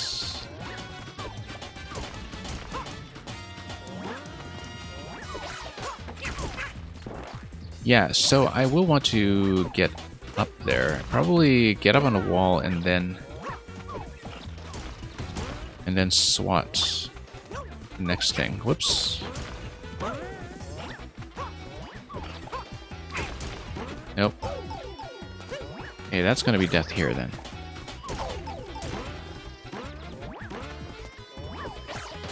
Yeah, I really do have the idea that swatting the spike balls and killing the spikes is probably the way to go, but last boss is kind of like a puzzle. Interesting. There we go. Much better, you see? Much better. No problem.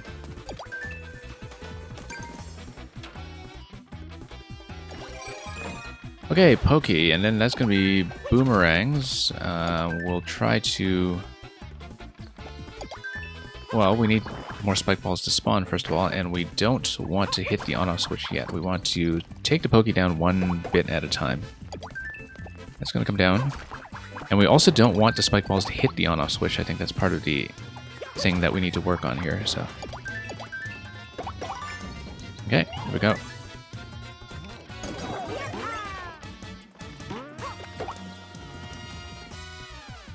Alright, let's see where this goes. Only 2 slots here. I wonder if I can do something with the crates then, if that's going to be the case. Also looks like hammers will respawn for you as needed. Something to do with the hammers and the crates over here. I think the idea is that we want to raise the Ant Trooper or get rid of these somehow. Because what that would do is it would allow me to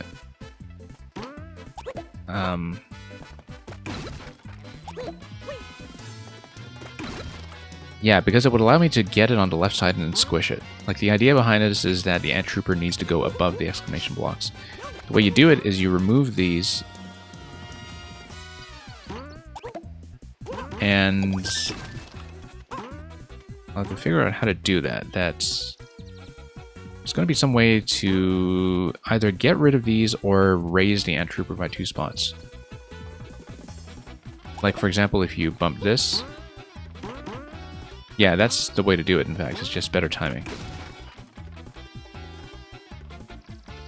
No, I disagree with that. I think the exclamation block is to kill the Ant Trooper. I don't think it's to kill you. It is to kill the Ant.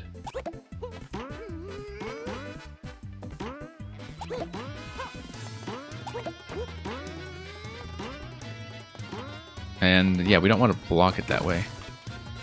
What I can do is I can also block off the left side. Because what I'm going to do is if I place this in a stack by itself, then what will happen is that I can prevent the Ant Trooper from going down towards that. Hang on. Like, I don't want it to hit the spring, so what I do instead is I put it like this. Now we drop something to push it up. Oh no, you know what? Yeah, now it's in the right position. Now is exactly where we want it. I just needed to position it such that it didn't bounce. And then we squish. Nope, we needed to squish it all at once, okay. Yeah, to squish it all at once, I actually need to trap it here then. That's fine. We can do that.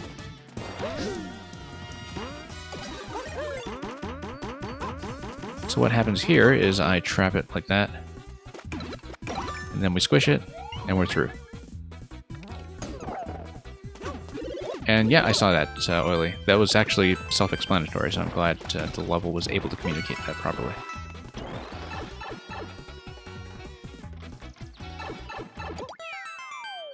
THX 1138.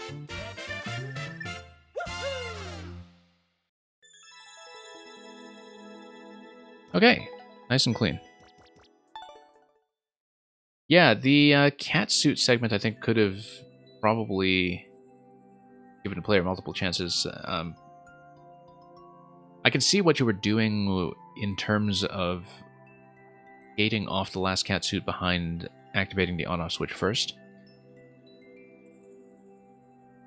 But the interaction is one that is, I think, just engaging enough for the player that, like, I don't think, you know, having infinite power-ups really trivializes it, given that you're restarting in that as the first room anyway, right? So, but, I mean, you know, difficulty tuning for bosses that don't have a lot of variance is always going to be a bit tricky to settle on, but yeah. I mean, I didn't get into trouble with the boomerang setup for the Pokey at all, but I could see how that was done, just to not let a spike ball pass you and hit any of the switches along the way. Worked pretty well, I think. And yeah, I'm pretty accustomed to things like puzzle bosses, so the hammer interaction was pretty easy to spot.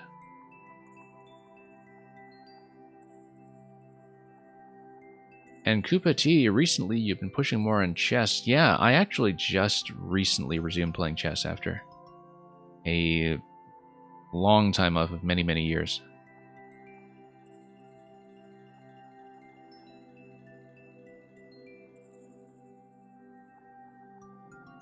And Noda Hub, let's... No, I'm not a GM. I'm absolutely not a GM.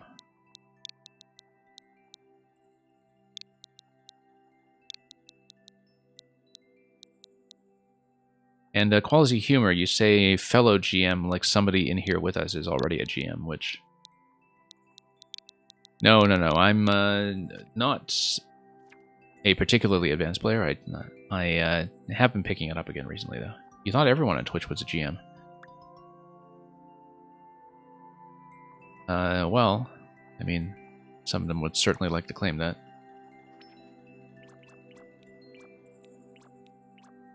Okay, so pick anything. Okay, Noda Hub. I don't know if you have a particular recommendation. Otherwise, we'll just start with the most recent one, I guess, maybe.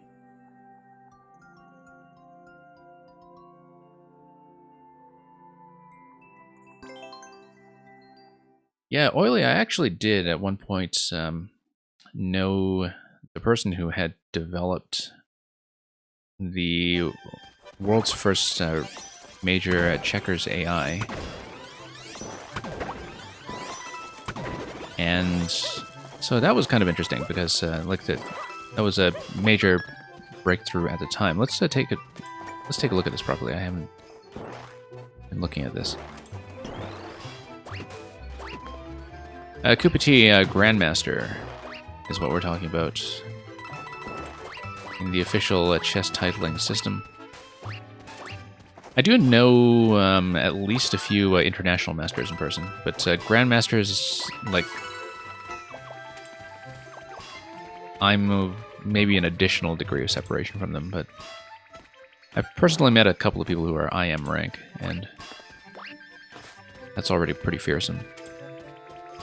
Okay, Creeper is only going to go down if I take damage with the Goomba Hat, so let's take damage with the Goomba Hat.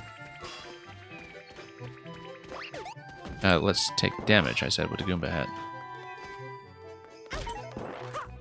Because I need... no, actually, no, because it's a blue Creeper. That's not going to happen. Am I able to get on top of it, though? Whoops, no. Hang on. No, I'm not. Okay. Let me think about that, then. Oily, I have actually attended a chess boxing match live before. It was about a decade ago, but I have seen chess boxing myself in person.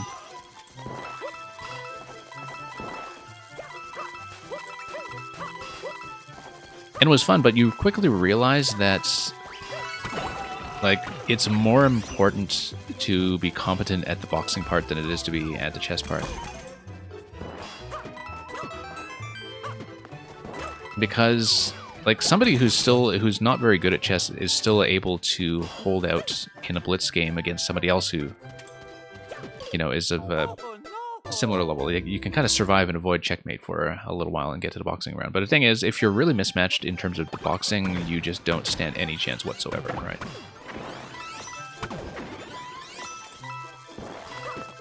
I can go through the Creeper's head if I can damage boost through it. Yeah, I feel like I probably need the cannon past that point, though. Yeah, it wasn't clear to me earlier in the level that the Goomba Hat is a failure condition. But I need a key. A key looks like it's going to be passed here. So it's one of those things where, you know, if the player is going to fail on something like that, it would be useful to make that clearer.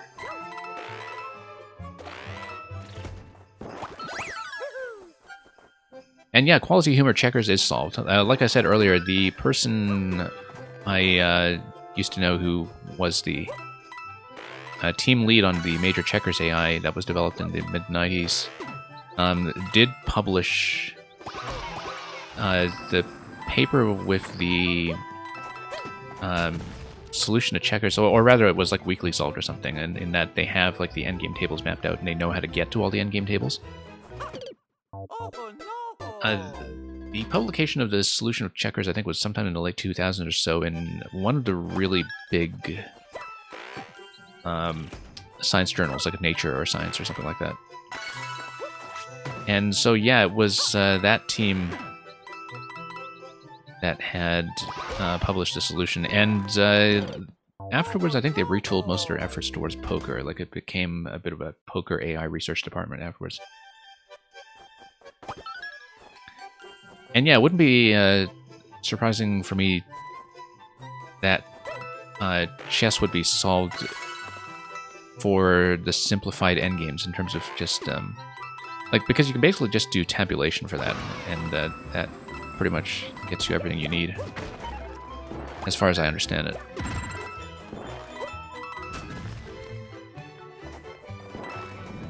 In the same way that, you know, a lot of the sort of trivial sequences down to 3 or 4 pieces have long been manually solved by chess players, even before things were very mathematically rigorous about it.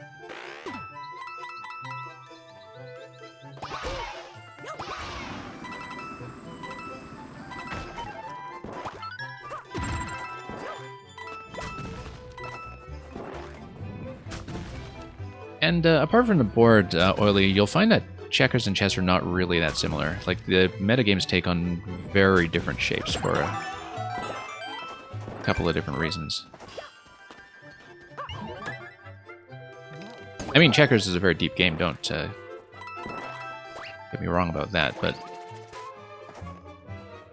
you can see why the sheer variety that you get in chess, in terms of just how many dynamics are possible with it, really does... whoops. Okay, no, we do want the Goomba here. Long jump, yeah. Really does reward, you know, a lot of lifelong study that has a lot of variety to it, right? Like, in chess, there's always something different that you can work on about the game at any given point. So if you're kind of stuck or bored with one kind of skill set within the game, you can always push on some other skill set within the game, and I think that's what keeps people engaged even at a sort of casual or low competitive level.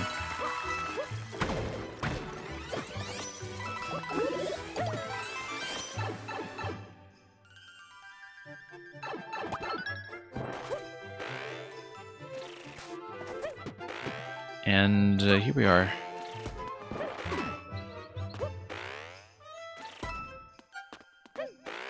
But yeah, I've mostly been doing a lot of chess tactics puzzles lately on lichess.org, which is a fantastic site. Here's a Spiny, a cover art Spiny.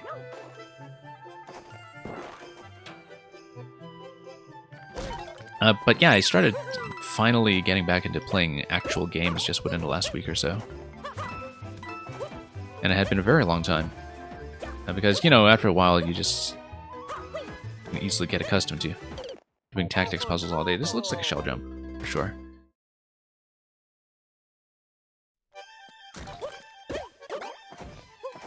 And yeah, lichess, I think, like, not even just with chess, but in general, is one of the most usable websites on the current internet, in that there just isn't nonsense and bloat. And the founder of lichess just sort of philosophically believes in having ad-free websites and not having paywalls and not having anything truly intrusive. And it's just a really great model of how to run a website, you know, whether you're interested in chess or not.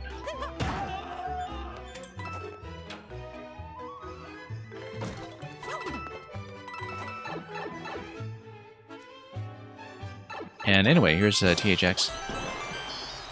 GG. Possibly. Maybe not. Oh, looks like this is just a credits page. T-Nod. Heart. There we are.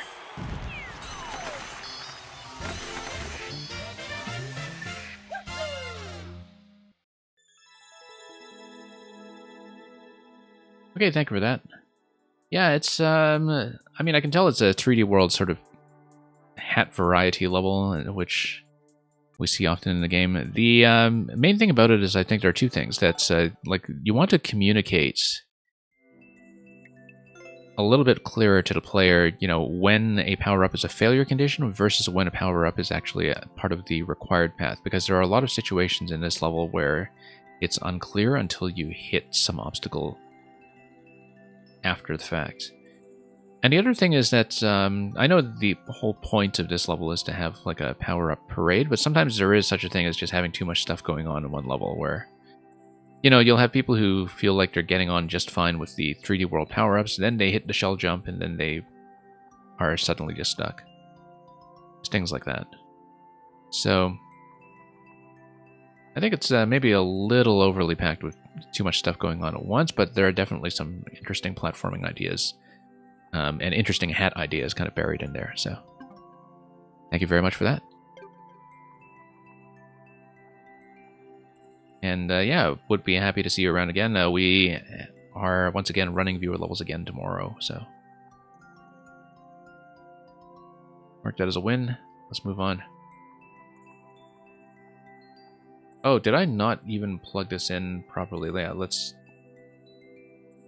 Oh no, I did already mark it as a win, that's why. Okay, quality humor. Let's plug it in.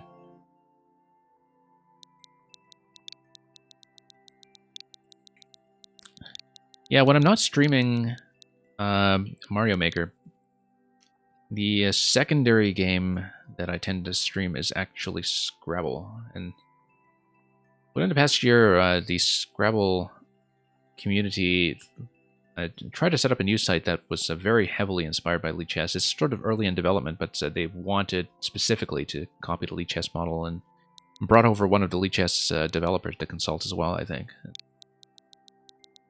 Obviously, the feature set isn't nearly in the same place yet, but that's because Lichess is just extremely well developed at this point. I don't stream chess here. I don't feel like I'm at a level where I want to do that yet, but at some point, you know, maybe we'll do some things like the puzzle streaks or modes like that. Super World, sorry, which was the level you talked about earlier? Oh, the one you just re-uploaded with the airship, okay. Yeah, I do play Super Worlds on viewer levels, but today I think it's probably better if I just do a single level, simply because of how long we're running. And since airships are on our mind, so. Very kind of you, by the way, to put the old world record in the description. Because I think with re-upload, sometimes that gets lost, and it's very unfortunate to the people who do grind it out, so. Let's take a look at Stargazer.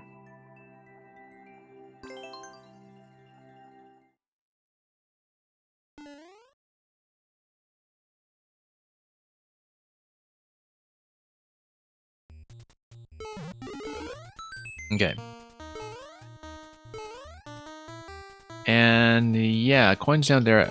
I wonder if these were accessible. Yes, they are if you ride the platform down. I couldn't quite see it with the camera position at the start, but well, I mean, I can see it on the opening screen, but I'd already scrolled up by that point, and I just missed that. So it looks like it's sort of this lower optional route that gets you 2 out of a total of how many coins? 8 coins? I think so. Or 9. Possibly 8 with a safety. I don't know. Let's play and then I'll count. Whoops.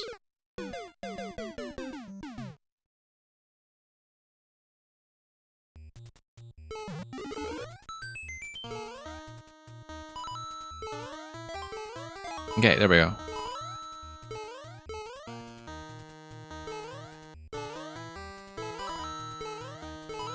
Now let's go up. Oh yeah, no, I just need to go to the right. I didn't see the muncher coming there, so that's just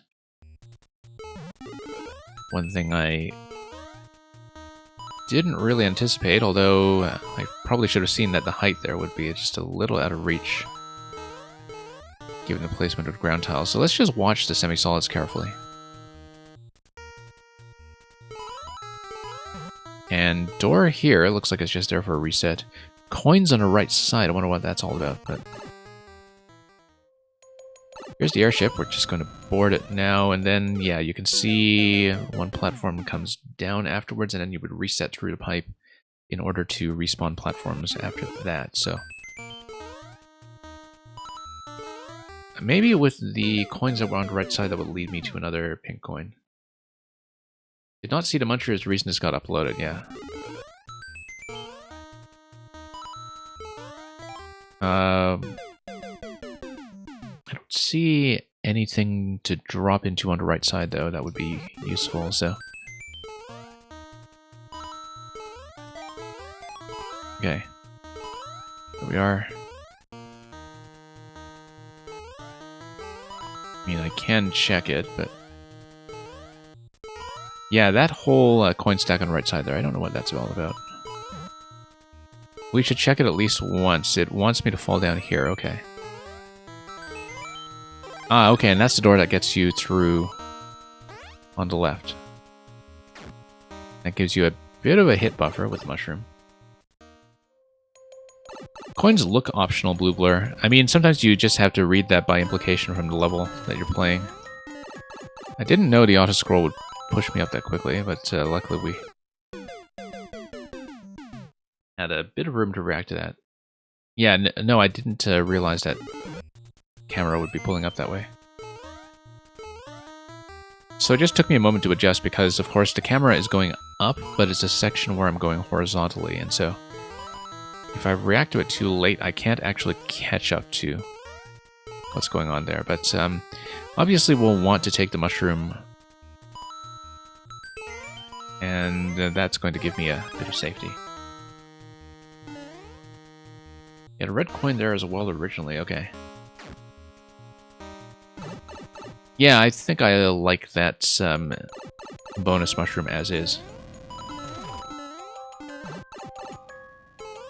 Now, getting that without the mushroom I think is a bit tricky. So yeah, we won't really have time to reset because the way camera is going up. When we drop down to that next pink coin, we just need to get out of there immediately and continue.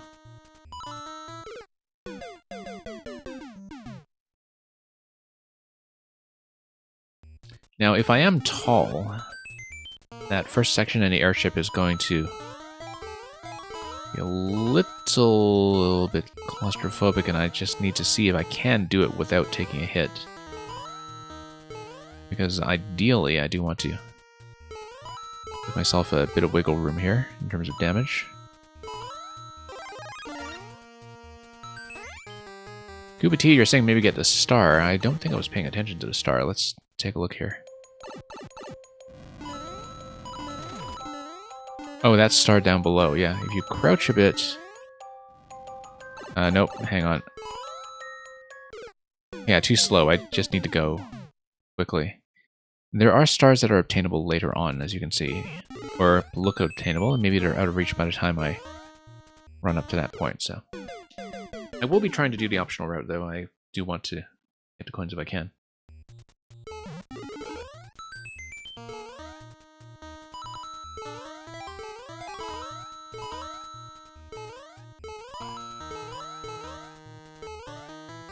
Okay, there we go. For the sake of readability. Yeah, the one that fell on the right side? No, I know which one you're talking about. I don't think that was quite within reach. Roiru was the only person who managed to bring the mushroom all the way. Yeah, Roiru can do stuff like that.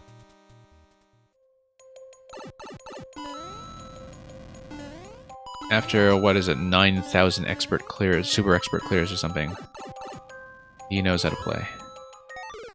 Okay, I need to go a lot faster if I want to grab the coin that way. I feel like I probably need to grab it from underneath, in fact, using the fact that I have the extra tile of height from the mushroom. No, let's remember. If I'm spending too long on it, I may do it without the pink coin route, but then you would be welcome to resubmit if you want to see me do it the proper way. But I'll continue pushing on it for now because I think I can do it from the tuning I'm seeing so far.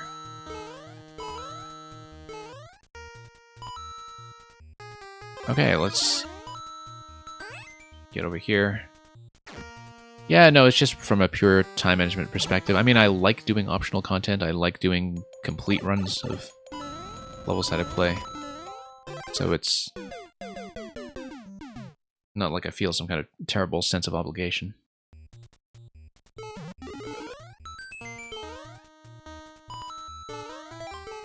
Okay.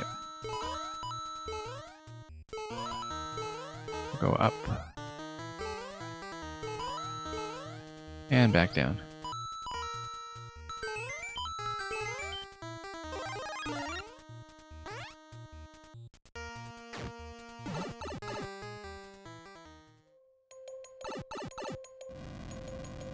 Yeah, I need to go faster in the initial takeoff. That's...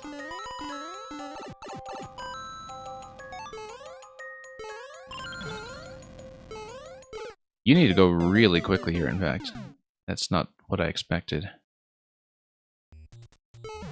Yeah, I really can't afford to stall at the start of that section. And in general, I can just play it cleaner, but as you can see, I do need to shave off some height in a lot of those jumps just to keep on pace with the scroll.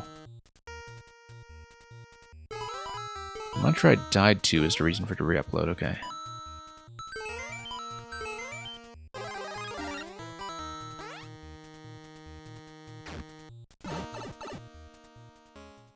Well, we'll keep an eye out for that when I'm back there.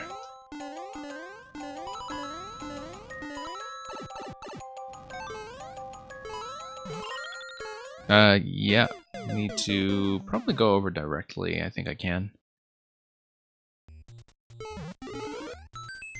Yeah, just need to maintain that momentum. Take things quickly. It was in front of the background so no one saw it. I see. No, I can definitely see it. I'm just not aiming around it very well. I think the visibility in this version is fine. It's not catching me by surprise, that's for sure. Like, I see it coming and I hit it anyway, so...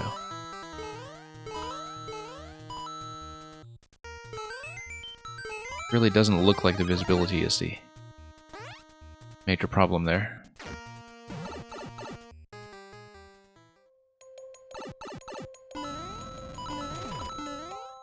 Okay.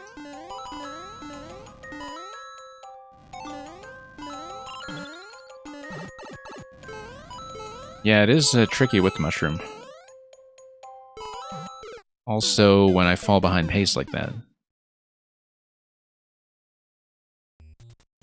Yeah, the speed requirement is much tighter than I was expecting there, given how relaxed the non-scrolling section feels here.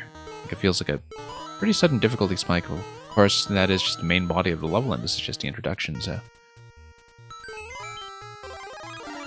Just need to adjust around that. And as you can see, I'm already getting accustomed to just running immediately. Knowing that I don't really have time to spare here. Yeah, once again, trying to pull back a little bit.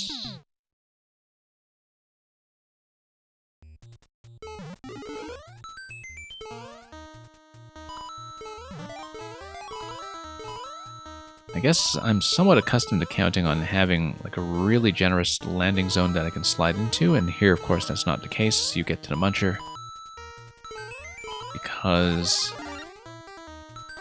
you don't really have any time to stay on the ground. You land in that location, so we'll just be careful about that. Yeah, running right across instead of getting that extra jump in there is going to be key. Once again, having some trouble.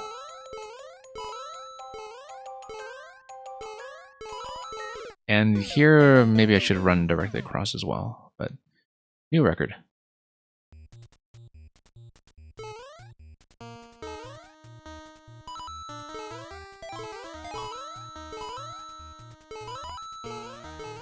And we'll see about that.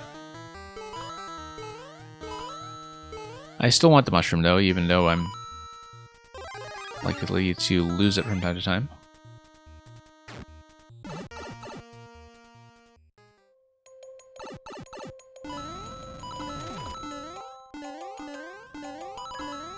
Yeah, we'll run across. Nope.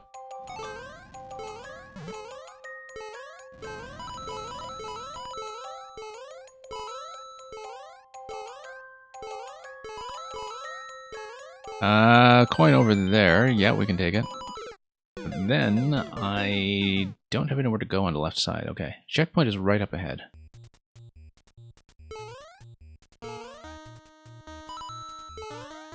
And yeah, once I get to the checkpoint, of course, the power-up situation will be equivalent, so if I need to damage boost something for speed, I can do that. I'm not really in the habit of doing that intentionally. But always useful to look out for something like that in case it helps. Nope, cutting that down too short. Yeah, I do like some of the rocket designs that I see here. I do see what's going on with the red pipe rocket engines and the clouds acting as the exhaust and everything, so definitely a lot to look at here as we play on the airship side after doing this rocket launch from the desert.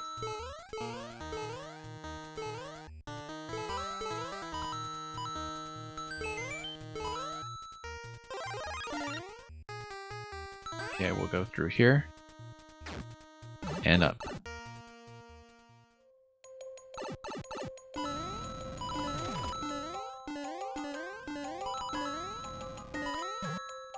Okay, good. Safe for once. And then we lose it. I'm going to gain some speed here. Whoa, okay. And then lose some speed on my way over. I wonder with those one-tile gaps on the blue platforms whether I can actually run across. I kind of like how, despite only having the 2 screen heights in the opening section, it prepares you for a vertical climb. And just gets you in the mindset of some vertical platforming right away before you enter the vertical zone itself. Whoops. And of course, reacting to the scrolling camera becomes easier with time as you get used to it. Like I said, it is a bit of a surprise on the first run, but we're adjusting. Slowly and steadily. Yeah, just go directly. There we go.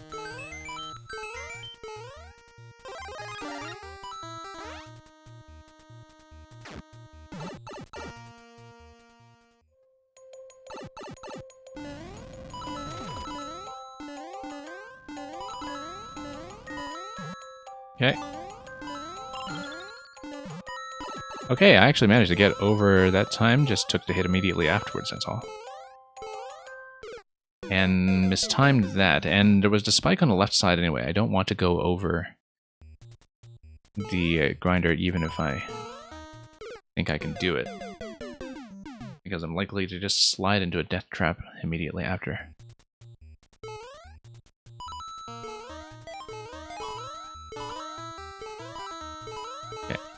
Over here. And yeah, we'll just go.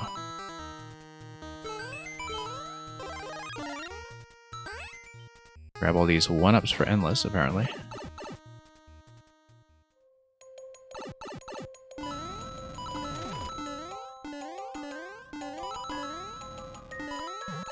Nope. Not quite, but we'll try to stay safe around the munchers, which won't quite go as planned.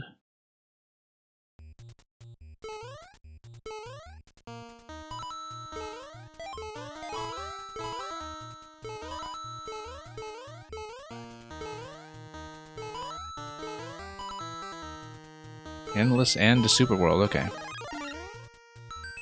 Oh, this is the shortcut stage in your Desert World, I see.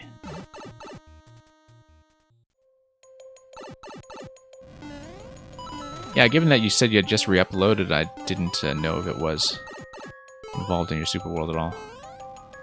Okay, we will go back and get that. Let's just practice some of this first. Yeah, the spacing on the munchers here is definitely a bit of a challenge if we don't have that much forward momentum going in. So we do need to cut back a little bit, I think.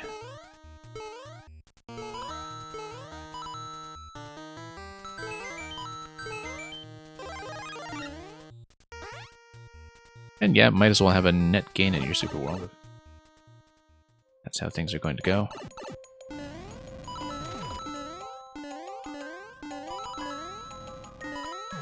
Nope. Not quite the clean timing I was going for, but...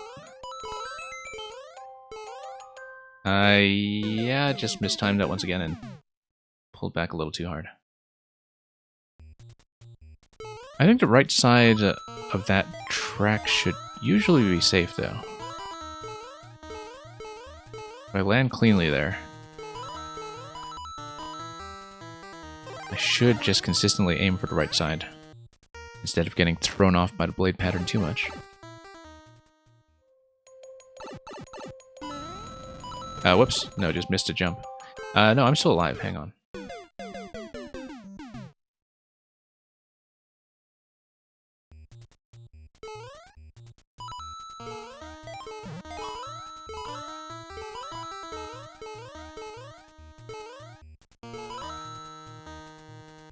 And yeah, let's just go for it.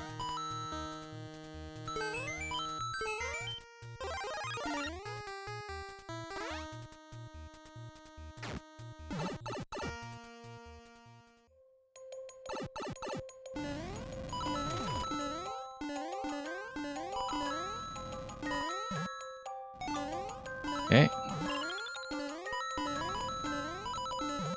Well, that's remarkable for once. And, of course, we just blew it immediately. Partly just given the height there. I mean, if I let the platforms lower a bit and then just do a short hop up to the next one, that's probably a better approach. But it was my first time there while tall, and so that was going to take a bit of an adjustment.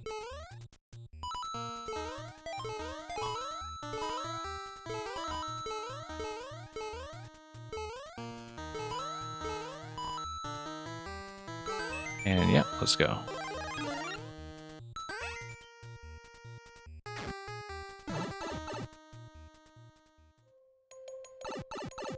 It would have just damage boosted through the saws, yeah. So far, I don't know if I want mushroom for anything else. I mean, right now the munchers are the biggest problem for me, so...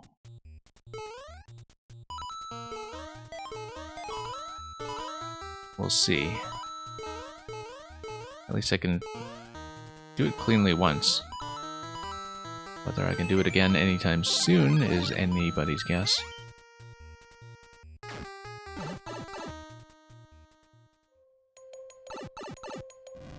Nope, too much stalling there, unfortunately. That's going to throw off some timing there, of course. Doing that smoothly. Going to make up for some of that. Nope, trying to beat it again, that was not a good idea.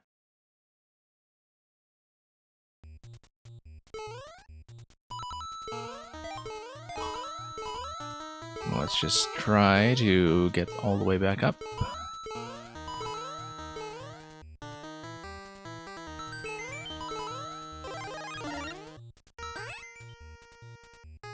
And all the way up.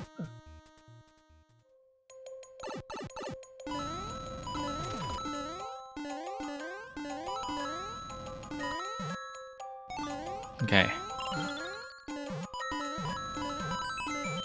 Nope, almost. Okay, didn't exactly expect to land on top of the blue platform that time. I thought I was going to be under it, and so I just made a poor estimate of where my jump was going. Because I thought I'd be able to slip under and then jump into that blue platform from below. Yeah, the thing is, I was still using some of the forward momentum from hitting that sideways trampoline on the left side when I was heading over to the muncher section, and so that picked up a lot of speed all of a sudden. Like right here.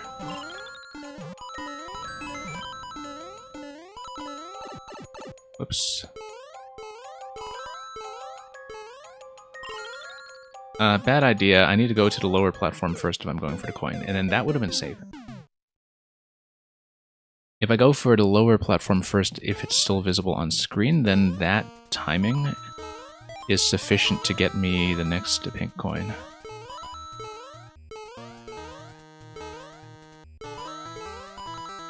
And then we start a checkpoint, and then we stay on this for some time longer.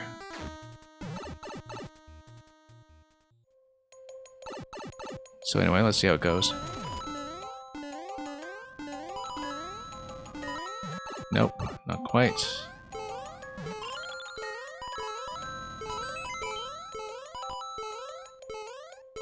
That's fine.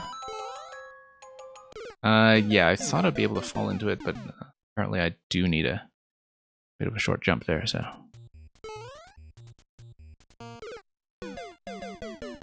That's okay, we are clearly making progress.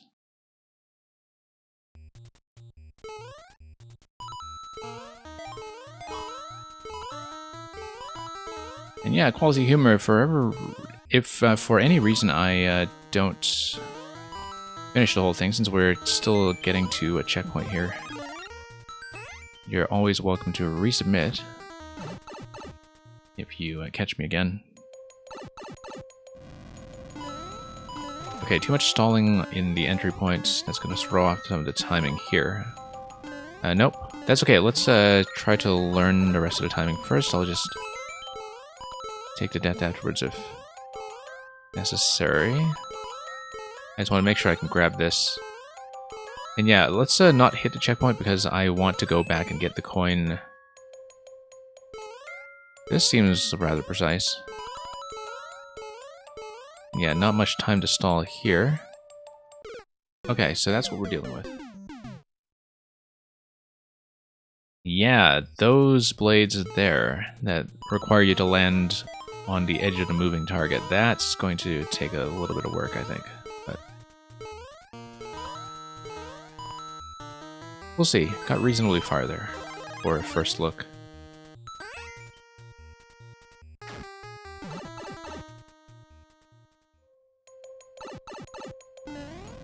And if I get coins, of course, I'll hit the checkpoint after that.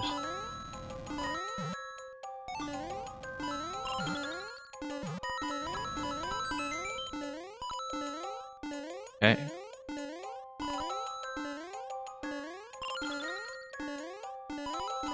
There we go. Now let's go fast. Oh.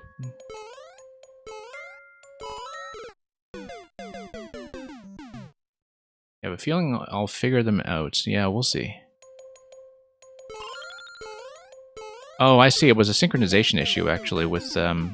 that's why you would want to reload through the door, because I spawned them with a timing that created a total overlap, and that's not supposed to happen. Which is why you have the doors for resynchronization if you're coming back from the start. Yeah, it's too bad that didn't get sorted out in a more elegant way, but at least everything does work from spawning in at this level when you're not spawning them in at different times depending on how quickly you're ascending and manipulating the vertical camera position. Here it looks like I do need to just ride the circle and jump in from below to grab that coin. Whoops. Yeah, I had no idea that I had desynced the tracks that badly, in fact.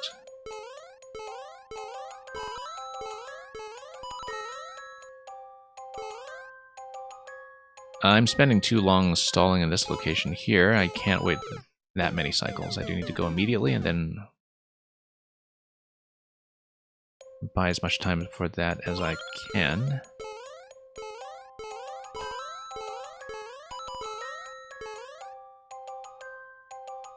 Okay.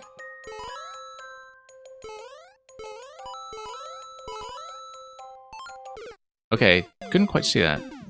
But now we know where it is, and the platform is going to go down afterwards. And I was kind of hugging the top of the screen anyway, so we do have time to maybe slow down a bit there. And pull back a bit. So I can read that safely.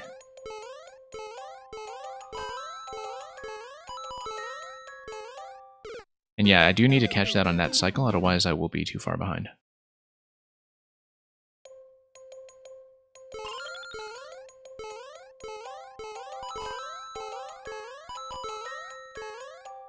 Okay, here we are.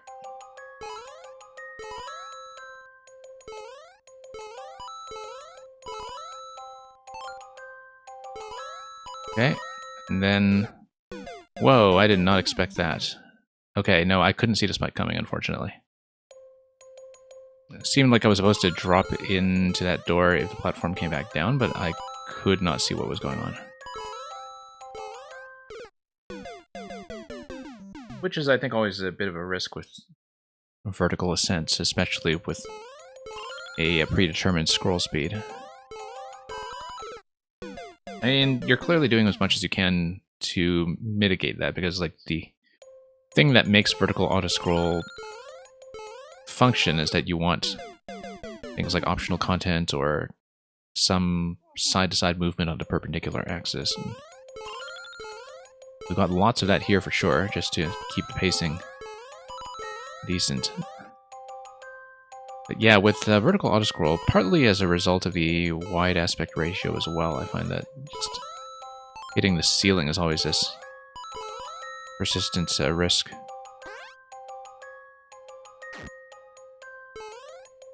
But yeah.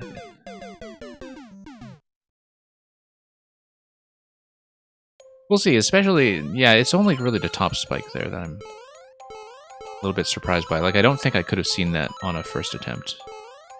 But maybe there's some kind of consistent series of signals here that I'm not picking up on.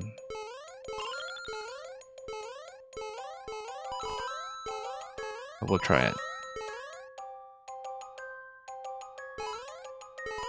Yeah, everything else about that segment is pretty tidy though, so... okay. Here we go.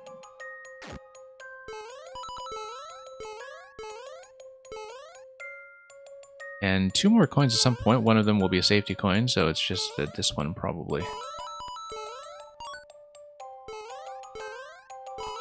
And then we are through here. Donut drop back in the main section, and then safety coin. Yeah, good. I knew not to go for the flag right away, just given that we were edging on that final coin. Big mushroom, okay. And a boot.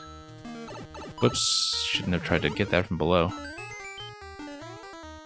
Sure, we'll take the Super Ball, though. And we'll just do this little power-up festival here. Hopefully without dying. Yeah, we can hit a bunch of those, but let's not fall off the edge or something. It's okay. No need to be exhaustive about it. Let's check the last power-up. I do want to keep the boot if I want to go back up to the 50 coin at the top of the flagpole, but... do this. Come up here.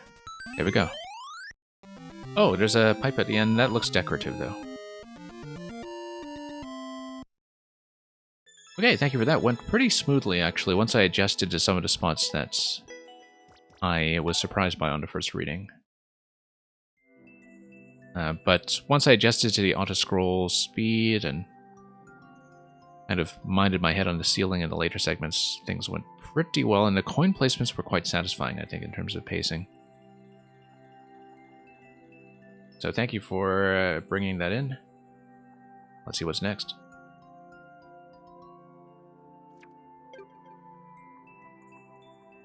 Okay, Koopa T, if you were still here. Let's take a look at part 1 of your troll, if that's still the thing that you want to bring in.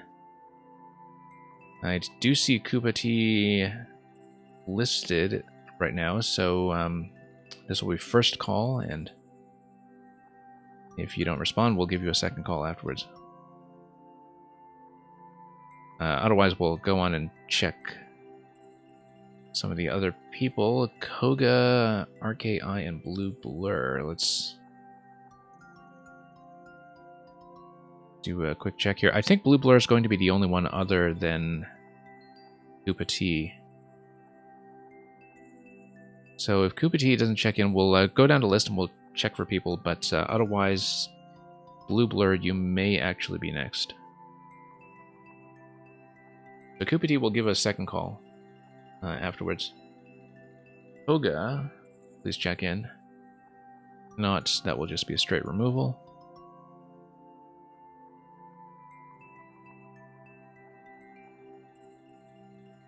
And then in the meantime, I'll just start my queue in the back end. We may, in fact, get through everything today, which is remarkable, because I cannot always run quite this late.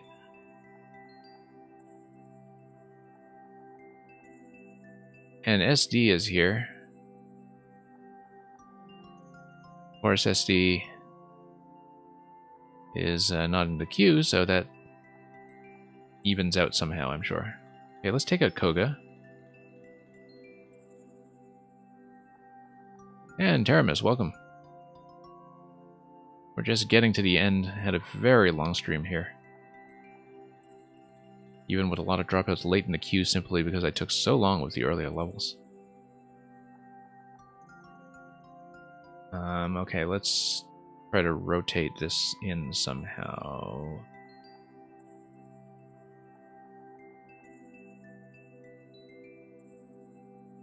And next we'll check for RKI, who I think is also a dropout. And then Blue Blur, you'll be next after that, and then we'll do one last check for Koopa T at the end. That's likely how it's going to go. Yeah, RKI, I believe, is long, long gone.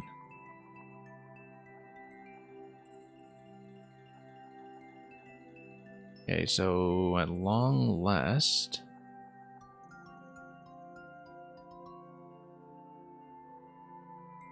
Blue Blur did just speak up about a minute ago, but if you want to check in just to be absolutely sure, that would be appreciated.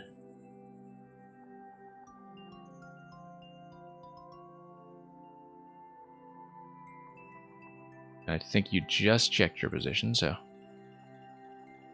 And you are here.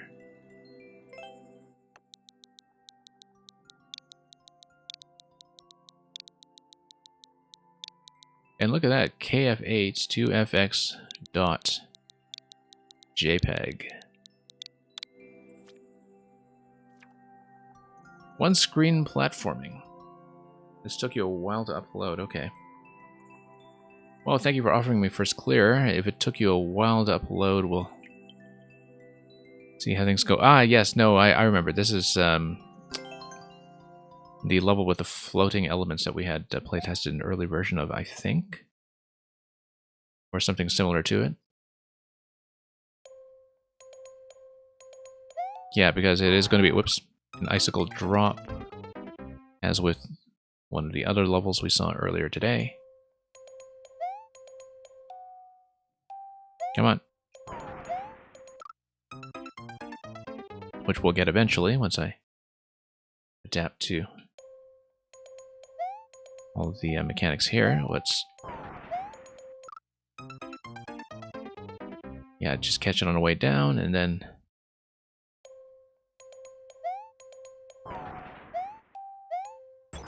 Not quite, that's a little low. I also lost a bit too much momentum.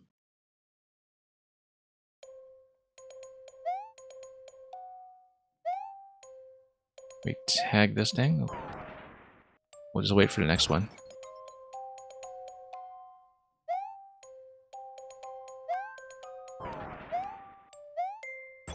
Okay, next room. And then, yeah, that's going to be floating POWs. We take one. We then miss. I mean, I should be able to get that easily. That was just a poor estimate on my part.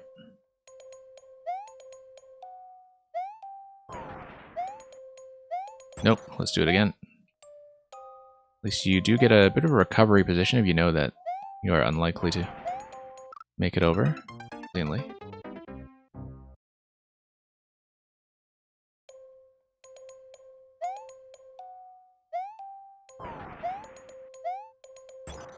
Okay.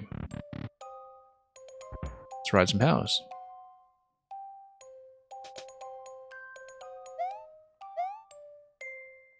And yeah, give myself a bit of headroom in order to get on the next one.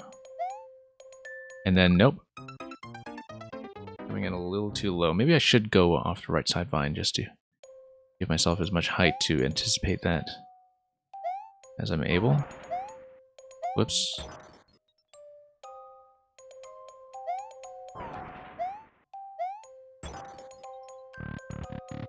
You forgot to ask, how is the bobbing in your level?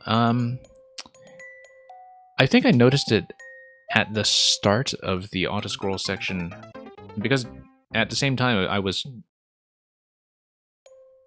adjusting to the fact that it was going to be an auto-scroll. And I think the camera bob was part of why it took me a moment to adjust to that. Like, I had to notice that it wasn't just a camera bob and that the auto-scroll actually was going to go up a little faster than I expected. Other than that, I don't think it was an issue. I think it was just the sort of, you know, in a style that does not have the camera bob, it's much more obvious right away that I'm trying to beat a vertical auto-scroll. So it does clash slightly, but that's sort of just unavoidable if you're going to make auto-scroll in the vertical zone in the airship theme. Like, that's likely just going to happen. Whoops. This was the first level you've made in a long time. Yeah, I need to not grab the POW on the way down. I just overshot slightly.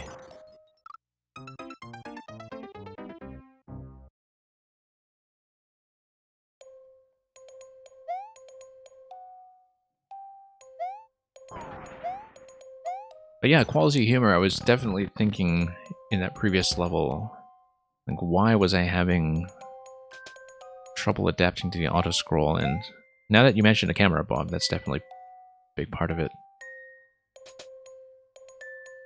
But luckily, it's one of those things that you can adapt to quickly as the player. And it's not something that's a permanent nuisance.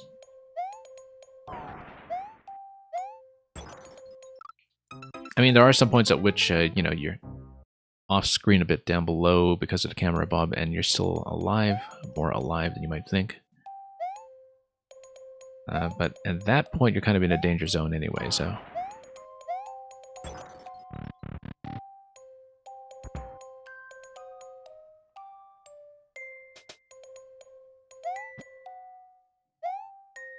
no, it's still taking too long on that. I was trying to give myself some headroom, but I do need to go right away.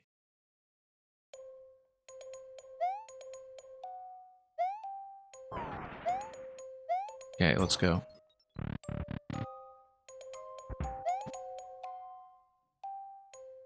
It's gonna fall down. We go. And we wait for the next POW here. And I don't grab, I just try to ride it down.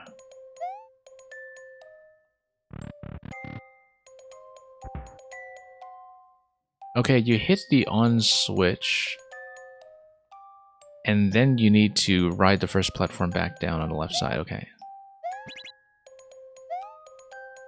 And I just missed. You would think that after playing the previous airship level and have some practice with this, but... And yeah, it is a fun concept.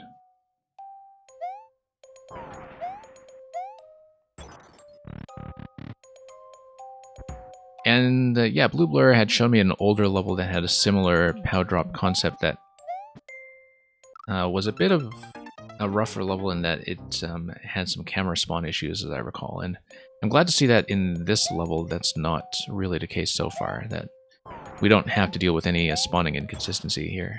Everything is actually pretty well timed. Of course, we haven't seen much of it yet, but so far it looks very tidy.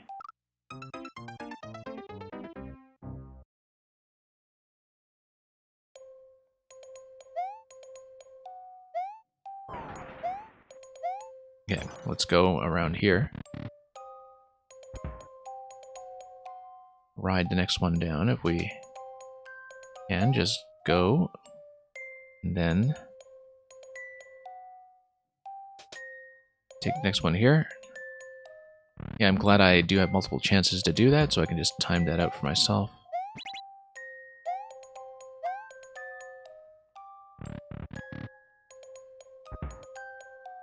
Now, it looks like I probably need to soft drop the POW and ride it across or something, but... Let's see, yeah, these doors are matched with each other. Maybe I need to throw... And then, well, I need to get on top, I need to let it get a bit lower. probably just throw from the grounded position, in fact.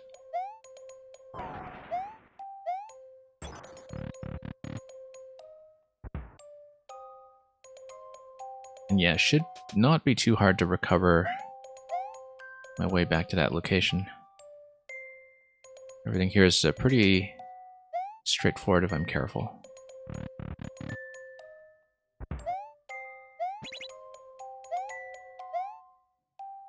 Okay, coming down here. And yeah, let's just throw forward like that. And then, nope, I can't quite outpace that.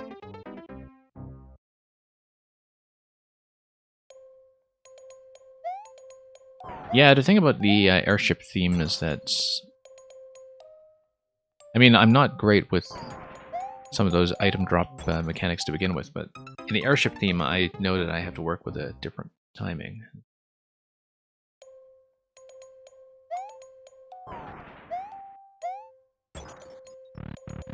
So we'll see if I can do the drop cleanly somehow. Whether it's a drop or a forward throw or something. Like people who are accustomed to doing POW drops and Kaizo levels or whatever would be able to read that pretty cleanly, but for me it's going to take a little bit of trial and error just to get the timing down, and also the fact that I have to reset door on the left side, that's going to be helpful as well.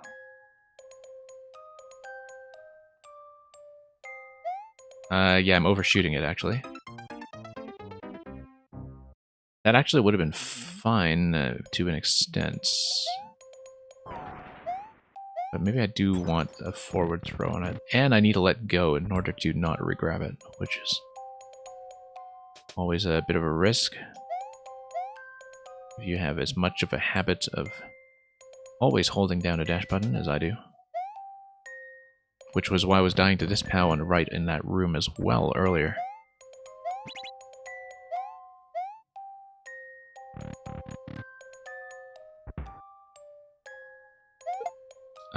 Yeah, I cut too much momentum. I was actually able to ride that out. But I pulled back a little aggressively.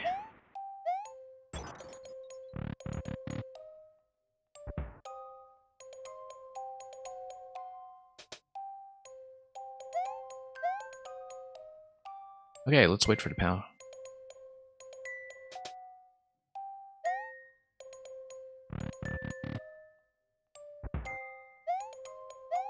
Do this part once again.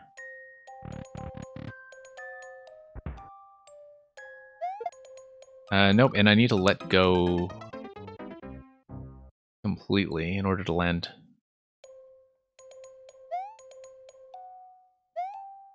Yeah, once again, just thrown off by the regrab, which I thought was a risk. But the momentum there is going to be correct on the forward throw. If you jump into the forward throw, it's just that I need to not regrab on the way over, and I should be able to do it.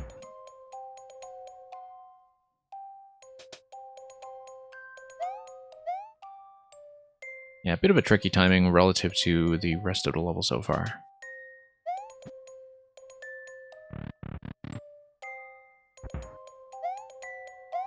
Because it's one of those things where if people, as I was saying, don't know the item physics in a style beforehand, that they are going to lose a few attempts to just trying various things with that without really being able to guess that accurately. But we'll see. Whoops.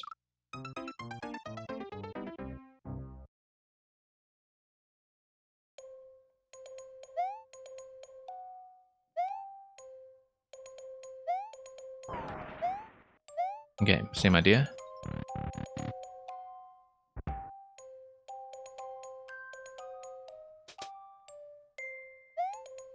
Nope, that's okay.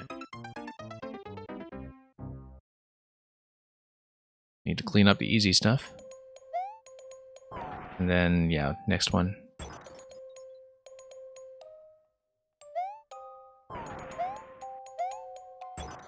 Okay. Now, here we are.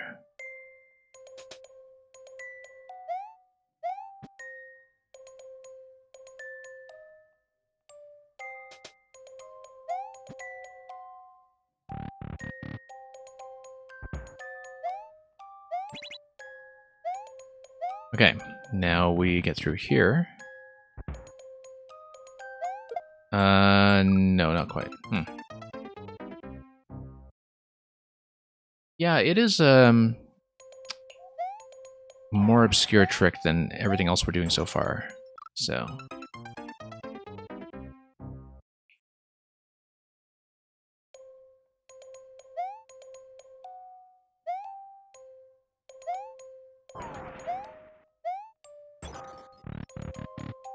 we'll see if we can actually get that done. But I do need to find what the right placement on that is going to be. Whoops. Bump my head on the ceiling.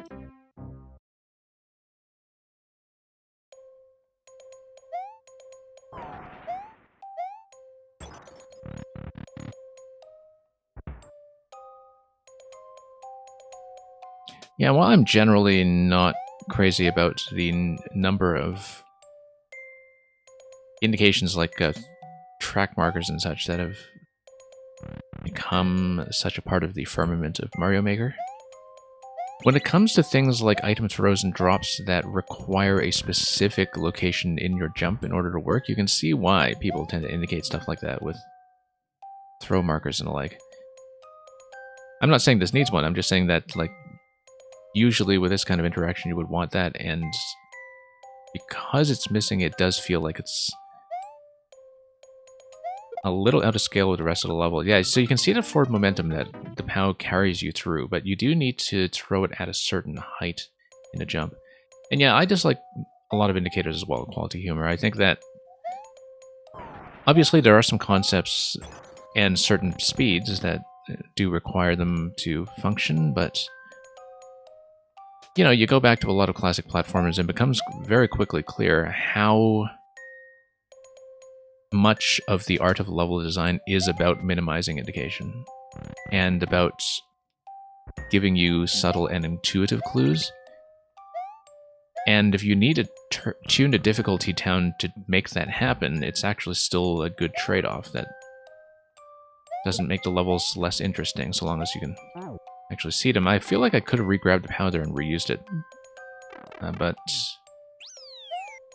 here, yeah, we'll figure that out, I guess. At least we get a chance to retry this one here. Wonder if I get to up throw it. I think it'll hit if I up throw though. Or maybe not. No, it's gonna come down.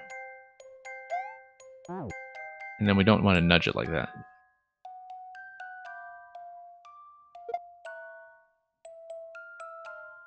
And then, nope. Still not.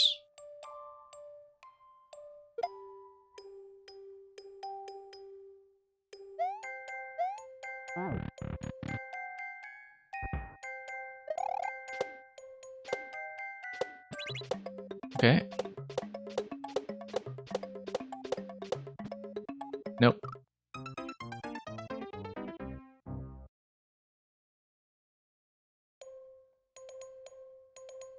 That's actually how you intended it to be done. Oh, you mean this part here, yeah.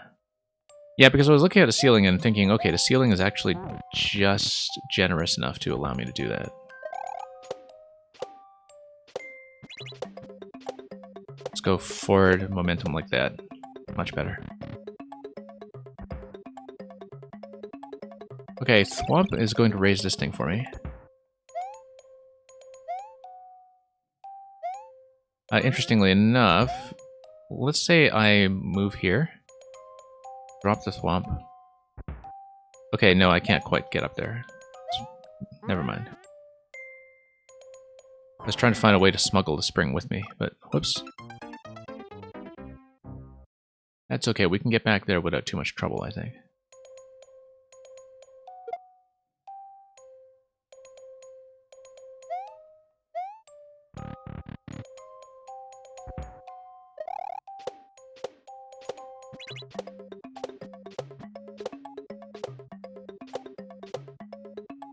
Yep, just going forward like that is going to work just fine.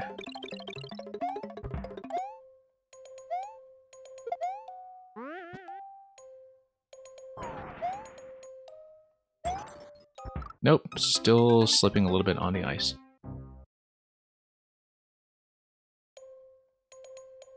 Yeah, I just fell back on the ice a little bit. That's all that was going on there. Oh, whoops.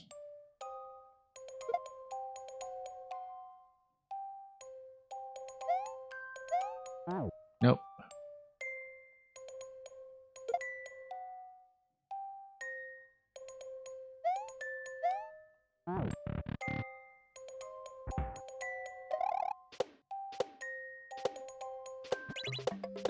Okay. Nope, and that's just a bit of an inaccuracy on my part.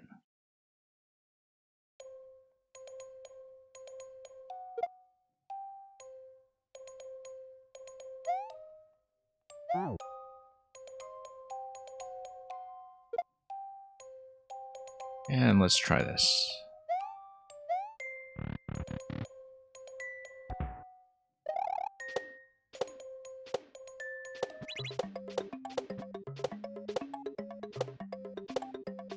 Okay, through here cleanly, that's fine.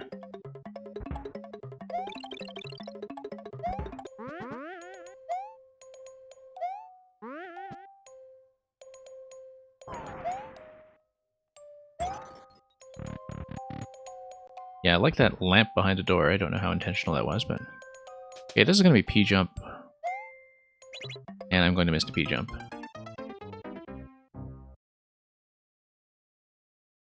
Yeah, the P-jumps in this game are fairly easy, too. Just kind of choked on that one.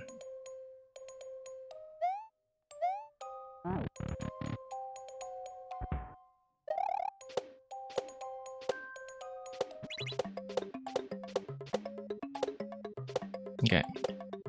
Forward we go. You think that's the last room, okay. Seems like the kind of thing you would know for sure as the person who made this. But we'll find out soon enough.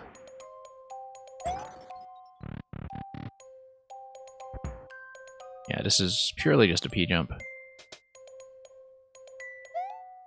I wonder why I'm missing P-jump, actually. I think I'm just a little late on the input. In fact, I have pointed out this issue before with the way I control the P-jump, is that if I'm dashing at the same time, and I'm hitting the jump button with the base of my thumb, I actually tend to be a little late on the P-jump when I do that. You always make levels in a drunken rage. Okay. Well, yeah, I mean... And you can send them in for playtesting after that, and that's the hangover. That's the walk of shame. Yeah, so I do need to maintain forward momentum there. I pulled back a little bit. It's not a great idea. But part of my problem there was also losing the dash so I could get a more accurate P-jump. So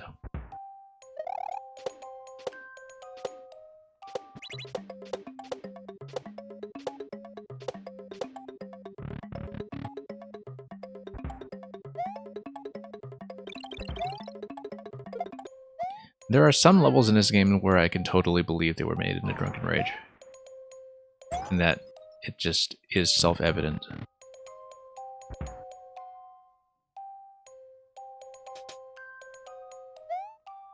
Whoops.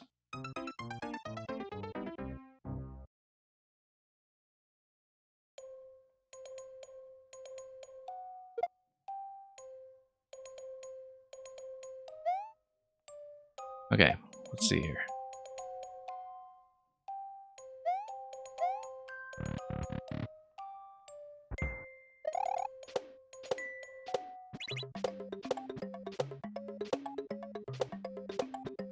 There we go. Forward momentum there tends to work pretty well.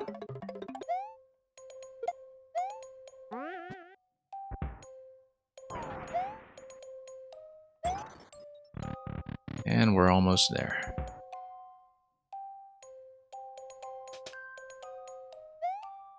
Nope. Still using the P-jump. Usually don't have so much trouble with P-jumps, but like they're typically something very reliable for me, but I think it's the combination of the airship style and the fact that I'm dashing into it that leads to a bit of awkwardness, especially because I knew I cut too much momentum the last time I actually did land on a P successfully and get that bounce.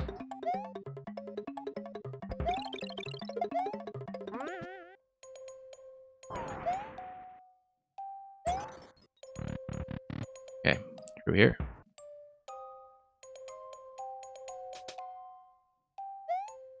No, still missing it. The icicle drop is why it took you a while to upload. That's interesting, because the icicle drop is the least of my concerns.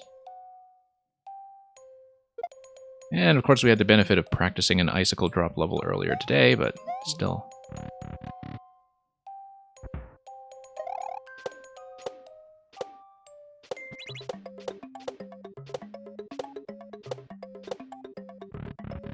There is mini cheese.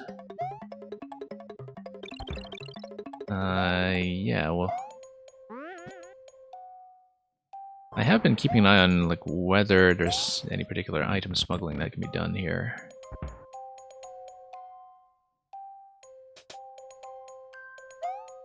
No, I'm still missing it. It's way, way off for some reason. Yeah, I think accounting for the fact that the P is going down is part of the issue here. It is subtly different, I think, than just doing a P jump normally. Maybe. It certainly feels that way. It might not actually be the case.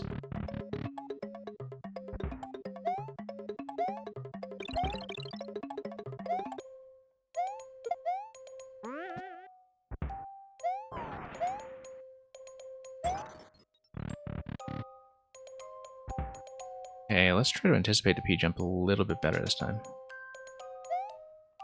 There we go, and then I missed. Okay, I've got the timing fixed up at least. But I actually am hitting the ceiling, which indicates to me that I want the P to go a little bit lower. And because otherwise I'll whack the ceiling before I'm able to get over to the claw.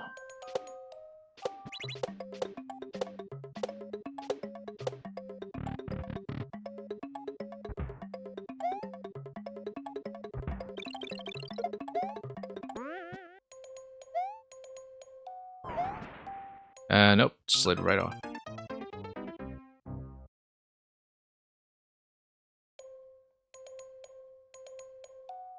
And that's okay, we'll get it done soon.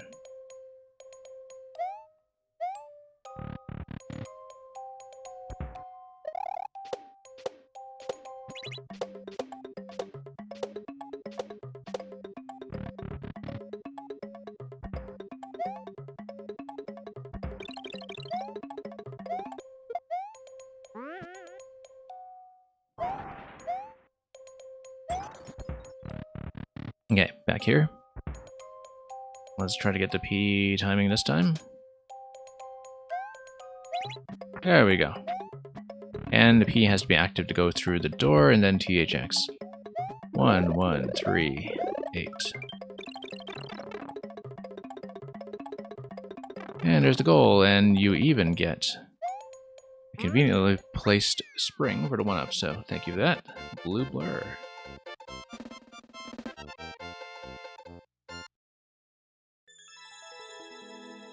Yeah, the forward POW was the only room that I thought was maybe a little bit out of place. The other things you can kind of manage as you go, and I feel roughly like they belong on the same level in terms of just manipulating. Well, not manipulating, but, you know, jumping over falling objects that are just going to float their way down. And yeah, for something like this, just to keep everything reliable in terms of spawn timings and such, keeping everything within those one-screen boundaries does work to your advantage.